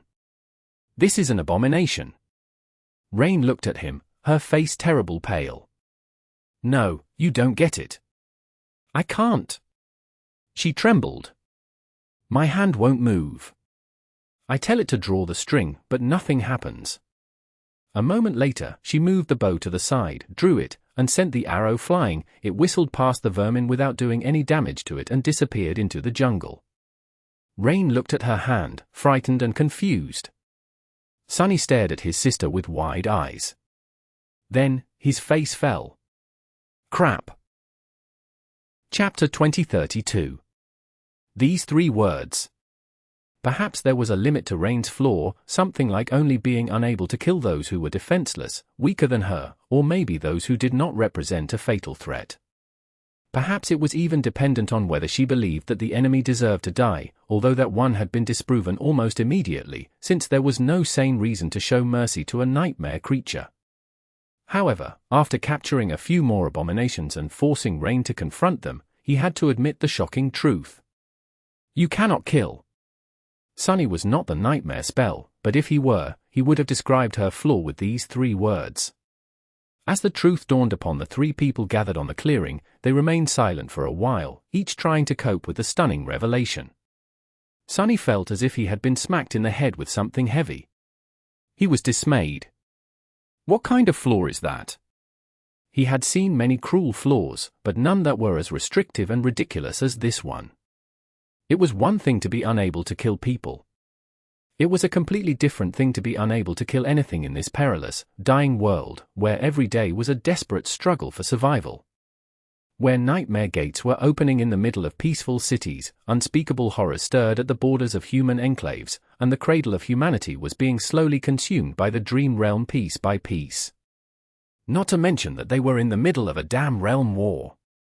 Suppressing a desire to groan, he brushed his hair back and forced out a mildly reassuring smile.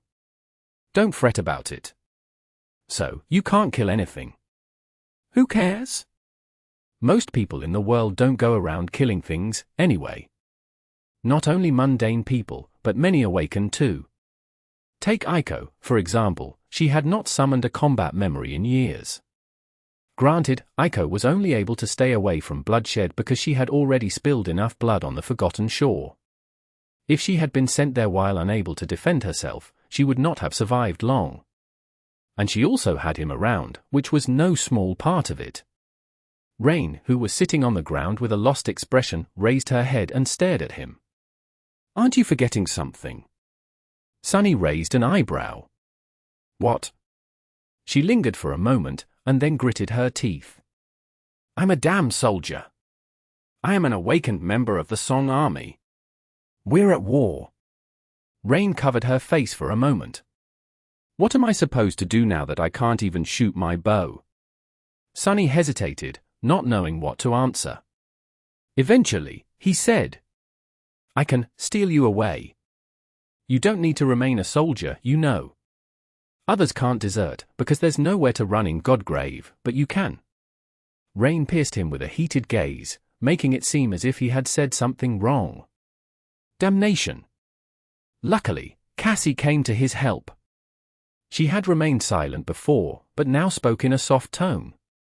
Rain, you are really asking the wrong person. Rain glanced at her and raised an eyebrow. Oh? How so? Cassie smiled. Did you not see? He is a monster on the battlefield. His power is beyond all reason, so, naturally, he would have had few opportunities to experience being unable to kill something that he really wanted to kill. She pointed to herself. But I have. After all, my aspect is quite unsuitable for combat, and my flaw made me blind. I had to learn how to face adversity despite my flaw, and so, I am in a better position to give you advice. Rain lingered for a few moments, looking at her heavily. Then, she shifted her gaze to Sunny. Is it true? Does your flaw not restrict you in combat? He smiled wryly. Not usually, no, but you don't have to be polite. You can just ask me what it is. Rain hesitated a little, then couldn't help herself and asked. So, what is it? Sunny stared at her silently for a while. Eventually, he scoffed. It's simple, really. I can't lie. Rain laughed. She even slapped her knee a few times. But under his calm gaze, her laughter slowly died out. No, wait, really? That is impossible. I mean, all the stuff you told me, no, wait. Really? Sunny smiled. It's true. I can't speak a single lie aloud. He pointed to her.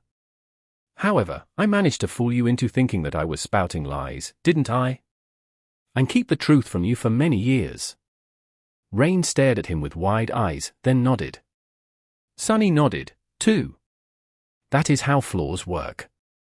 They are an insurmountable challenge, however, climbing over a mountain is not the only way to get to where you want to go. You can also go around the mountain, and you can work around the flaw, too. Cassie lowered her hand to the hilt of the quiet dancer and added in soft, but confident tone. It just takes time and effort.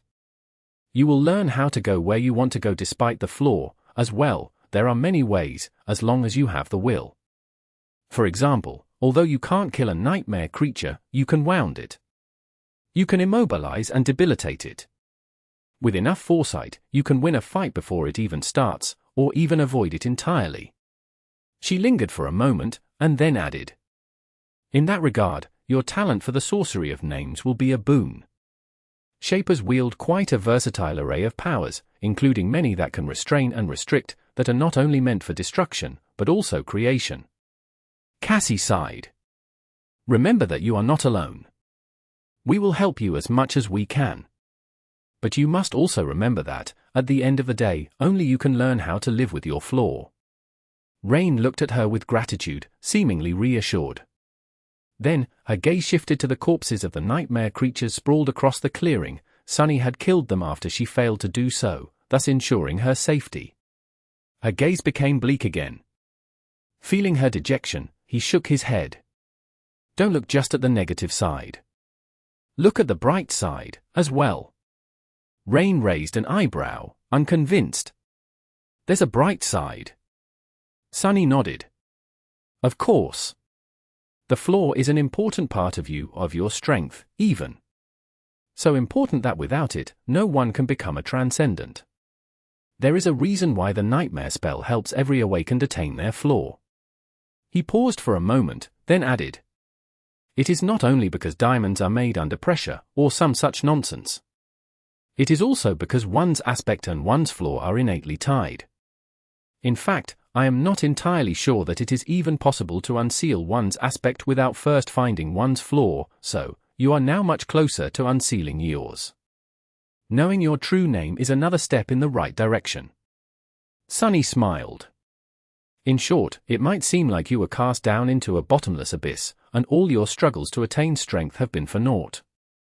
But in truth, it's the opposite. You have climbed to a much greater height compared to where you were yesterday. So, give yourself some credit. Rain remained silent for a while, looking at him with a hint of tentative hope. However, it did not look as if she was entirely convinced. In the end, she seemed to retreat into herself and look down. Tamer must have finished talking to her dad a long time ago. The army will be marching north soon. So, bring me back, please. Sunny glanced at Cassie, then sighed. As you wish. Just remember, our Shadow clan has a very magnificent citadel here in Godgrave. Say a word, and I'll bring you there instead. He almost hoped that she would, but Rain remained silent. Taking her hand, Sunny pulled her into the shadows. Cassie remained alone on the clearing. A few moments later, the Lord of Shadows emerged from the darkness and looked at her somberly. Well. The blind seer sighed. Let's return, as well. There is a lot to do. Chapter 2033. Dire Flaw.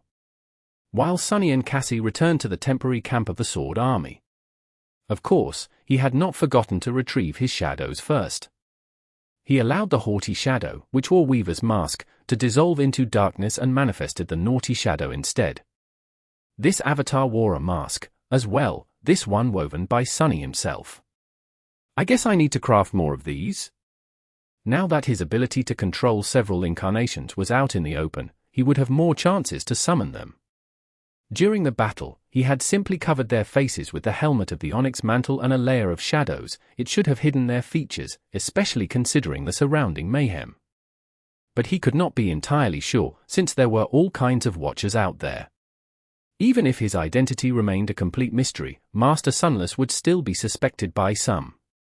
After all, he had entered Changing Star's circle around the same time as the Lord of Shadows. Now that people knew that the Lord of Shadow could exist in several places at the same time, they would naturally become suspicious of the humble memory merchant.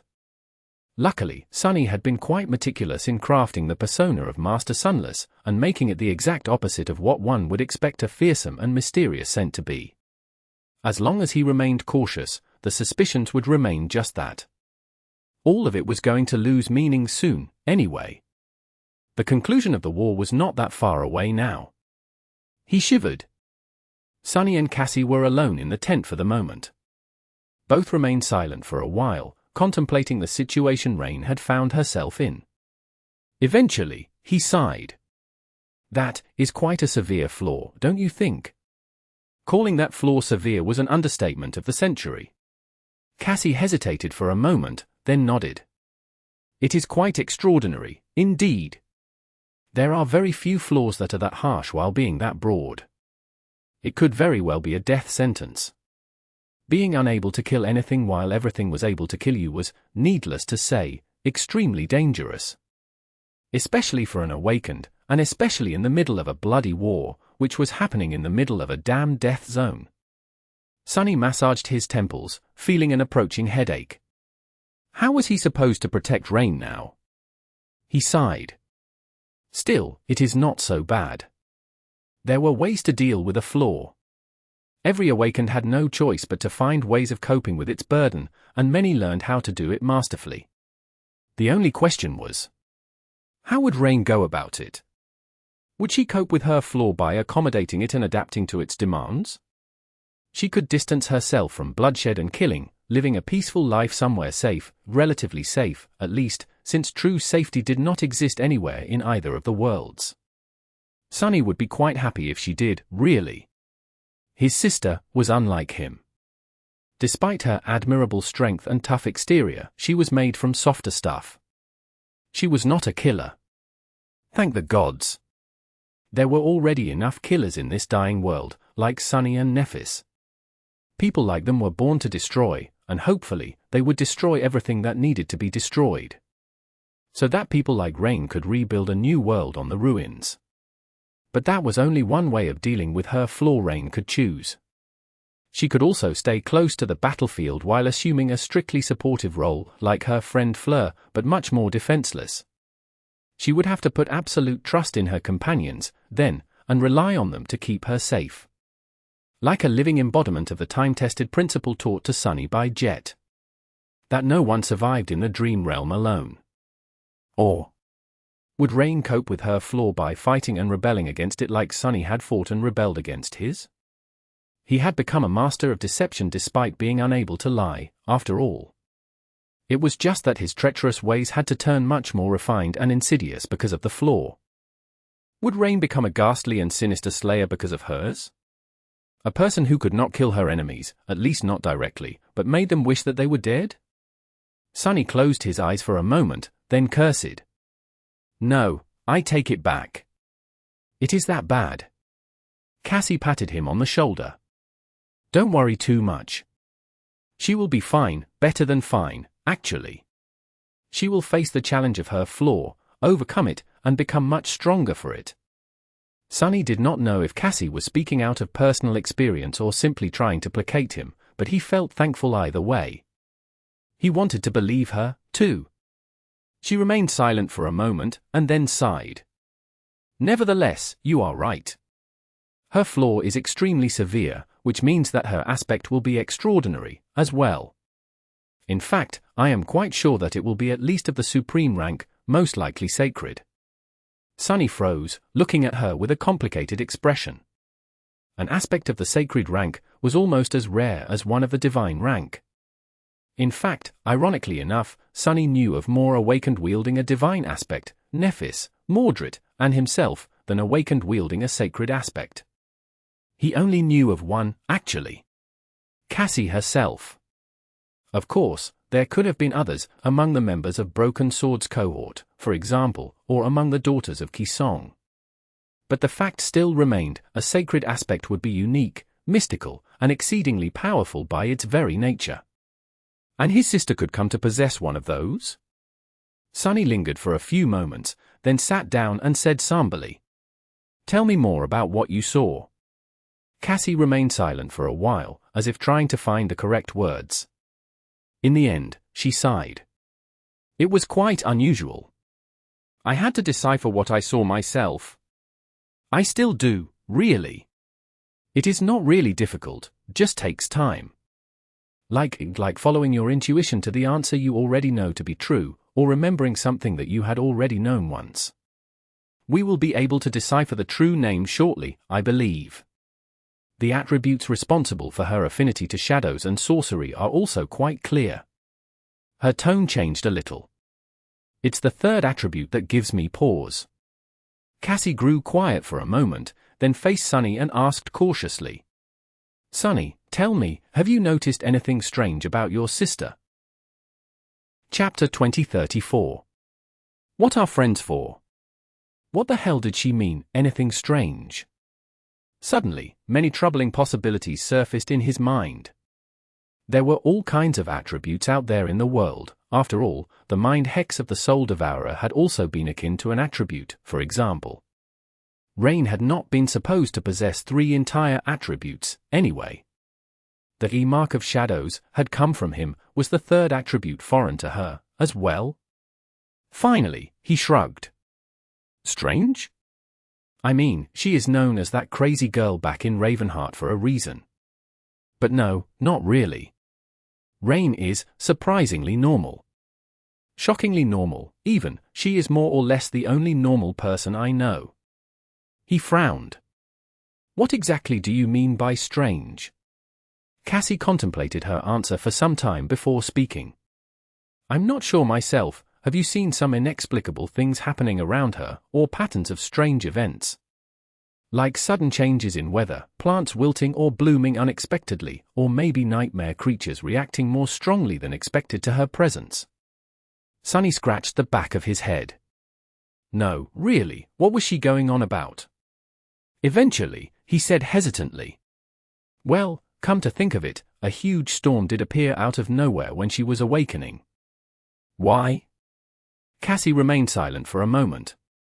That third attribute I spoke about, it is quite unusual. I'll need more time to truly fathom it, but what I do know is that her soul is connected to the world much more deeply than that of a mere awakened should be, or maybe it is the other way around. So, that storm might not have gathered by coincidence or as a response to her unusual awakening. It could have been a way the world was responding to the intensity of her emotions. Sunny blinked a couple of times. That kind of sounds like presence. The world had a way of responding to saints. However, Rain was definitely not a saint. Cassie nodded. Indeed. In fact, I suspect that Rain already has a presence, much like a Transcendent would. It is just that her soul is so much weaker than that of a saint that we have not felt her presence yet. Similarly, I also suspect that she already has a source element. She remained silent for a few moments, as if doubting herself, and then added in a hesitant tone. To be honest, it felt like all elements are her source element. Or maybe it's the other way around. Can a human soul itself be a source element? Gods, sorry, but I am really confused. All I can say right now is that her soul is very unique, deeply connected to the world, and inexplicably exhibiting traits similar to those of a Transcendent despite being properly weak and fully contained within her body, like any awakened soul should. Sunny stared at her silently. Then, he stared some more. No matter how much you are confused, I am confused more. Cassie chuckled, then sighed. Don't worry. I'll figure it out soon. Sure, it sounds strange, but consider some other innate attributes. I am sure those would have seemed bizarre to us if we glimpsed them for the first time without the spell providing a comprehensive, convenient, and concise explanation. Sunny thought about it. Well, yes, if he looked at it like that, the innate attributes of people with aspects of higher ranks would seem quite bizarre from the outside. Like his own, fated, or Nefer's, dream spawn. Compared to those, the strangeness happening to Rain's soul seemed almost mild. In any case, for now, the only thing he could do was wait for Cassie to decipher the full meaning, and worry.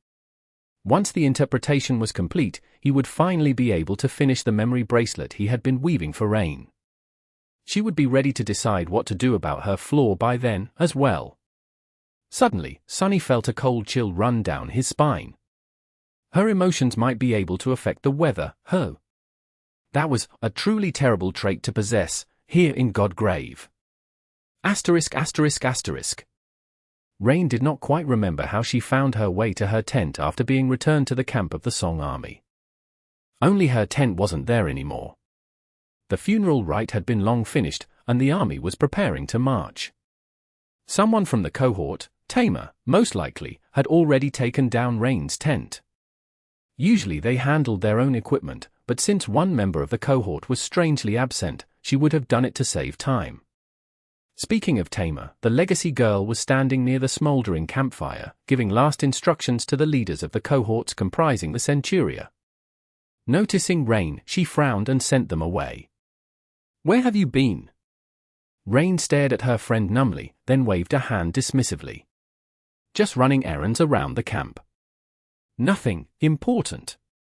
Her lies were usually more thoughtful and better acted out, but this time, Tamer saw through the clumsy attempt at deception easily. Her frown deepened. "Rani, what's the matter? Are you all right?" Rain simply looked at her, wondering. Could she just tell Tamer the truth? Surely not. A flaw was something that most awakened kept a secret from everyone, especially a flaw like her own, which could be fatal if it fell into the hands of an enemy. But, on the other hand, how could she not tell Tamer? Tamer was her friend, companion, and captain. They were both soldiers fighting in a deadly war. Rain relied on Tamer to have her back, and Tamer did the same. But Rain couldn't protect Tamer's back anymore. How could she keep it a secret? She forced out a smile. "Listen, Tamer." How was she going to explain it? Rain shifted from one foot to another awkwardly. "I thought about it for a while. And I decided to become a pacifist." That was both as good and as terrible of an explanation as any. The legacy girl stared her down with a dark expression. Then, she raised an eyebrow slightly. "Have you lost your mind?" Damn it, damn it, damn it. Rain took a deep breath. What else was she supposed to say? Screw it. Actually, I attained my flaw. My flaw is that I can't kill anyone, or anything, not even nightmare creatures. There. I said it. Tamer scowled. No, but why was she frowning and scowling so much? She was going to get wrinkles. Spoiling that face would be a travesty. Failing to distract herself with these childish thoughts, Rain mustered her courage and prepared for the inevitable rebuke. But Tamer just said evenly. So what? Rain blinked. Who? I said. But the legacy girl interrupted her. Yeah, I heard what you said. So what? If you can't kill things, don't kill them. Aim for their eyes, knee joints, sword arms, and any other appendage that doesn't seem vital. With your miraculous archery skills, that should not be a problem, right? Rain stared at her silently for a moment, then said slowly. Right. Tamer nodded curtly. Then do that. I'll kill them for you. With that, she turned around and walked away to prepare the Centuria for the departure. Rain was left standing near the campfire alone, utterly stumbled. And utterly touched. Was it that simple? Eventually, a pale smile illuminated her face. I'll kill them for you. That was possibly the most heartwarming thing that anyone had ever told her. Chapter 2035. Two crossings. At this point, the enemies had proven their superiority. The warriors of the Raven Queen could not compete with the Sword Army in an open field, not as long as Changing Star and the Lord of Shadows were alive, at least. So, they could only retreat. The situation was not hopeless, though, and the retreat was not aimless. It had two strategic goals that could very well bring the Song Domain victory in the next battle, or the battle after that. The first goal of returning north was quite obvious. There, they would gain terrain advantage.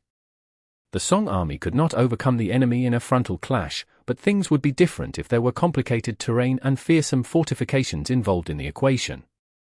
The forces of Song had established two impressive strongholds on both crossings from the northern tip of the Breastbone Reach to the West Collarbone Plain, one direct, and the other one via the western first rib. Laying siege to either of the crossings would be a perilous task for the Sword Army, no doubt. And there was the second strategic goal of the retreat, as well. This one was more mystical. The swath of the Titanic breastbone where the Battle of Godheart had taken place was located on the invisible boundary between the two clashing domains. There, the power of the sovereigns was at a balance. Now, however, the situation would change. The Song army was retreating, and therefore, the sphere of influence of the Song domain would shrink, while the sphere of influence of the Sword domain would expand. All that the King of Swords had to do to claim this territory was conquer the scattered extermination outposts established by the enemy on the surface of the Sunbleached Bone. He would become the sole ruler of the Breastbone Reach soon.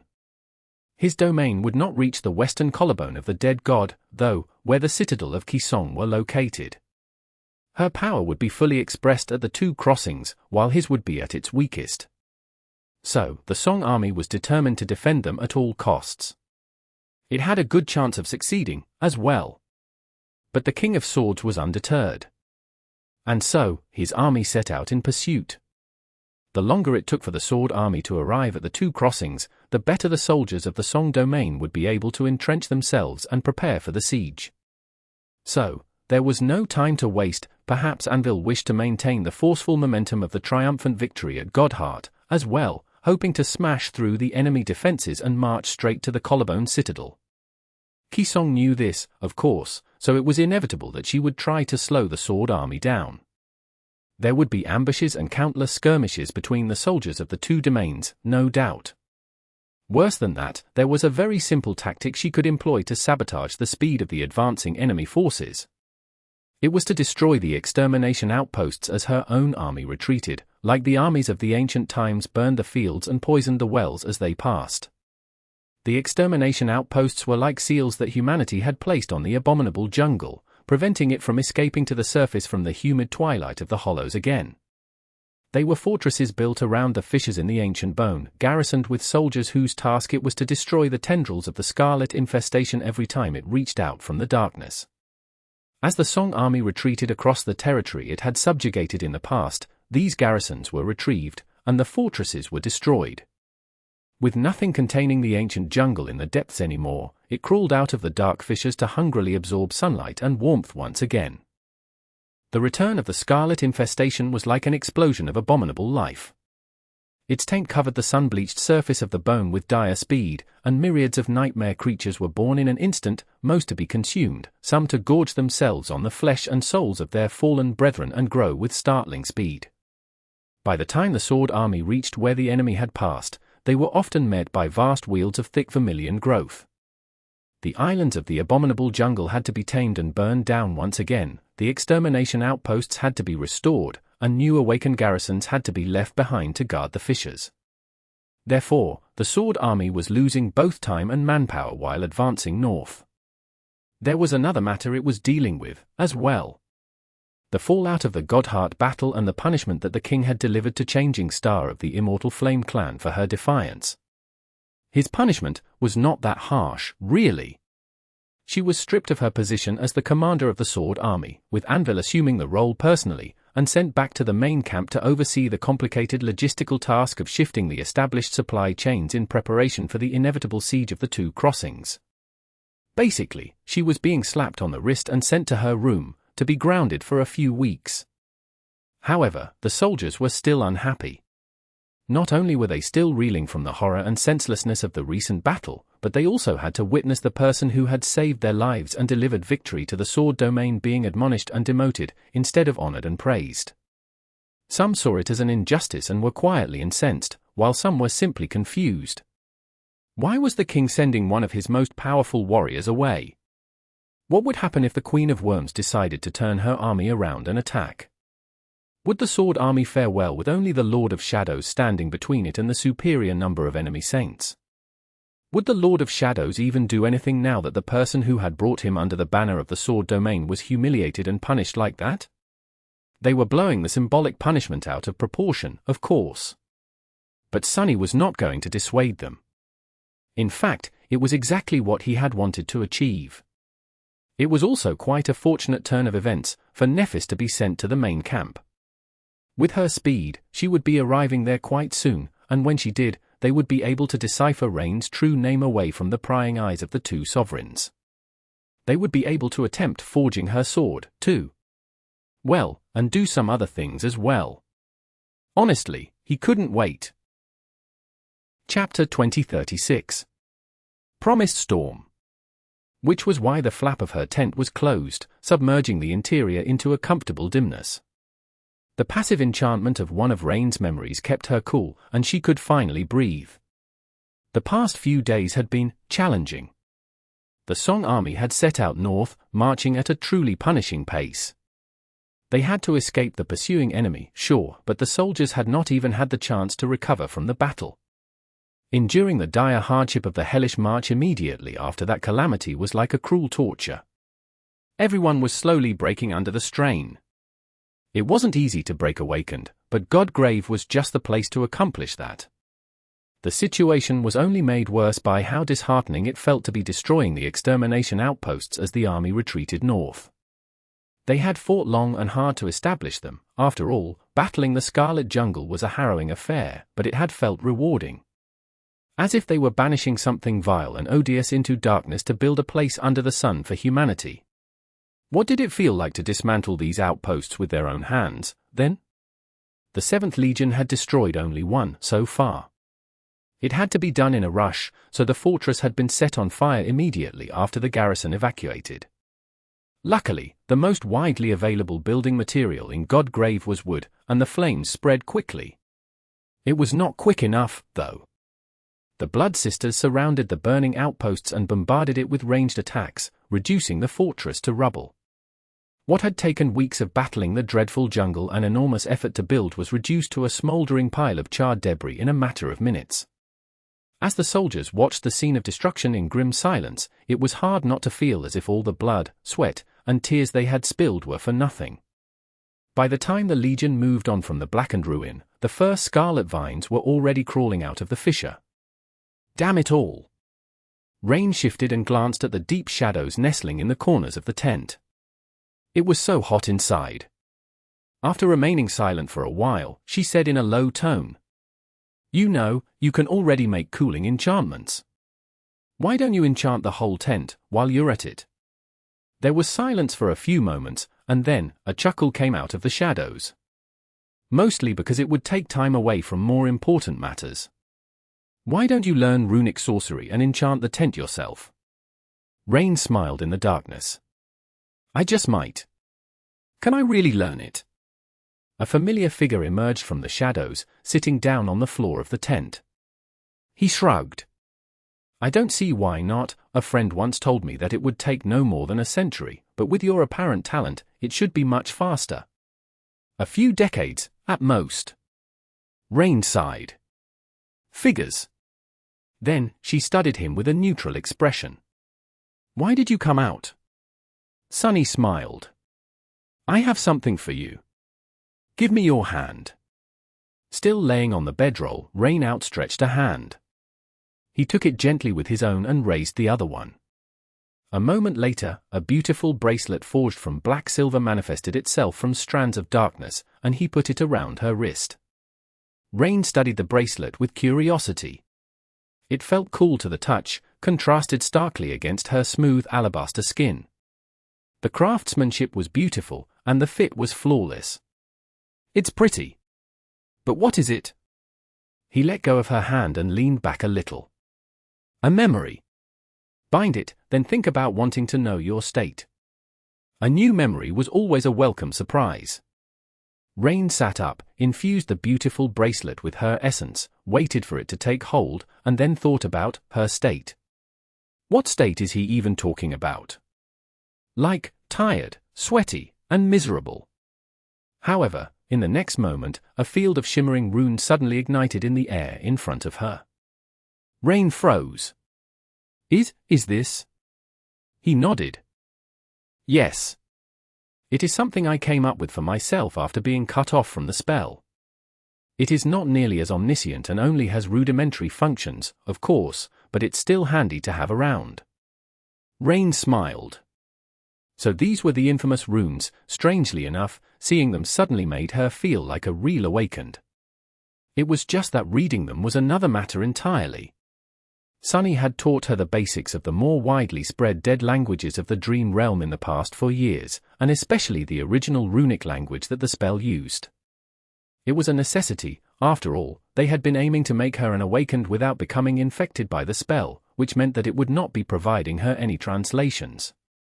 Luckily, Rain had turned out to be quite talented at languages. So, she could read the runes, in theory. She just had little practice actually doing it. Still, she was incredibly curious to learn what the bracelet would tell her.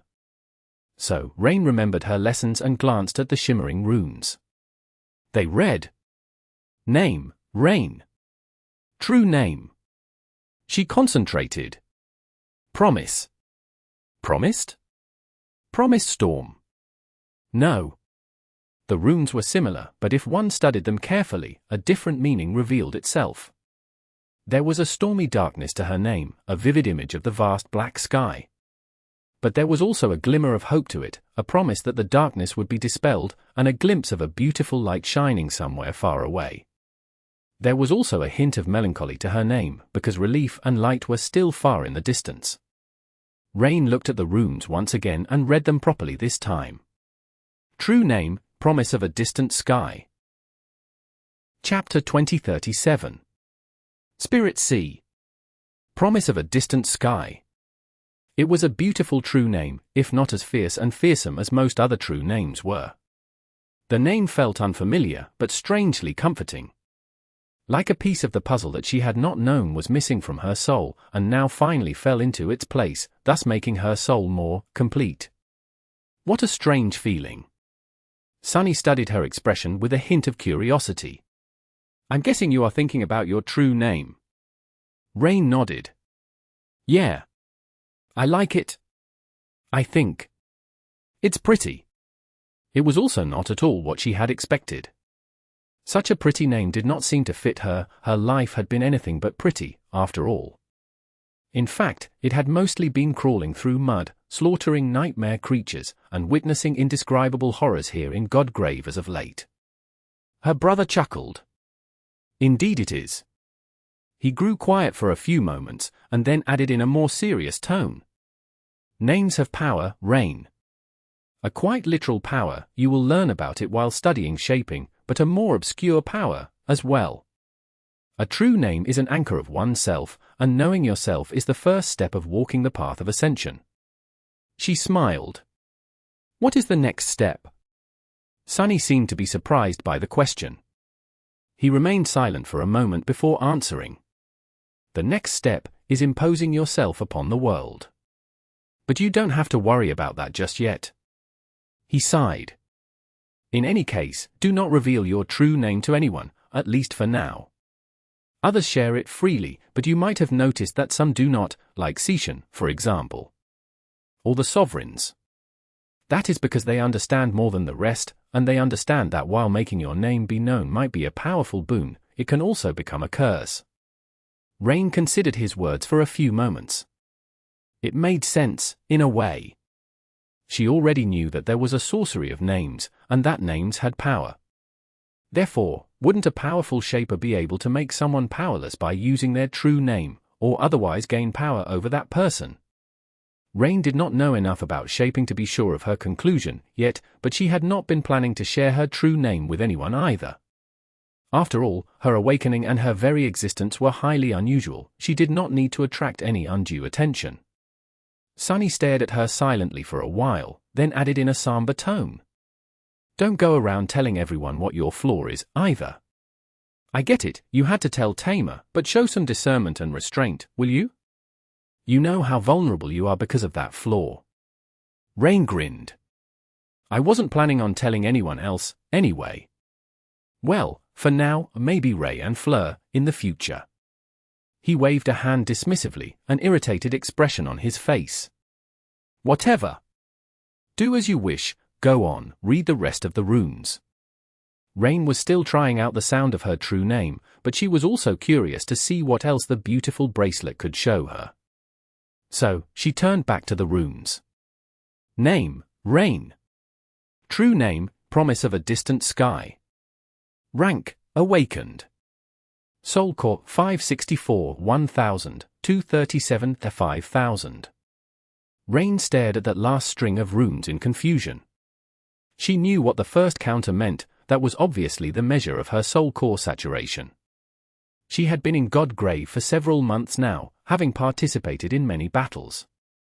Her contributions had not been modest, either, which meant that she was awarded with plenty of soul shards.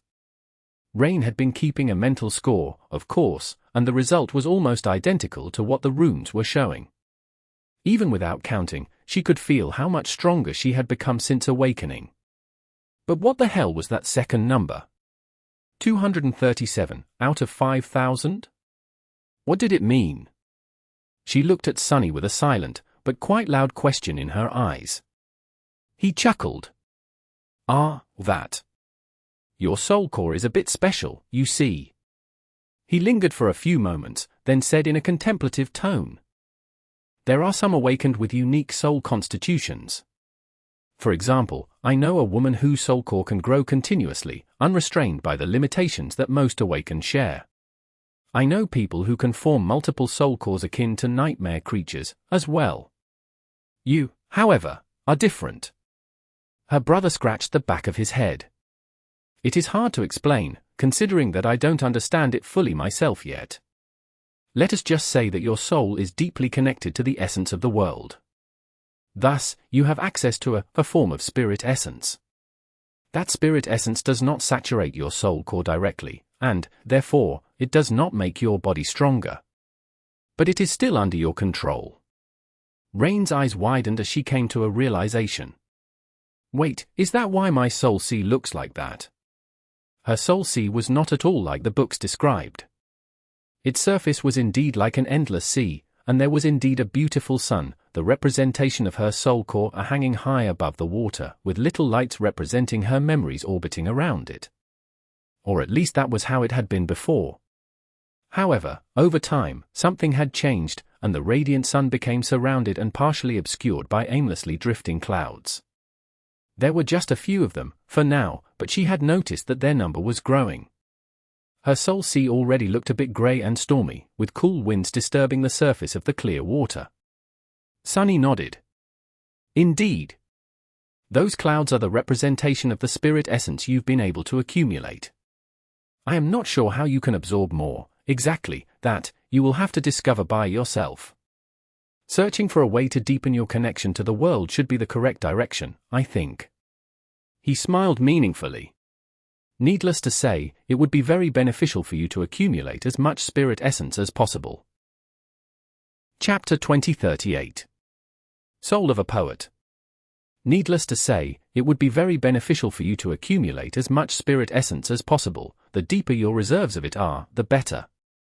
Not to mention that we don't know how saturating your soul with spirit essence will benefit the eventual transformation of your soul core.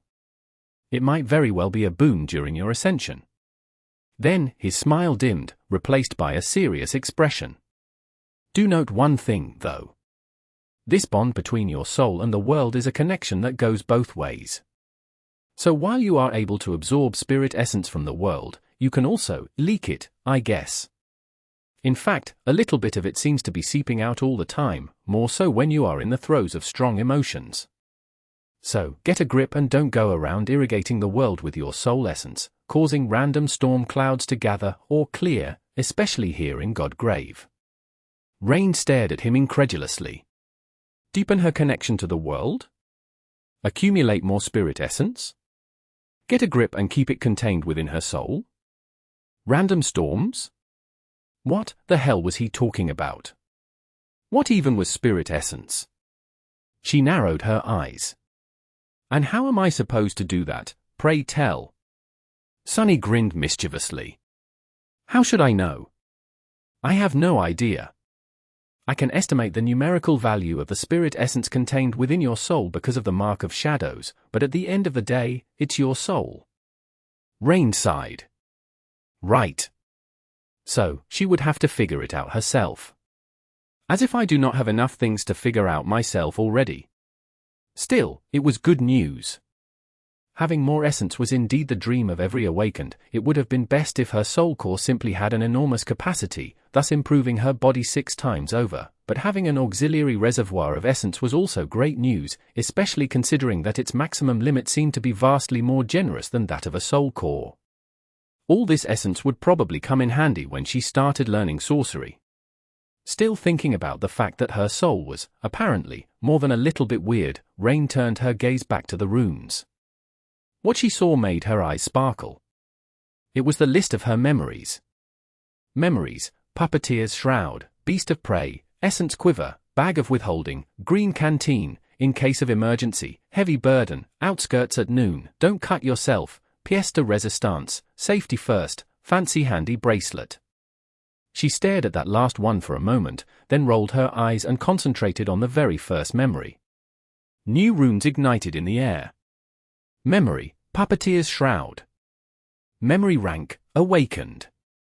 Memory tier: 6. Memory type: Armor.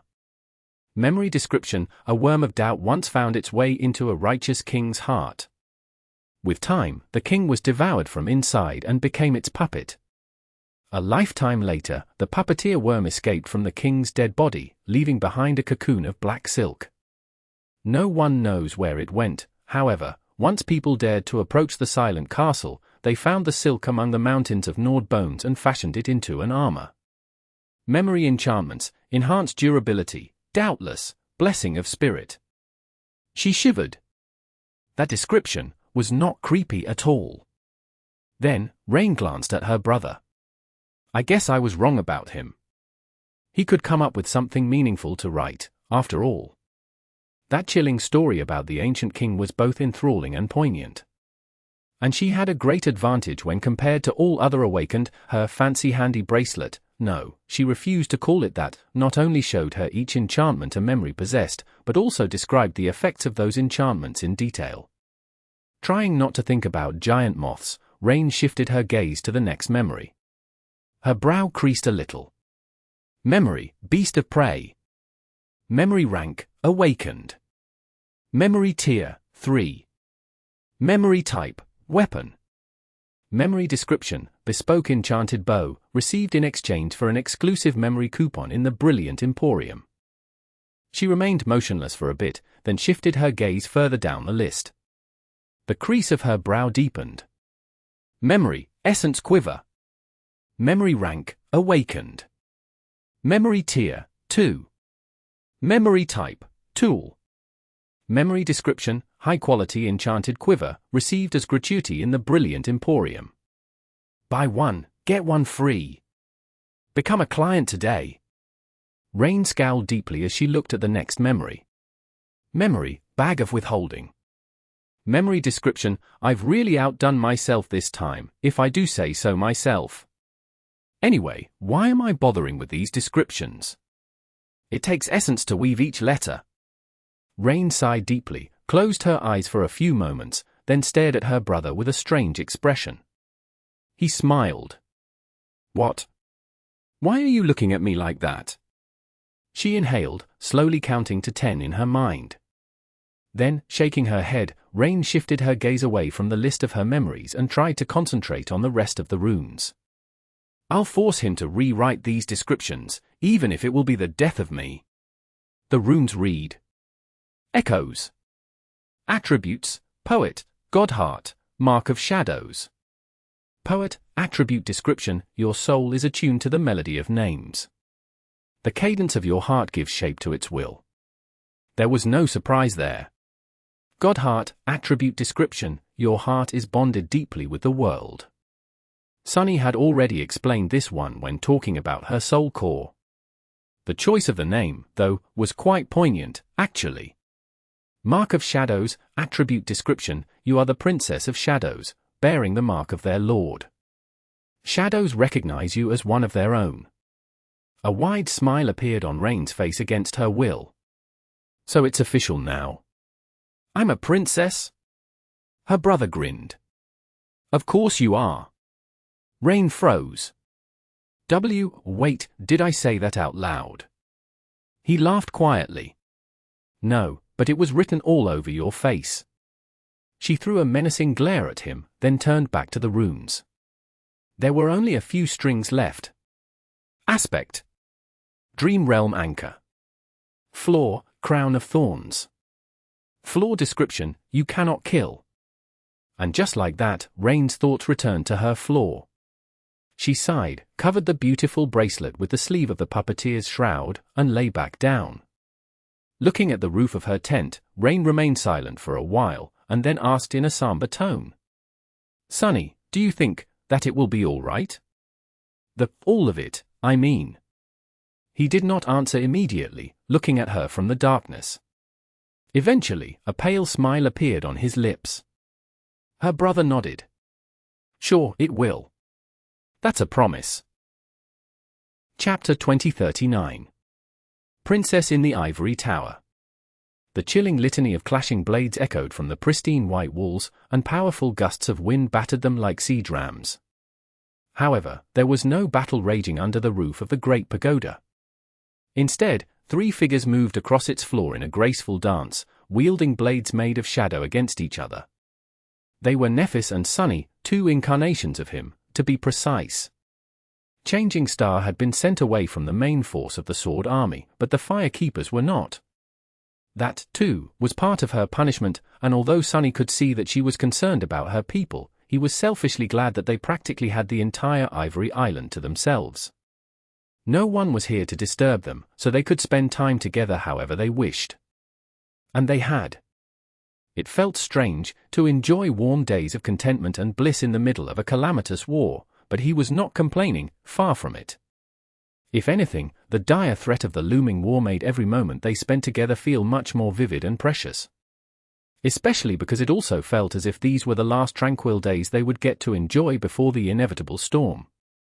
There were all kinds of leisurely activities they had been up to since Nephis returned to the main camp, but today, they were subjecting themselves to a different kind of physical strain.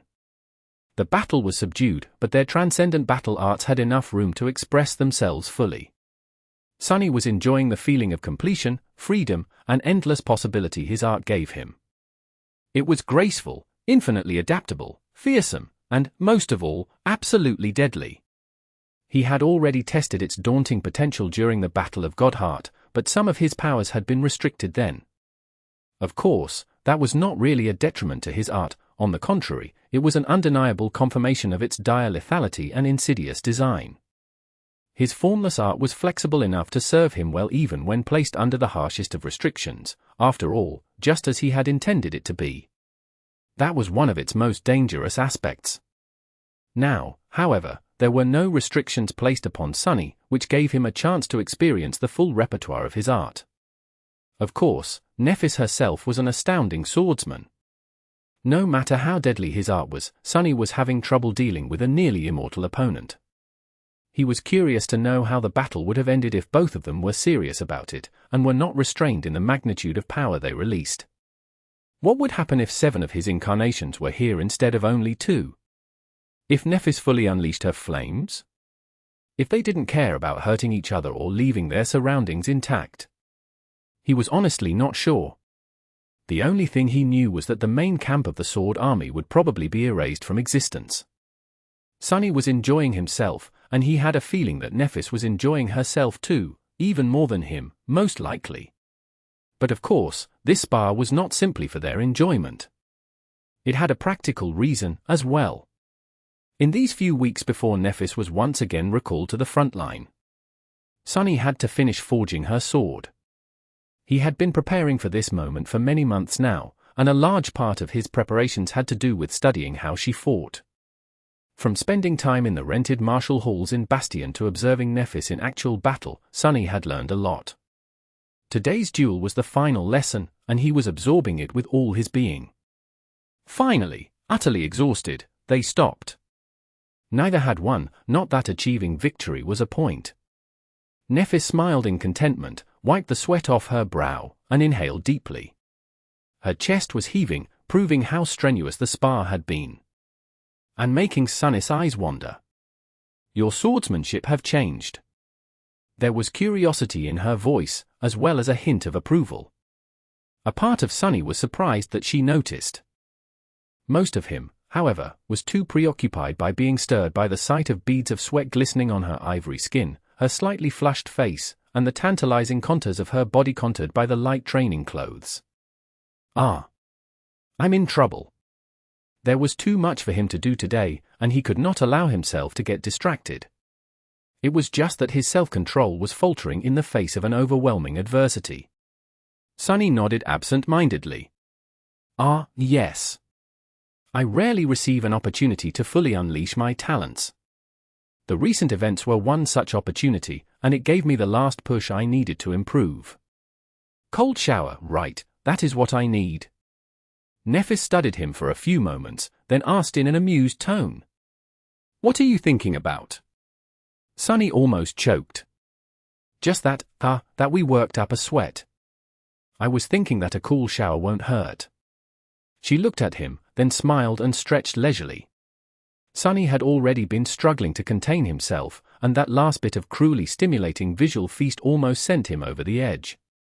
Suddenly, he was lucky that bloodweave was there, preventing his blood from rushing to all the wrong places. His eyes still turned fierce and hungry, though. Nephis chuckled and offered in an innocent tone. Well, we can take a refreshing swim in the lake, if you want.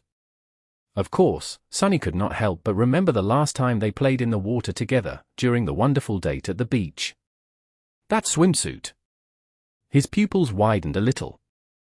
No, taking a swim in the lake was not going to help the situation one bit. If anything, it would make things 10 times worse. He remained silent for a while, then used all of his transcendent willpower to slowly shake his head. No. I mean, yes.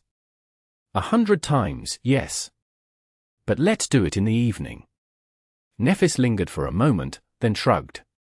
She almost looked disappointed. As you wish. We do indeed have a lot to do today. Regretting all his life choices, Sunny gave her a disheartened nod. Right. For now, let's just grab a quick bite and get to business. The two of them separated briefly to refresh themselves, then met again at the beautiful gazebo behind the great pagoda. This was where the stone arch that had once led to the ebony tower was located. Now that a vast distance separated the two flying islands, the connection between them was severed, and the portal could not be activated anymore. Instead, a tastefully carved stone table was placed in the gazebo, which Sunny now set a light breakfast on. The two of them enjoyed a delicious meal and a bit of invigorating wine while listening to the peaceful sound of rustling leaves that came from the nearby grove. Sunny could not take his eyes off Nephis. Sitting there in the shade, wearing a simple white tunic, smiling slightly as she sipped cool wine, she simply looked too lovely. She seemed to have mostly recovered from unleashing her aspect during the battle, too, faster than usual. It was good to see. Noticing his gaze, Nephis smiled. So, are you going to explain what it was that you asked me to interpret, or not? Chapter 2040. Lack of Symmetry. Not because it was a secret, he had told Rain to keep her true name to herself, indeed, but that did not include Nephis. Being the one who had helped him and Cassie interpret the meaning, she already knew it, after all. No, it was simply because she asked. Recently, Sunny had noticed that Nephis almost never asked him anything. He knew it was partially because she was vaguely aware that he simply could not answer some questions, and respected his request to keep some of his secrets. But he could not help but feel that it was also because she simply did not care enough to ask. Their current relationship was full of sparks. Gods knew they weren't shy with sharing affection. In fact, with both of them being saints, the last few days had been quite intense for the Ivory Tower. They also enjoyed each other's company in the more peaceful moments. There was mutual trust and respect, and quite a bit of tenderness between them. It was like a dream come true. It felt much more wonderful than he had ever dreamed of, even. But at the same time, Sunny was aware, sometimes painfully aware, that their relationship was not symmetrical.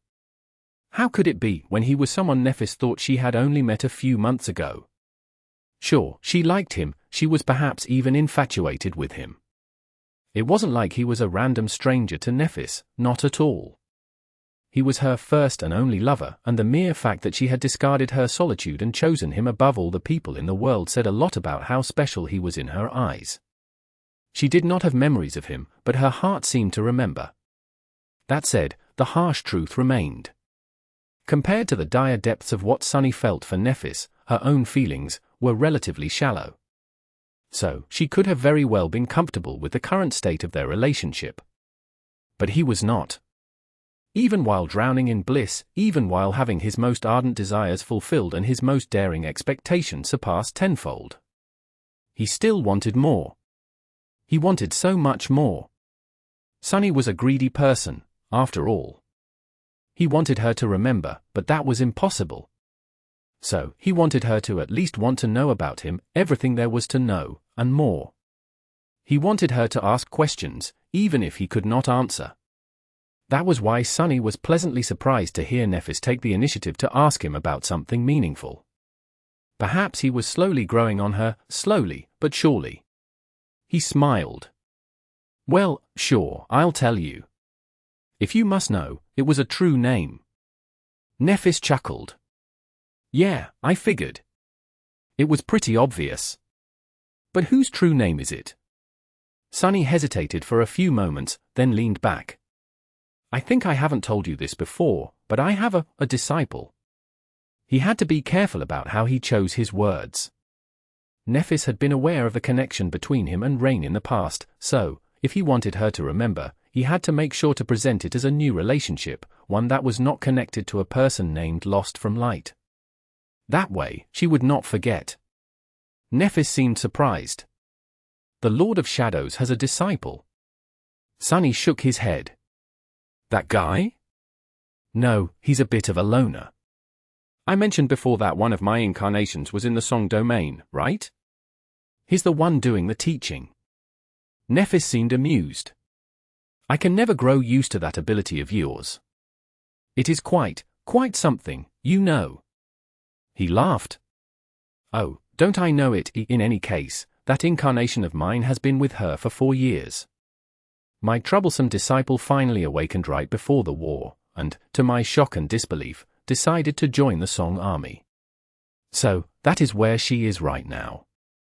And therefore, my last incarnation as well. Nephis tilted her head a little.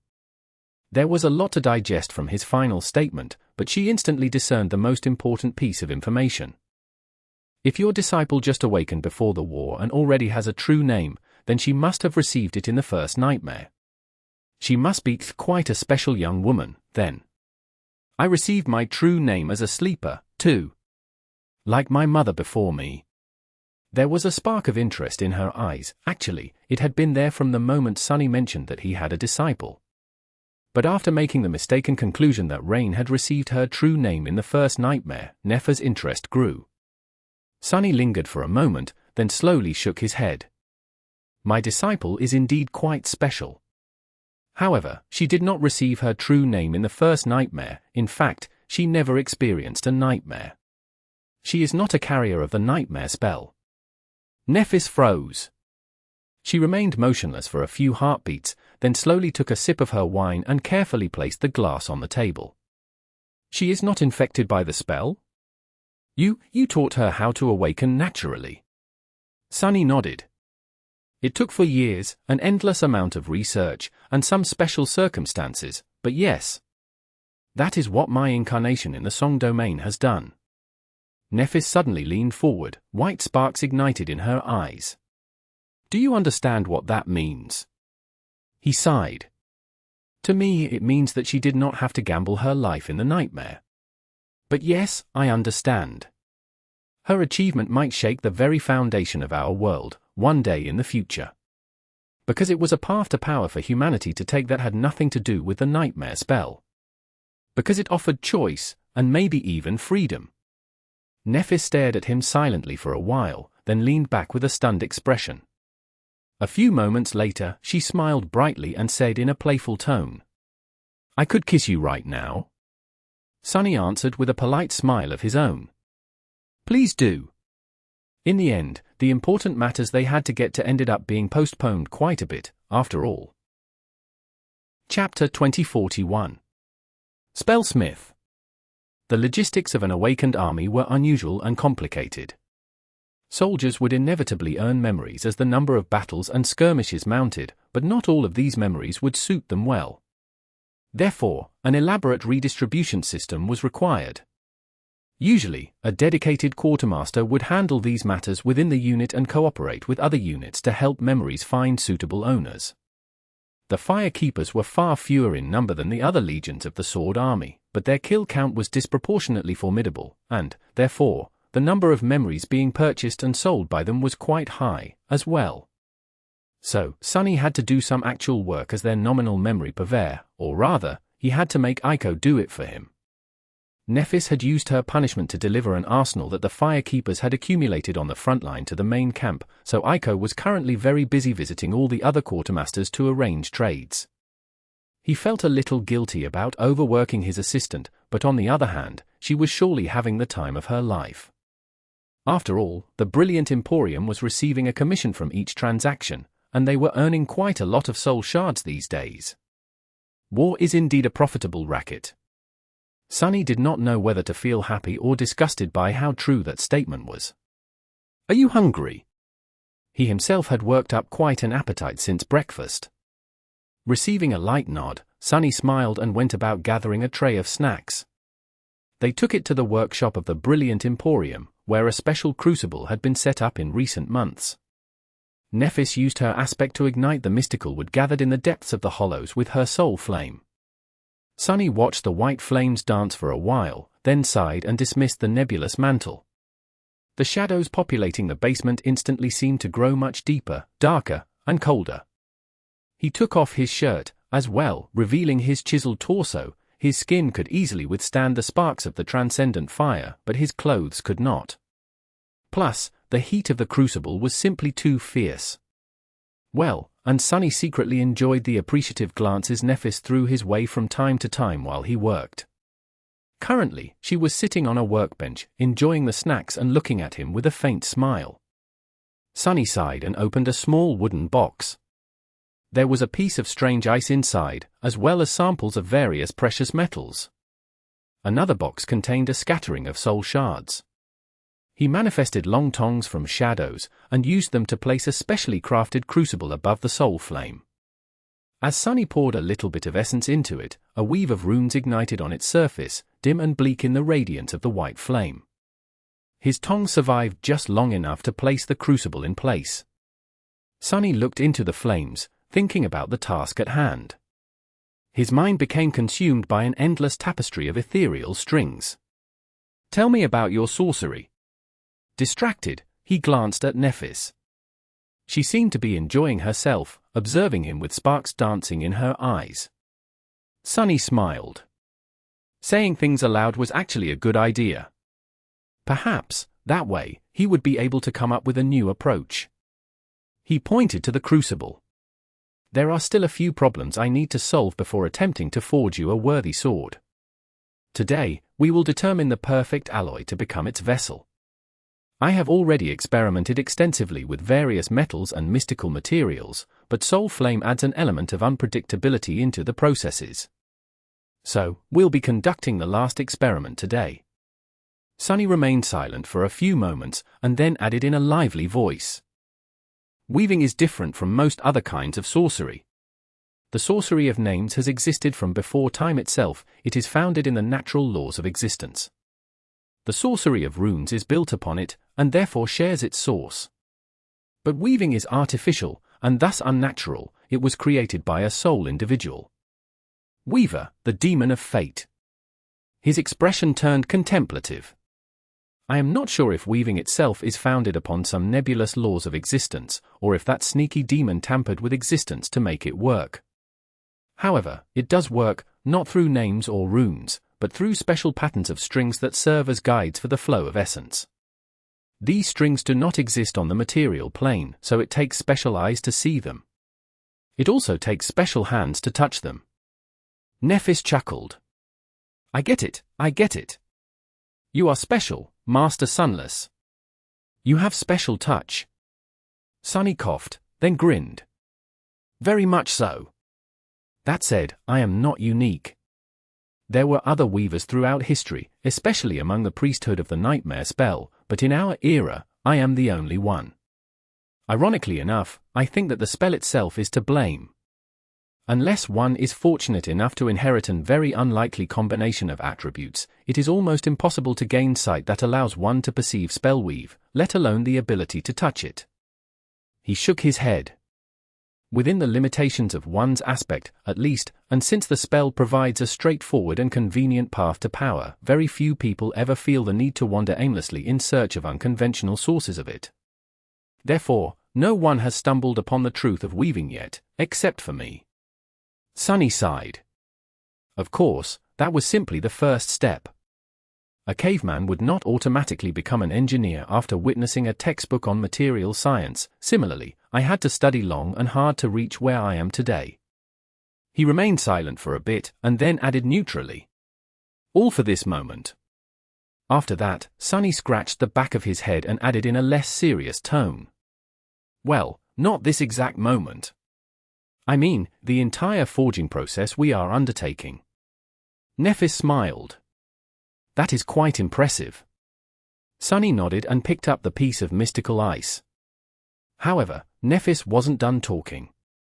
Leaning back a little, he sent a crimson raspberry into her mouth and said languidly, "Ah, how hot." Sunny accidentally dropped the piece of ice. Looking back, he saw Nephis fanning herself with a hand. She met his gaze and raised an eyebrow. "What?" "The workshop, I mean. It's getting rather heated." He lingered for a few moments, then bent down to pick up the piece of ice. "I am definitely dragging her to the lake after this is done, and throwing her into the water, too." Chapter 2042. Cold Flame. The flame had come from the soul of Changing Star, another Transcendent Titan. Of course, Sunny was not simply melting the materials by exposing them to the immolating heat of her fire. He had to use a crucible, which seemed to defeat the purpose. So, he had created a special crucible first, one that was both capable of withstanding the destructive power of Soul Flame and able to channel it instead of simply transferring heat. The first attempt at casting the crucible was a memory, but in the end, Sunny had to employ Cass's help to create a special runic enchantment. That was because there was an inherent problem with using Soul Flame while weaving. Sunny sighed and explained as metal slowly melted in the incandescent crucible. "We are using your Soul Flame for forging because, as far as I can tell, personal affinity between the memory and its master plays a great role in binding the two together. That was what I observed when dealing with a soulbound relic left behind by the Demon of Destiny. At least, there was an arduous condition that one had to meet in order to bind it, which I assumed to be a test at first. But later, I started to suspect that it was as much of a necessity as a challenge, meant to foster mutual affinity. In hindsight, it made sense that Nether had been the one to create soulbound relics. These relics were able to grow and change with their owners, after all, almost like living beings. Considering how obsessed the prideful demon had been with creating life, it was unlikely to be a coincidence. The metals had already turned into incandescent liquid, but the mystical ice still remained, radiating an oppressive feeling of cold. Sunny continued. Therefore, a memory forged in the fires of your soul would naturally have a high affinity to you. Sadly, there lies the problem: your flame is simply too tyrannical. Nephis raised an eyebrow. How is that a problem? Sunny smiled.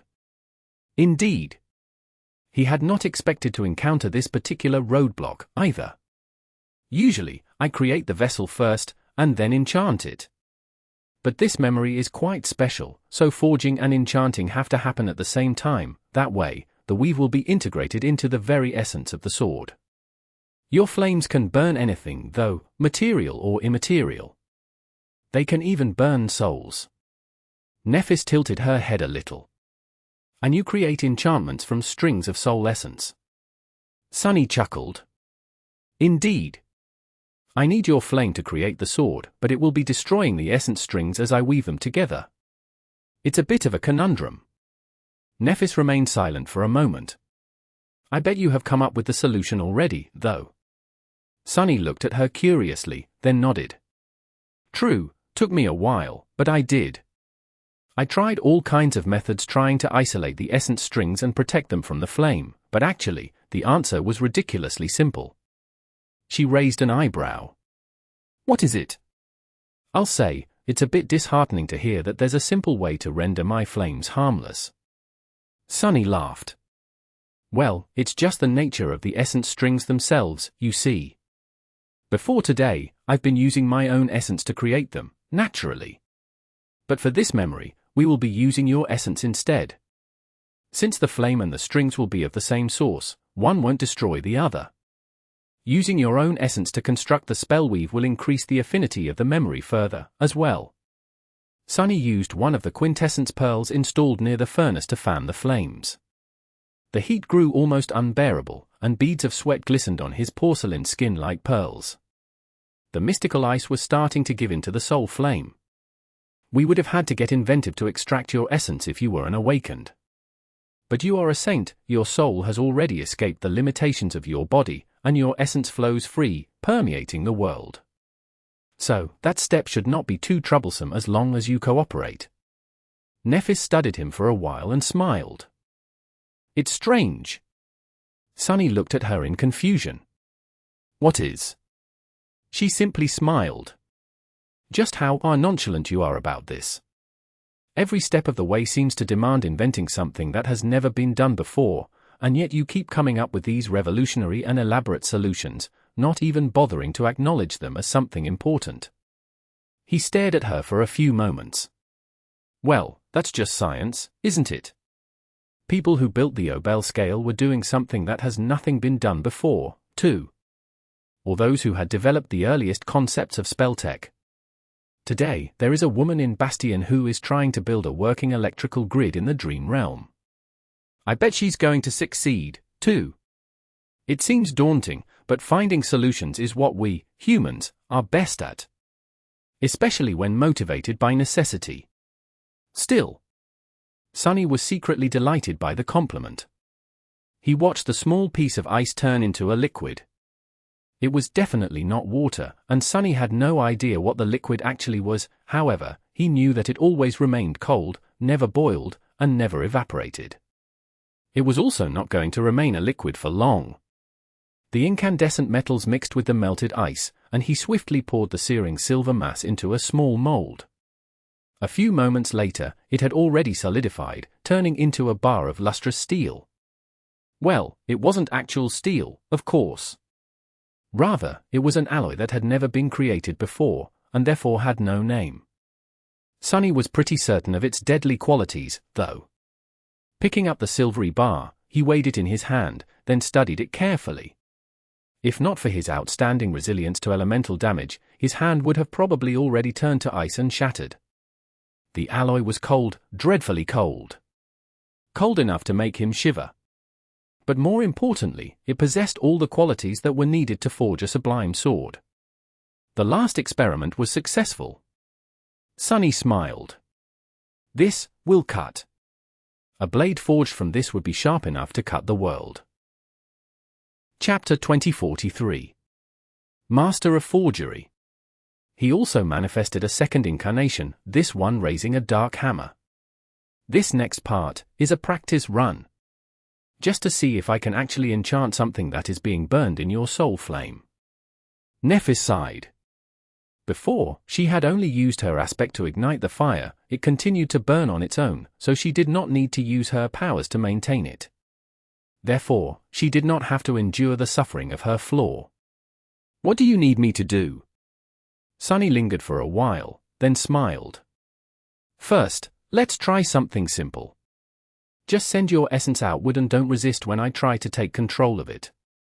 Think of it like healing your followers at a distance, but without intent or target. In reality, all awakened knew how to control their soul essence well enough to just pour it aimlessly into the world. However, that way, it quickly dissipated. Sunny needed something more meaningful. Luckily, the way transcendent souls interacted with the world was special and far less limited by boundaries.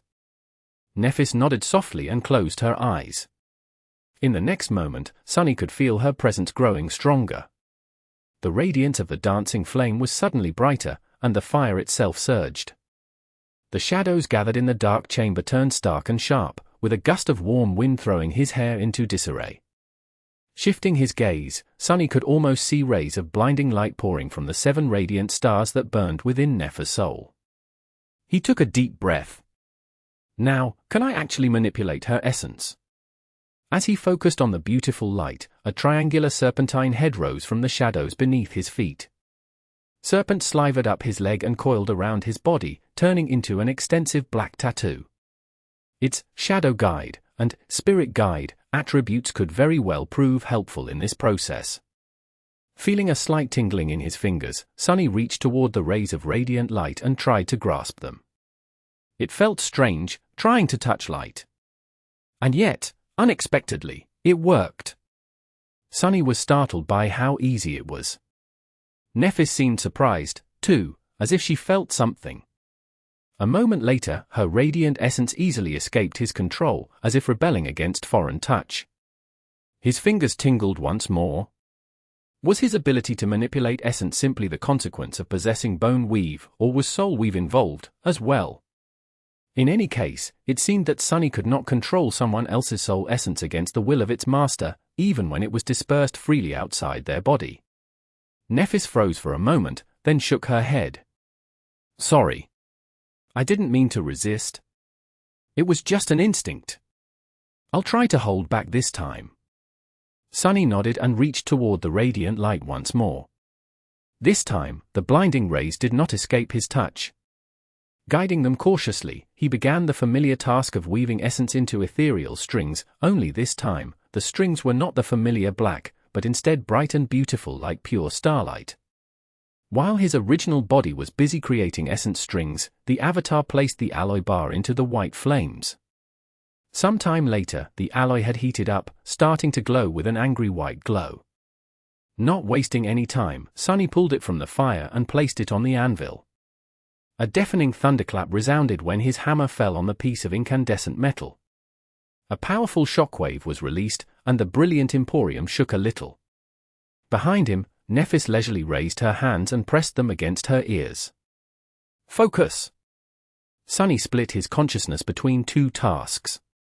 One of his incarnations was hammering the bar of alloy into a suitable shape, while the other was starting to infuse it with the basis of a simple spell weave. The metal was truly colder than a frozen hell. It cooled swiftly, forcing Sunny to plunge it into the furnace over and over again. Luckily, his guess had been right. The ethereal strings woven from Nefer's own soul essence did not immediately burn to ash in the incandescent glow of her fire, withstanding it for now. His own shadow strings would have been destroyed in mere moments. More than that, something strange was happening to the weave as it was washed by the soul flame. It was changing, somehow. The patterns remained the same, but the feeling it gave Sunny was different, more profound, substantial, and integrated into the silver metal on a deeper level. Curious. That allowed Sunny to concentrate on the forging itself, not that there was a lot for him to do. Usually, a smith would face a lot of challenges depending on their intent and the quality of the materials at their disposal. A sword like Tachi, for example, involved a rather complicated forging process, with softer and harder metals needed to create varied rigidity between the edge and the spine. A metal of low quality would need to be heated, folded, and hammered countless times to remove impurities and make the blade uniform along all of its length, and so on.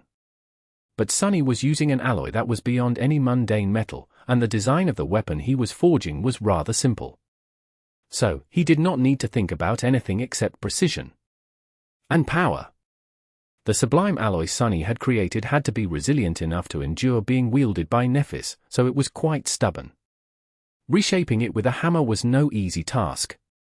Sunny had to apply all of his fearsome transcendent strength to each strike, which was a truly harrowing amount of force. With each strike, a deafening thunderclap resounded, and powerful currents of wind were stirred. The marvelous mimic trembled and groaned, as if trying to complain. As Sunny's hand rose and fell, lean muscles rolled under his glistening skin, making him seem like a statue chiseled from white marble. Incandescent sparks swarmed around his flawless figure, and white flames reflected in his onyx eyes.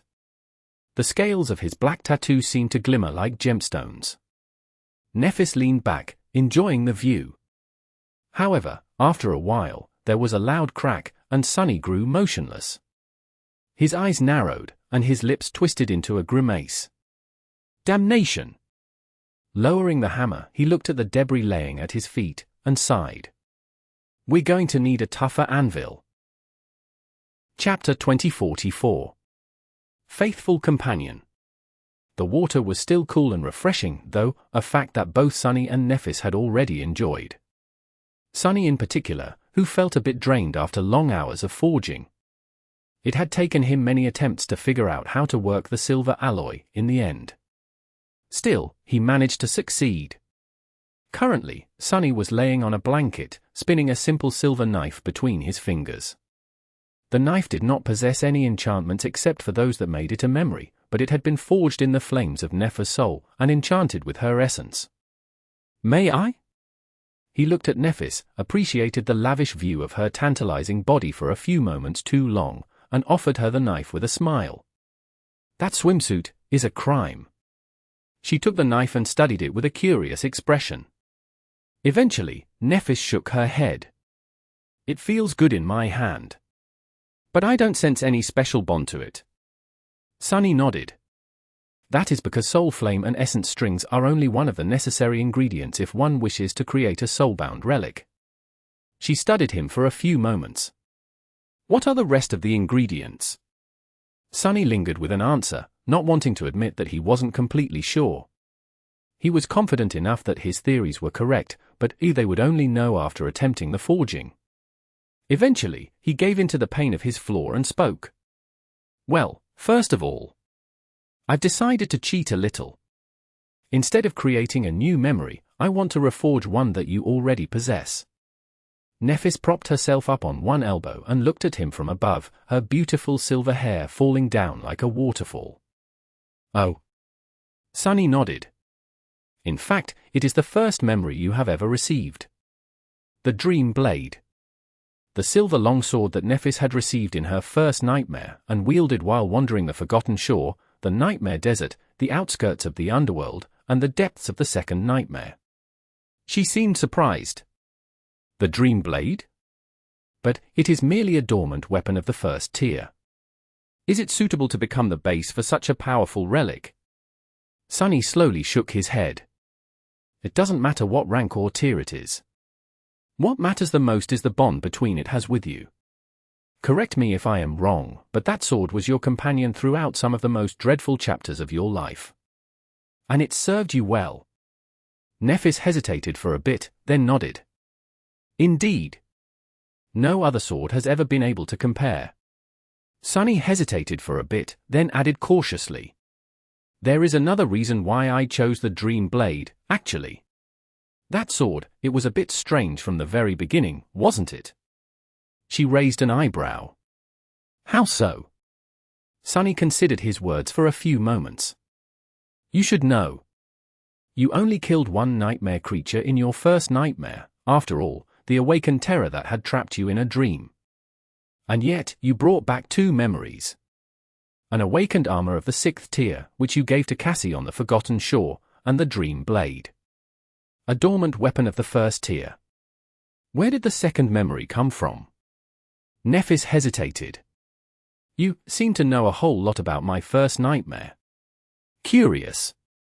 There are very few people I have ever told about it. Sunny shrugged. 2 people can only keep a secret if one of them is dead. She studied him with an amused expression, then chuckled. I guess. In any case, I received the Dream Blade after escaping the dream. It was what I used to slay the terror while it was wriggling in pain. I might not have survived otherwise, so I simply assumed that the dream itself was like a living being, which I destroyed. Sunny nodded. That is most likely the case. However, I can't help but think about a different possibility. A more symbolic one, perhaps. After all, you have destroyed that dream by burning yourself alive. So, one might think that you received that memory for slaying yourself. A dormant memory of the 1st tier for the life of a sleeper. Sounds strange, but it would not be the strangest thing the spell has done by far. As Nephis considered his words with a perplexed expression, Sunny sighed. No matter if there is any truth to that theory, though, the Dream Blade is still our best choice. Of course, if I fail, it will be destroyed. Therefore, we will only have one attempt to get it right. She laid back down, remained silent for a few moments, and asked, When will we make this attempt, then? Sunny contemplated the answer. He had already considered and tried almost everything he could think of. For example, there was the bizarre idea of attempting to forge the sword within Neph's soul sea. Sadly, she seemed to be too powerful to be imprinted by the mark of shadows, and Sunny had no way to enter someone else's soul sea otherwise. He had also considered replacing the soul shards necessary for creating the memory with one of Neph's own soul cores. But while she could sacrifice her cores to receive astonishing power, there was no real way for them to simply carve out one of them without destroying it, at least. Besides, the mantle of the underworld had not required its master to use their own soul as fuel. Sunny had even examined each of the thousands of silent shadows resting in his soul, hoping that one would possess an ability that Serpent could use to help the forging. Alas, powerful nightmare creatures capable of manipulating souls were very rare, and Sunny had been fortunate enough to not cross paths with many of them. So, there was no point in postponing the inevitable anymore. He sighed. The day after tomorrow. There won't be a better opportunity later. Sunny turned his head, looked at Nephis, and smiled. In the meantime, though, I am going to need you to pull some strings on my behalf, Princess. There is this one thing I still want to try. She turned her head, too.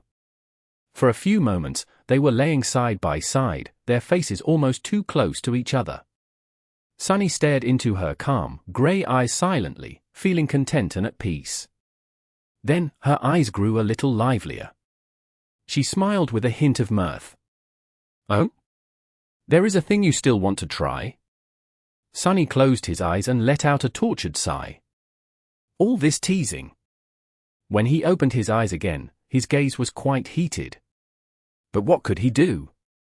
His flaw compelled him to answer truthfully, so that was what he did. Chapter 2045. Professional Exchange. He wanted to observe the Forge Masters of Clan Valor while they created memories. After all, depending on how things went in the near future, Clan Valor could very well cease to exist. It would be a real shame if he had never even glimpsed the secrets of their craft, considering that they were the closest thing he had to colleagues. He knew a few things about the Spellsmiths of Valor, of course. For example, he knew that they were not weavers, but rather a group of individuals whose aspects allowed them to create memories, some coming from the Valor bloodline, some adopted into the Great Clan as valued retainers. It made sense, really. It was known that family members often, although not always, shared aspects of similar nature. That was especially true for the Great Clans, whose scions inherited the same lineage attribute. In the case of Valor, it was the divine lineage of War God, who was also the deity of craft and progress. Granted, not all members of the branch families of Valor had it. Nevertheless, there were enough people with aspects that had to do with crafting among them that Valor had been the dominant force in that field ever since the Nightmare spell descended. Therefore, it was not surprising that they had put a lot of effort into systematically recruiting similar talents, both through patronage and marriage, aiming to achieve a functional monopoly on all things having to do with forging memories. Sunny also knew that while the enchanters of Valor were inferior to him in many regards, there were also areas where they were superior. For example, they knew far more about runic sorcery than he did. They were also able to create echoes, which he had not quite mastered yet. So, his hopes were high. The problem, however, was that the royal clan, quite understandably, guarded its secrets close. Not just anyone could meet the Forgemasters, let alone observe them as they worked. So, Sunny needed Nephis to pull strings and get him an appointment. Fortunately enough, the Forgemasters had followed their king to Godgrave, which also made sense, considering that this was where their skills were needed the most. And since they were too precious to send to the front line, most of them were right here, in the main camp of the Sword Army. The useless title of the Knight of Valor Sunny had received was also of some help. After all, it meant that he was technically not an outsider. More than that, he was the memory purveyor of the Fire Keepers, and Fire Keepers were technically a part of the Valor forces. It was just that his knightly title was a sham, while Nephis and her warriors were pariahs in the royal clan. The enmity the elders of Clan Valor felt for her was only subtle enough to not be blatant. However, the sword domain was currently at war.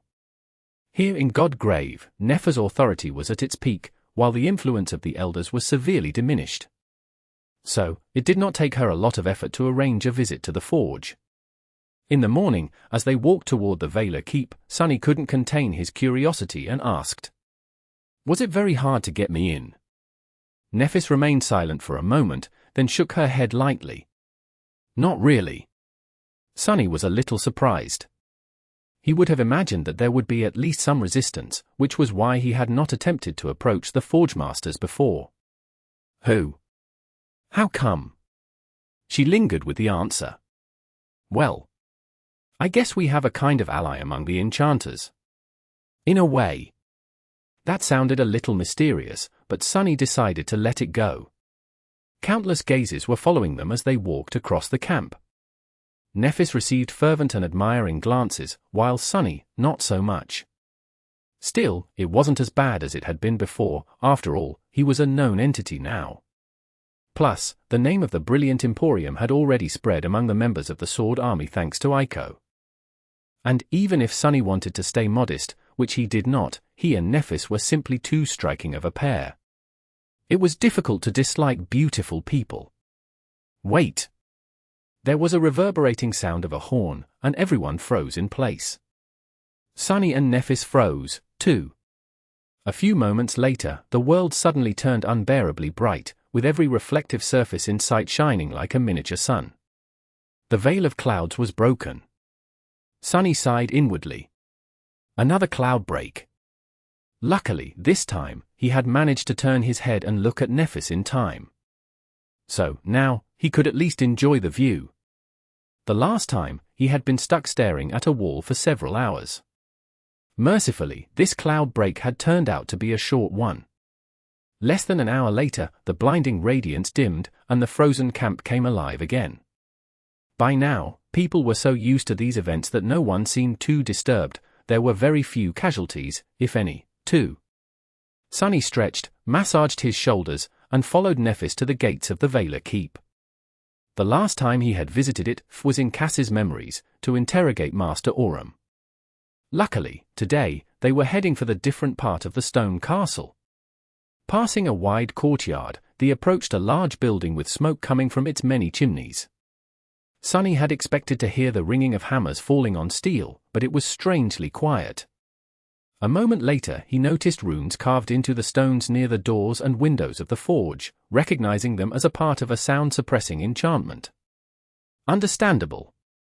To be fair, he himself had been considering creating a silencing memory after forging the small knife yesterday. Even his transcendent ears could not withstand the thunderous clamor of his hammering. Well, and a memory like that had some other uses, as well. Chasing the unnecessary thoughts out of his head, Sunny threw one last curious glance at the exterior of the forge and went inside. Chapter 2046. Spellsmiths of Valor. There was a small courtyard behind the outer wall, with harvested remains of the nightmare creatures piled neatly on the ground. Most of them had already been cleaned and processed, but there was still a heavy smell of blood lingering in the air.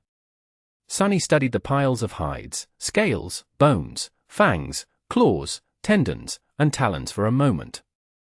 Makes sense. Somehow, he had imagined this place to be full of metal and steel.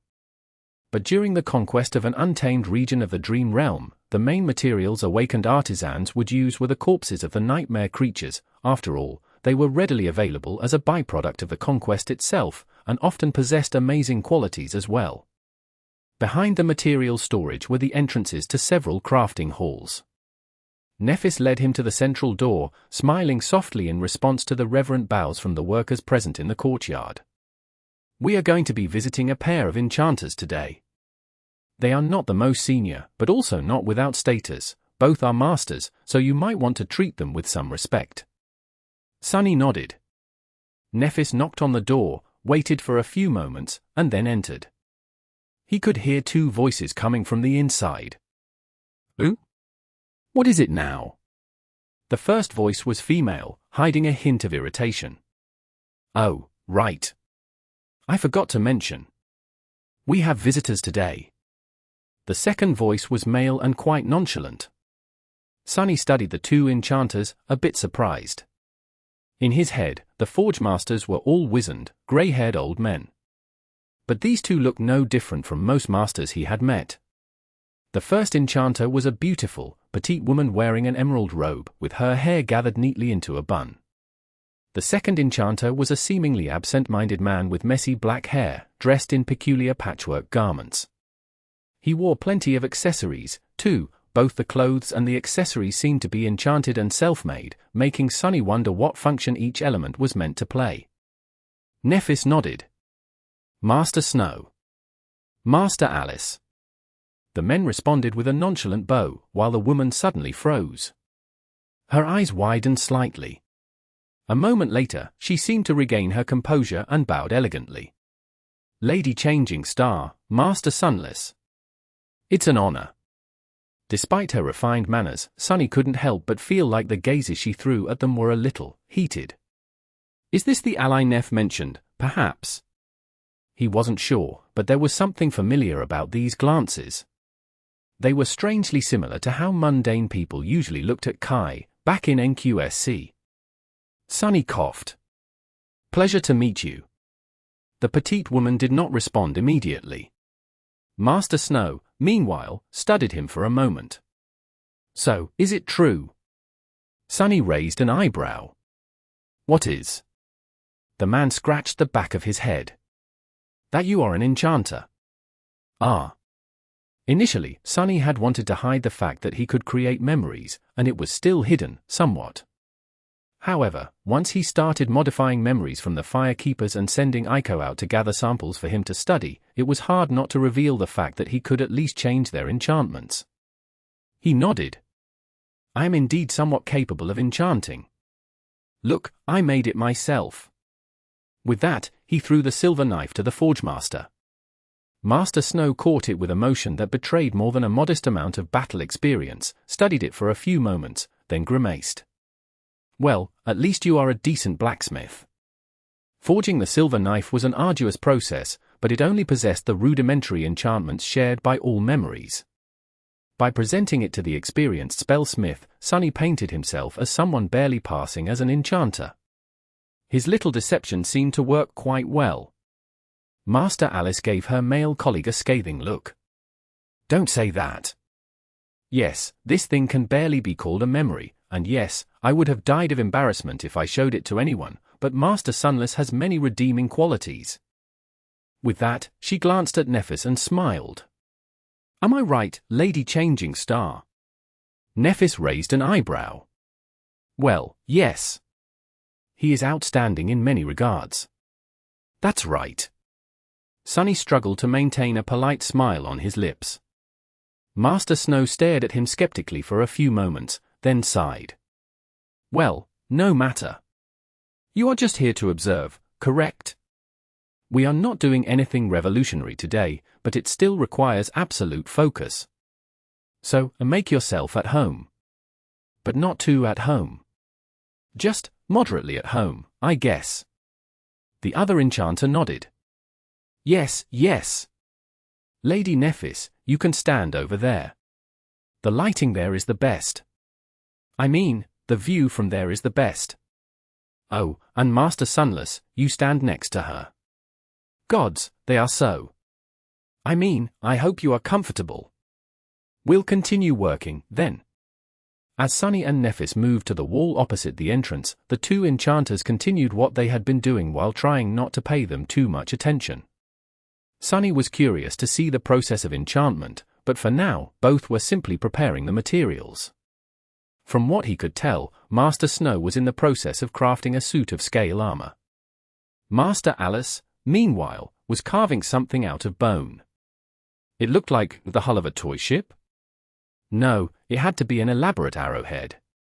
He lingered for a few moments, then asked, Are you both members of Clan Valor? The petite woman looked at him with surprise. Goodness, no. Well, he is, from a minor branch family. But I am a retainer, actually, I used to work for the government before the Chain of Nightmares. Later, I ended up in Bastion, and 2 nightmares later, here I am. The man, meanwhile, was fully consumed by his work. Sunny was not sure if the enchanter had even heard the question. He seemed like the kind of guy who would even forget to eat when obsessing over an interesting challenge. So, Sunny looked back to Master Alice. 2 nightmares in 4 years, you must be quite impressive. It used to be that people spent no less than a decade preparing to challenge the second nightmare. This timeline had shortened somewhat in recent years, but not to that degree. The petite woman looked at him with a mortified expression. Master Sunless, what are you? Lady Nephis is right here. He blinked, not catching her meaning. Nephis seemed similarly confused. What? What did I say? Sunny forced out a polite smile. Please forgive me. Then, if you don't mind me asking, how, exactly, do the enchanters of Clan Valor create memories? Chapter 2047. Infusers and Forgers. There is no single method we use to enchant items, all aspects are unique, after all. However, over the decades, a sort of unified classification was developed to make sense of it all. Well, or so I've been told. I only joined Valor a few years ago. She glanced at Master Snow, as if expecting him to pitch in, but then sighed and continued herself. Warriors of Valor are not the only ones who get to have fancy titles, you know? Sir Sunless. Just like you guys are called squires, knights, and paladins, we enchanters have a hierarchy consisting of 3 ranks, as well. Granted, ours have nothing to do with the actual soul rank of a person, but are instead based on the nature of one's aspect. Sunny scratched the back of his head. I am already a knight of Valor, though. If I were to receive an enchanter title from the royal clan, what would people call me? Master Alice suddenly let out a laugh, then covered her mouth with a hand and glanced at Sunny with wide eyes. A few moments later, she forced out an apologetic smile. Ah yes, of course. You are a brave and valiant knight, Sir Sunless. No doubt about it. Still, enchanters are much rarer than warriors. So, we are held in high regard. There are many of us who feel at home on a battlefield, actually, but our duty in the forge is more important. Therefore, the titles we receive in the forge technically take precedence. We don't use them much, though. Sunny smiled and turned his head to look at Nephis. Did you hear? Enchanters seem to be more valuable than warriors. She glanced at him evenly, then asked in a neutral tone. What about healers, Master Alice?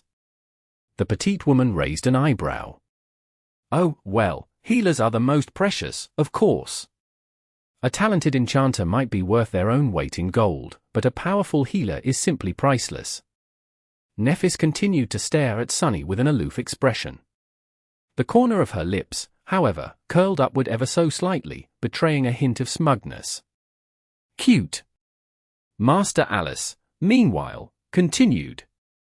In any case, our version of the Squire, the Knight, and the Paladin is the Infuser, the Forger, and the Spellsmith. I mentioned these titles from the least prestigious to the most venerated, however, they are not mutually exclusive. A person can be both an Infuser and a Forger, for example. Oh, there are also scribes, those who have mastered the runes. That guy over there. She pointed her carving knife at Master Snow. Is technically a scribe knight, as well as a spellsmith. I, on the other hand, am both an infuser and a forger, but since all these titles are a bit convoluted, we are simply called Forgemaster Snow and Forgemaster Alice. Now, you might have already guessed the meaning of these titles, but let me explain. Sunny was listening to the petite woman intently. This was not exactly vital information, but he was still quite interested to learn about the inner workings of the storied clan Valor. There was no other group quite like it anywhere out there, after all, and no force as fearsome among the human factions. It was fascinating that the true strength of Valor lay not in their martial prowess, but in their technology and craft. Master Alice continued to carve an arrowhead out of transcendent bone as she explained. Infusers make up the bulk of the enchanters of Valor. Most of them are retainers like me, too. Our power comes in many forms, but at its core lies the ability to permanently enhance and augment inanimate objects. Make weapons sharper, armor more durable, walls less likely to crumble. Or, alternatively, infuse inanimate objects with special qualities, for example, infuse an arrowhead with the quality of exploding on impact. She waved the half-carved arrowhead in the air and smiled. Sunny nodded. He understood the concept.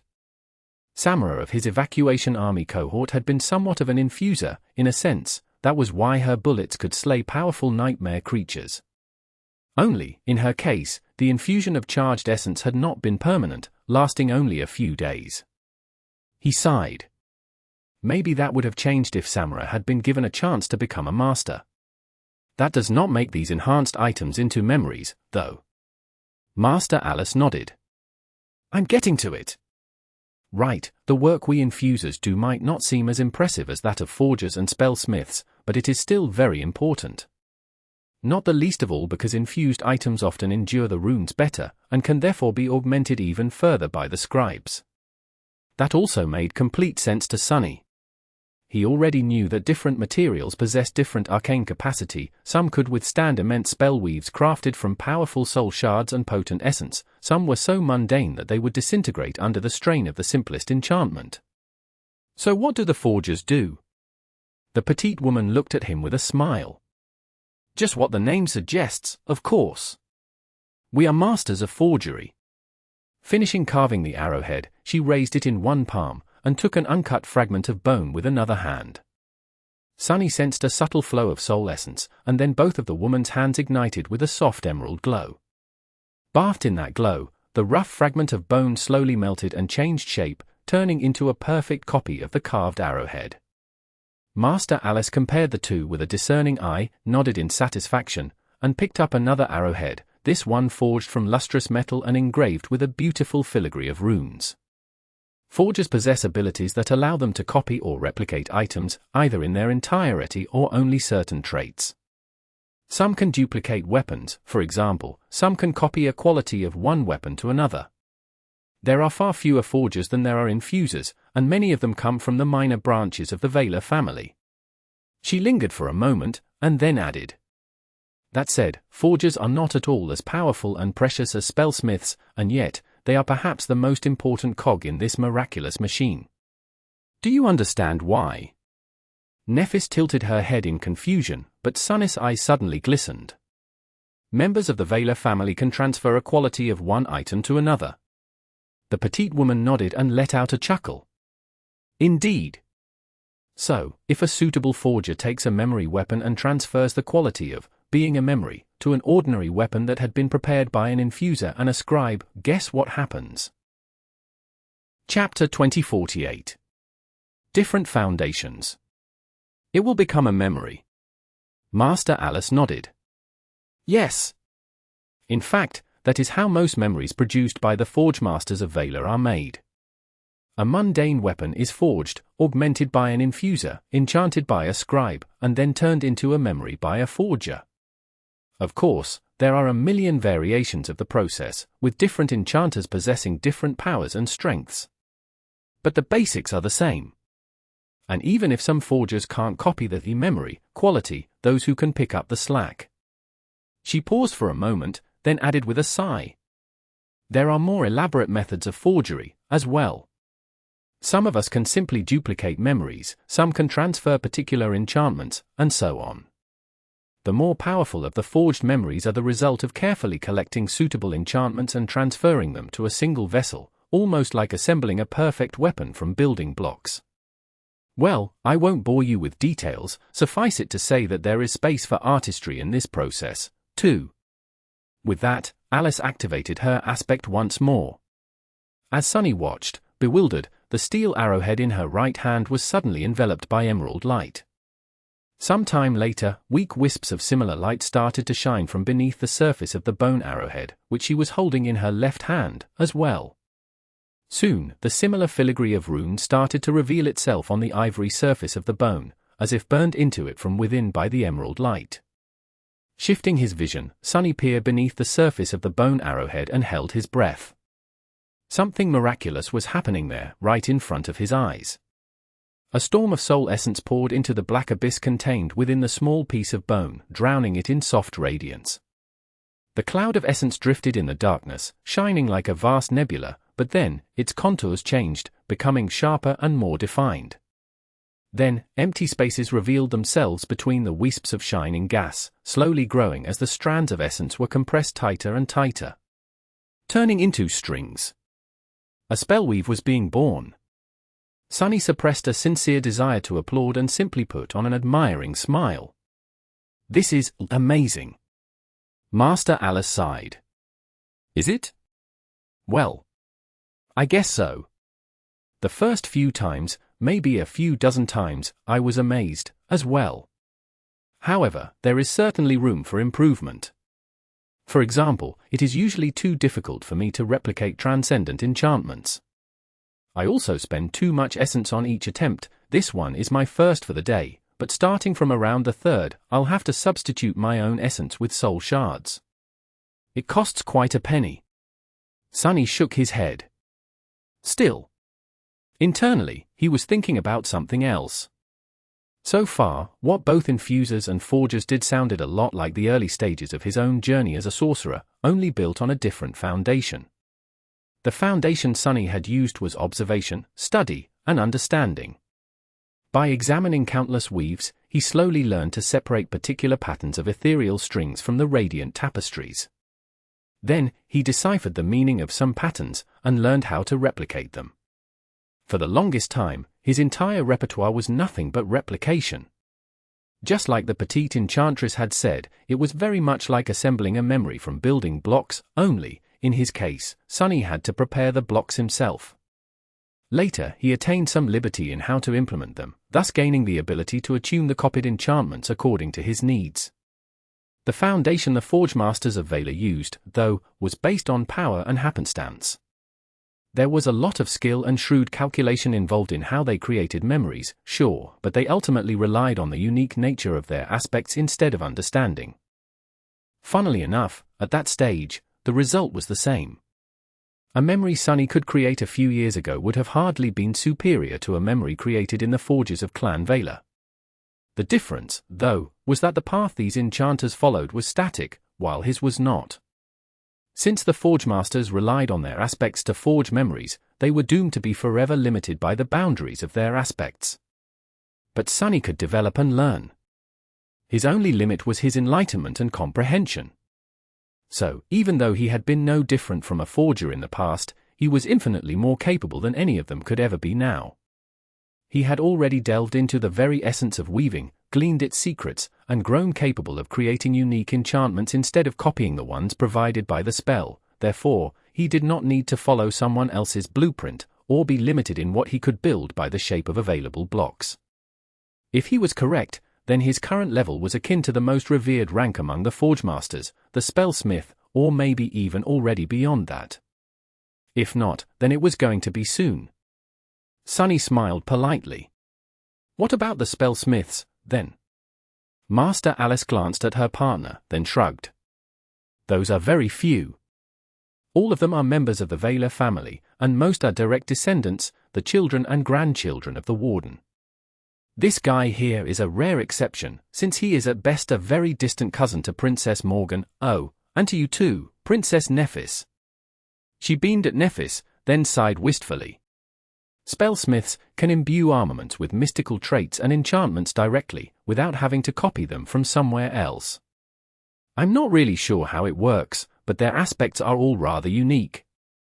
They also possess a wealth of knowledge, the best equipment, and receive the most resources. Well, no wonder, after all, the senior and most distinguished spellsmith of the royal clan is the king himself. His craft, it's on a different level, entirely. Almost miraculous. The petite woman glanced at Master Snow and added in a slightly embarrassed tone. This guy can explain better. He'll be done with the current task in a bit, and then you'll be able to see a demonstration. Sunny nodded. He had surmised that Master Snow was the kind of artisan who got completely absorbed by his work, so it wasn't wise to try to distract him now. If anything, he was surprised that Master Alice was so accommodating. There she was staring at them again, wasn't she? His smile almost faltered. I have a couple more questions, if you don't mind. The petite woman shook her head energetically and picked up a second bone arrowhead. Oh, of course. By all means. Anything you want, Master Sunless. I mean, no, not anything. I didn't mean it that way. Sunny stared at her for a moment while considering his words. Forge masters can also create echoes, can't they? I've seen a few.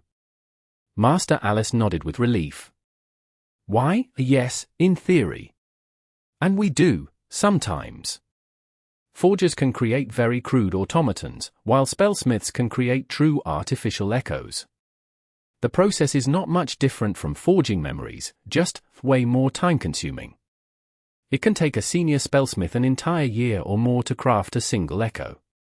By comparison, dozens of memories can be crafted in the same span of time. So, artificial echoes are quite rare. They are mostly forged out of curiosity, for research, or to test yourself.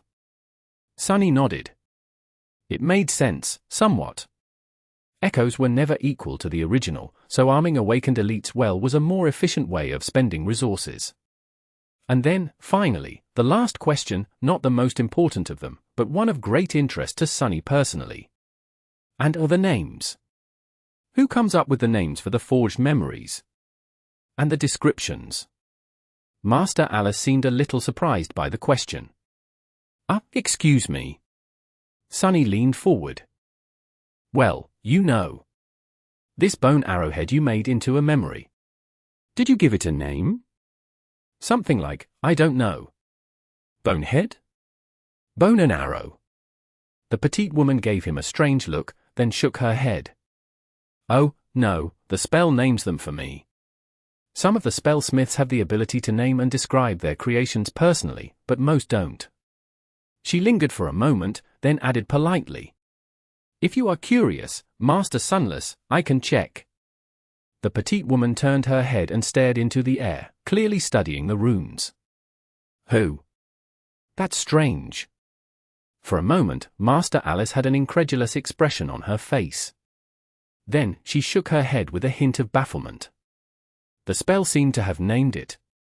All aboard? What does it even mean? How embarrassing. Chapter 2049. Things to do in the Apocalypse. After the second one, the petite woman dove into a lockbox containing the crafting hall's daily allocation of soul shards and used them to bolster her aspect. Every once in a while, the shimmering crystal she was holding in her hand would crack and crumble into dust. Sunny studied the process with a thoughtful expression. No wonder custom memories were a luxury reserved for the private troops of the royal clan. The work of the enchanters was chillingly expensive, especially considering that each of the spent soul shards could have been used to strengthen the core of an awakened soldier. In Antarctica, the continent had been flooded with great hordes of relatively weak abominations. That was why soldiers of the evacuation had many opportunities to saturate their cores, but here in Godgrave, all nightmare creatures were stronger and more ferocious than the warriors of the two human armies. Killing them was a tough task, and therefore, the soul shards were scarce. There were also many more awakened here than there had been in Antarctica, so most soldiers still had plenty of room to grow. That just went to show how exclusive the services of someone like Sunny were. Aiko was right, the brilliant Emporium had to be presented as a luxury service. Very few people could afford bespoke memories, especially considering that the royal clan was the main source of them by far.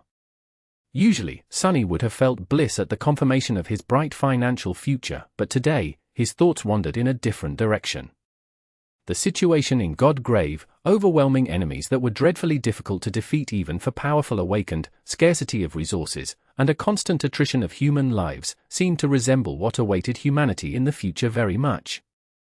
Once more pieces of the waking world were swallowed by the dream realm, the civilization as he knew it would slowly start to collapse, transform, at best. The Dreamgate exodus would accelerate, with most of the population slowly migrating to the other side, at least if Nephis had anything to say about it. If it was left to the sovereigns to decide, who knew?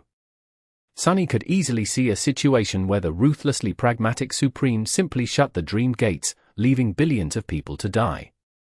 Because the human enclaves they had been preparing in the dream realm for decades could only sustain hundreds of millions of inhabitants, not billions.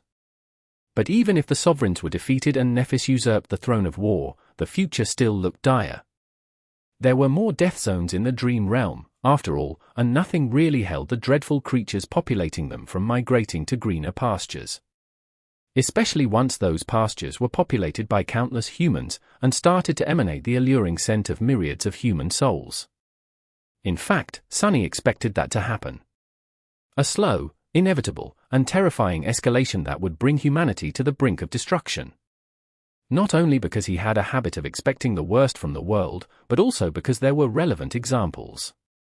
There had been 5 other divine realms swallowed by the dream realm before his world, after all.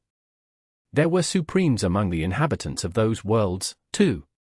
And yet, if it was so easy to survive in the dream realm, those civilizations would have still been around. But something had wiped them out, leaving no survivors. In fact, Godgrave itself seemed to be the place where one of these civilizations had been destroyed. What was a cursed tyrant doing in the ruins of a human city? A chilling thought suddenly entered Sunny's mind. There were no cursed ones in Bastion. But there was at least one in North America? So what was going to happen when America was consumed by the dream realm? Would it appear north of the forgotten shore and the burned forest, like the fragment of Antarctica he had stumbled on? Or would it appear somewhere else? In the middle of the storm sea, perhaps, or in the wilderness east of Bastion? Maybe even next to Bastion, moving other lands away? Once it did, where would the nightmare creatures populating it go? Would they stay in place or disperse? Damn it! Before, Sunny had only been thinking about the approaching collapse of the waking world in terms of a human mass migration. But there would probably be a mass migration of abominations, too. After all, by the end of it all, there would be more nightmare creatures left in the waking world than humans. And they would be much more dreadful than they were now. He sighed and briefly glanced at Nephis. We do indeed have to become supreme. For now. But even that was most likely not enough to face the future. Sunny would probably be able to slay a cursed tyrant like Condemnation after attaining supremacy and establishing a vast domain, somehow. But an unholy tyrant?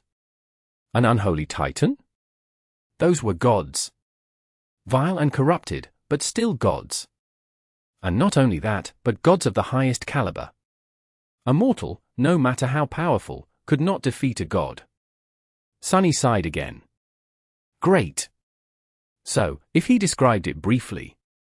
These things were on his to-do list: forge a soulbound sword for Nephis, rebel against 2 supremes and kill them, conquer the world, find and deal with the 3rd supreme, oversee the resettlement of the human race to the dream realm, become a god, and kill every god of the less handsome variety aiming to swallow humanity.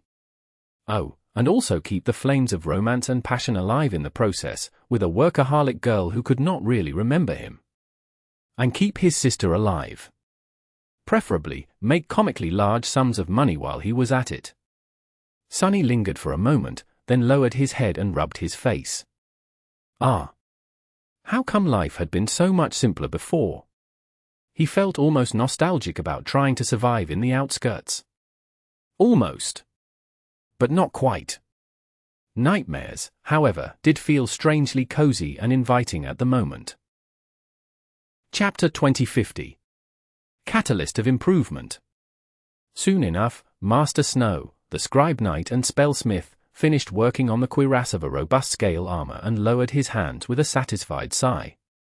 The craftsmanship of the armor piece was exquisite. It was not an easy task to work with the scales of a powerful abomination, but the man handled it beautifully. It was even of a higher quality than it needed to be. After all, the cuirass was meant to become a part of a memory, and memories tended to fit the body of their masters magically. Perhaps Master Snow was a perfectionist, a quality that Sunny grew to dislike as he matured. The man looked over to his partner and cleared his throat. It's ready to be infused. Alice temporarily put down the arrowheads and concentrated on the suit of armor, pouring a subtle but constant stream of essence into it. It seemed that the aspect ability that made her an infuser was her dormant one, therefore, she could perform the infusion even while low on essence. With that, Master Snow hesitated for a few moments before turning to Sunny and Nephis. "You are still here?" It was quite a rude question, considering that Nephis was his superior both in the military hierarchy and in that of the royal clan. She smiled lazily. "You know, Master Alice reminded me that we are distant cousins. Still, I think I can get you executed for insubordination if I really try. Or worse, get you permanently assigned to the Luminous Memories Crafting Hall." Master Snow paled. Luminous, what? You wouldn't dare. But then, he frowned. Wait, why are we even quarreling? It was an honest question. Sunny sighed. He suddenly sensed something very disturbing. The feeling of starting to understand how Aiko felt when dealing with him. "Yes, we are still here. We had a very illuminating conversation with Master Alice, and were waiting for you in hopes of witnessing a genuine spellsmith creating a memory." Master Snow looked at him in surprise. "Ah. I see. Well, I guess it would be an honor for someone like you to see a real spellsmith at work." "No problem." Sunny's polite smile remained in place, but his eye twitched. "It's my own fault." He should have shown them something like, "Definitely not me," or, in case of emergency, instead of a rudimentary memory knife, of course, that would have caused its own swarm of problems. There was some time left while Master Alice was infusing the cuirass, so Sunny asked with sufficient reverence in his voice. "I can conceive how forgers make mundane items into memories. But you, spellsmiths, honestly, I don't understand at all. Do people from the Valor bloodline simply possess aspects that allow them to wish enchantments into existence?" Master Snow gave him a dubious look. "You should understand what a memory is well enough, as well as where it comes from. So, no, it is not as simple as wishing them into existence. We do often unseal aspects that have to do with craftsmanship and invention, though, and mirrors, hence the various abilities tied to replication that forgers possess. However, spellsmiths are an entirely different breed. We do not copy. We improve." Sunny raised an eyebrow. "Improve?" The man nodded. "That sounds a bit like the job of an infuser, huh? But no, what I mean is something else. Let's say that there is a sword, and a spellsmith turns it into a powerful memory weapon. From the side, it seems like the Spellsmith is placing enchantments on the sword, but in truth, he does not. Instead, he encourages the sword to improve. To become sharper, stronger, more lethal, to become closer to the flawless version of what it is meant to be. The sword itself is the source of enchantments.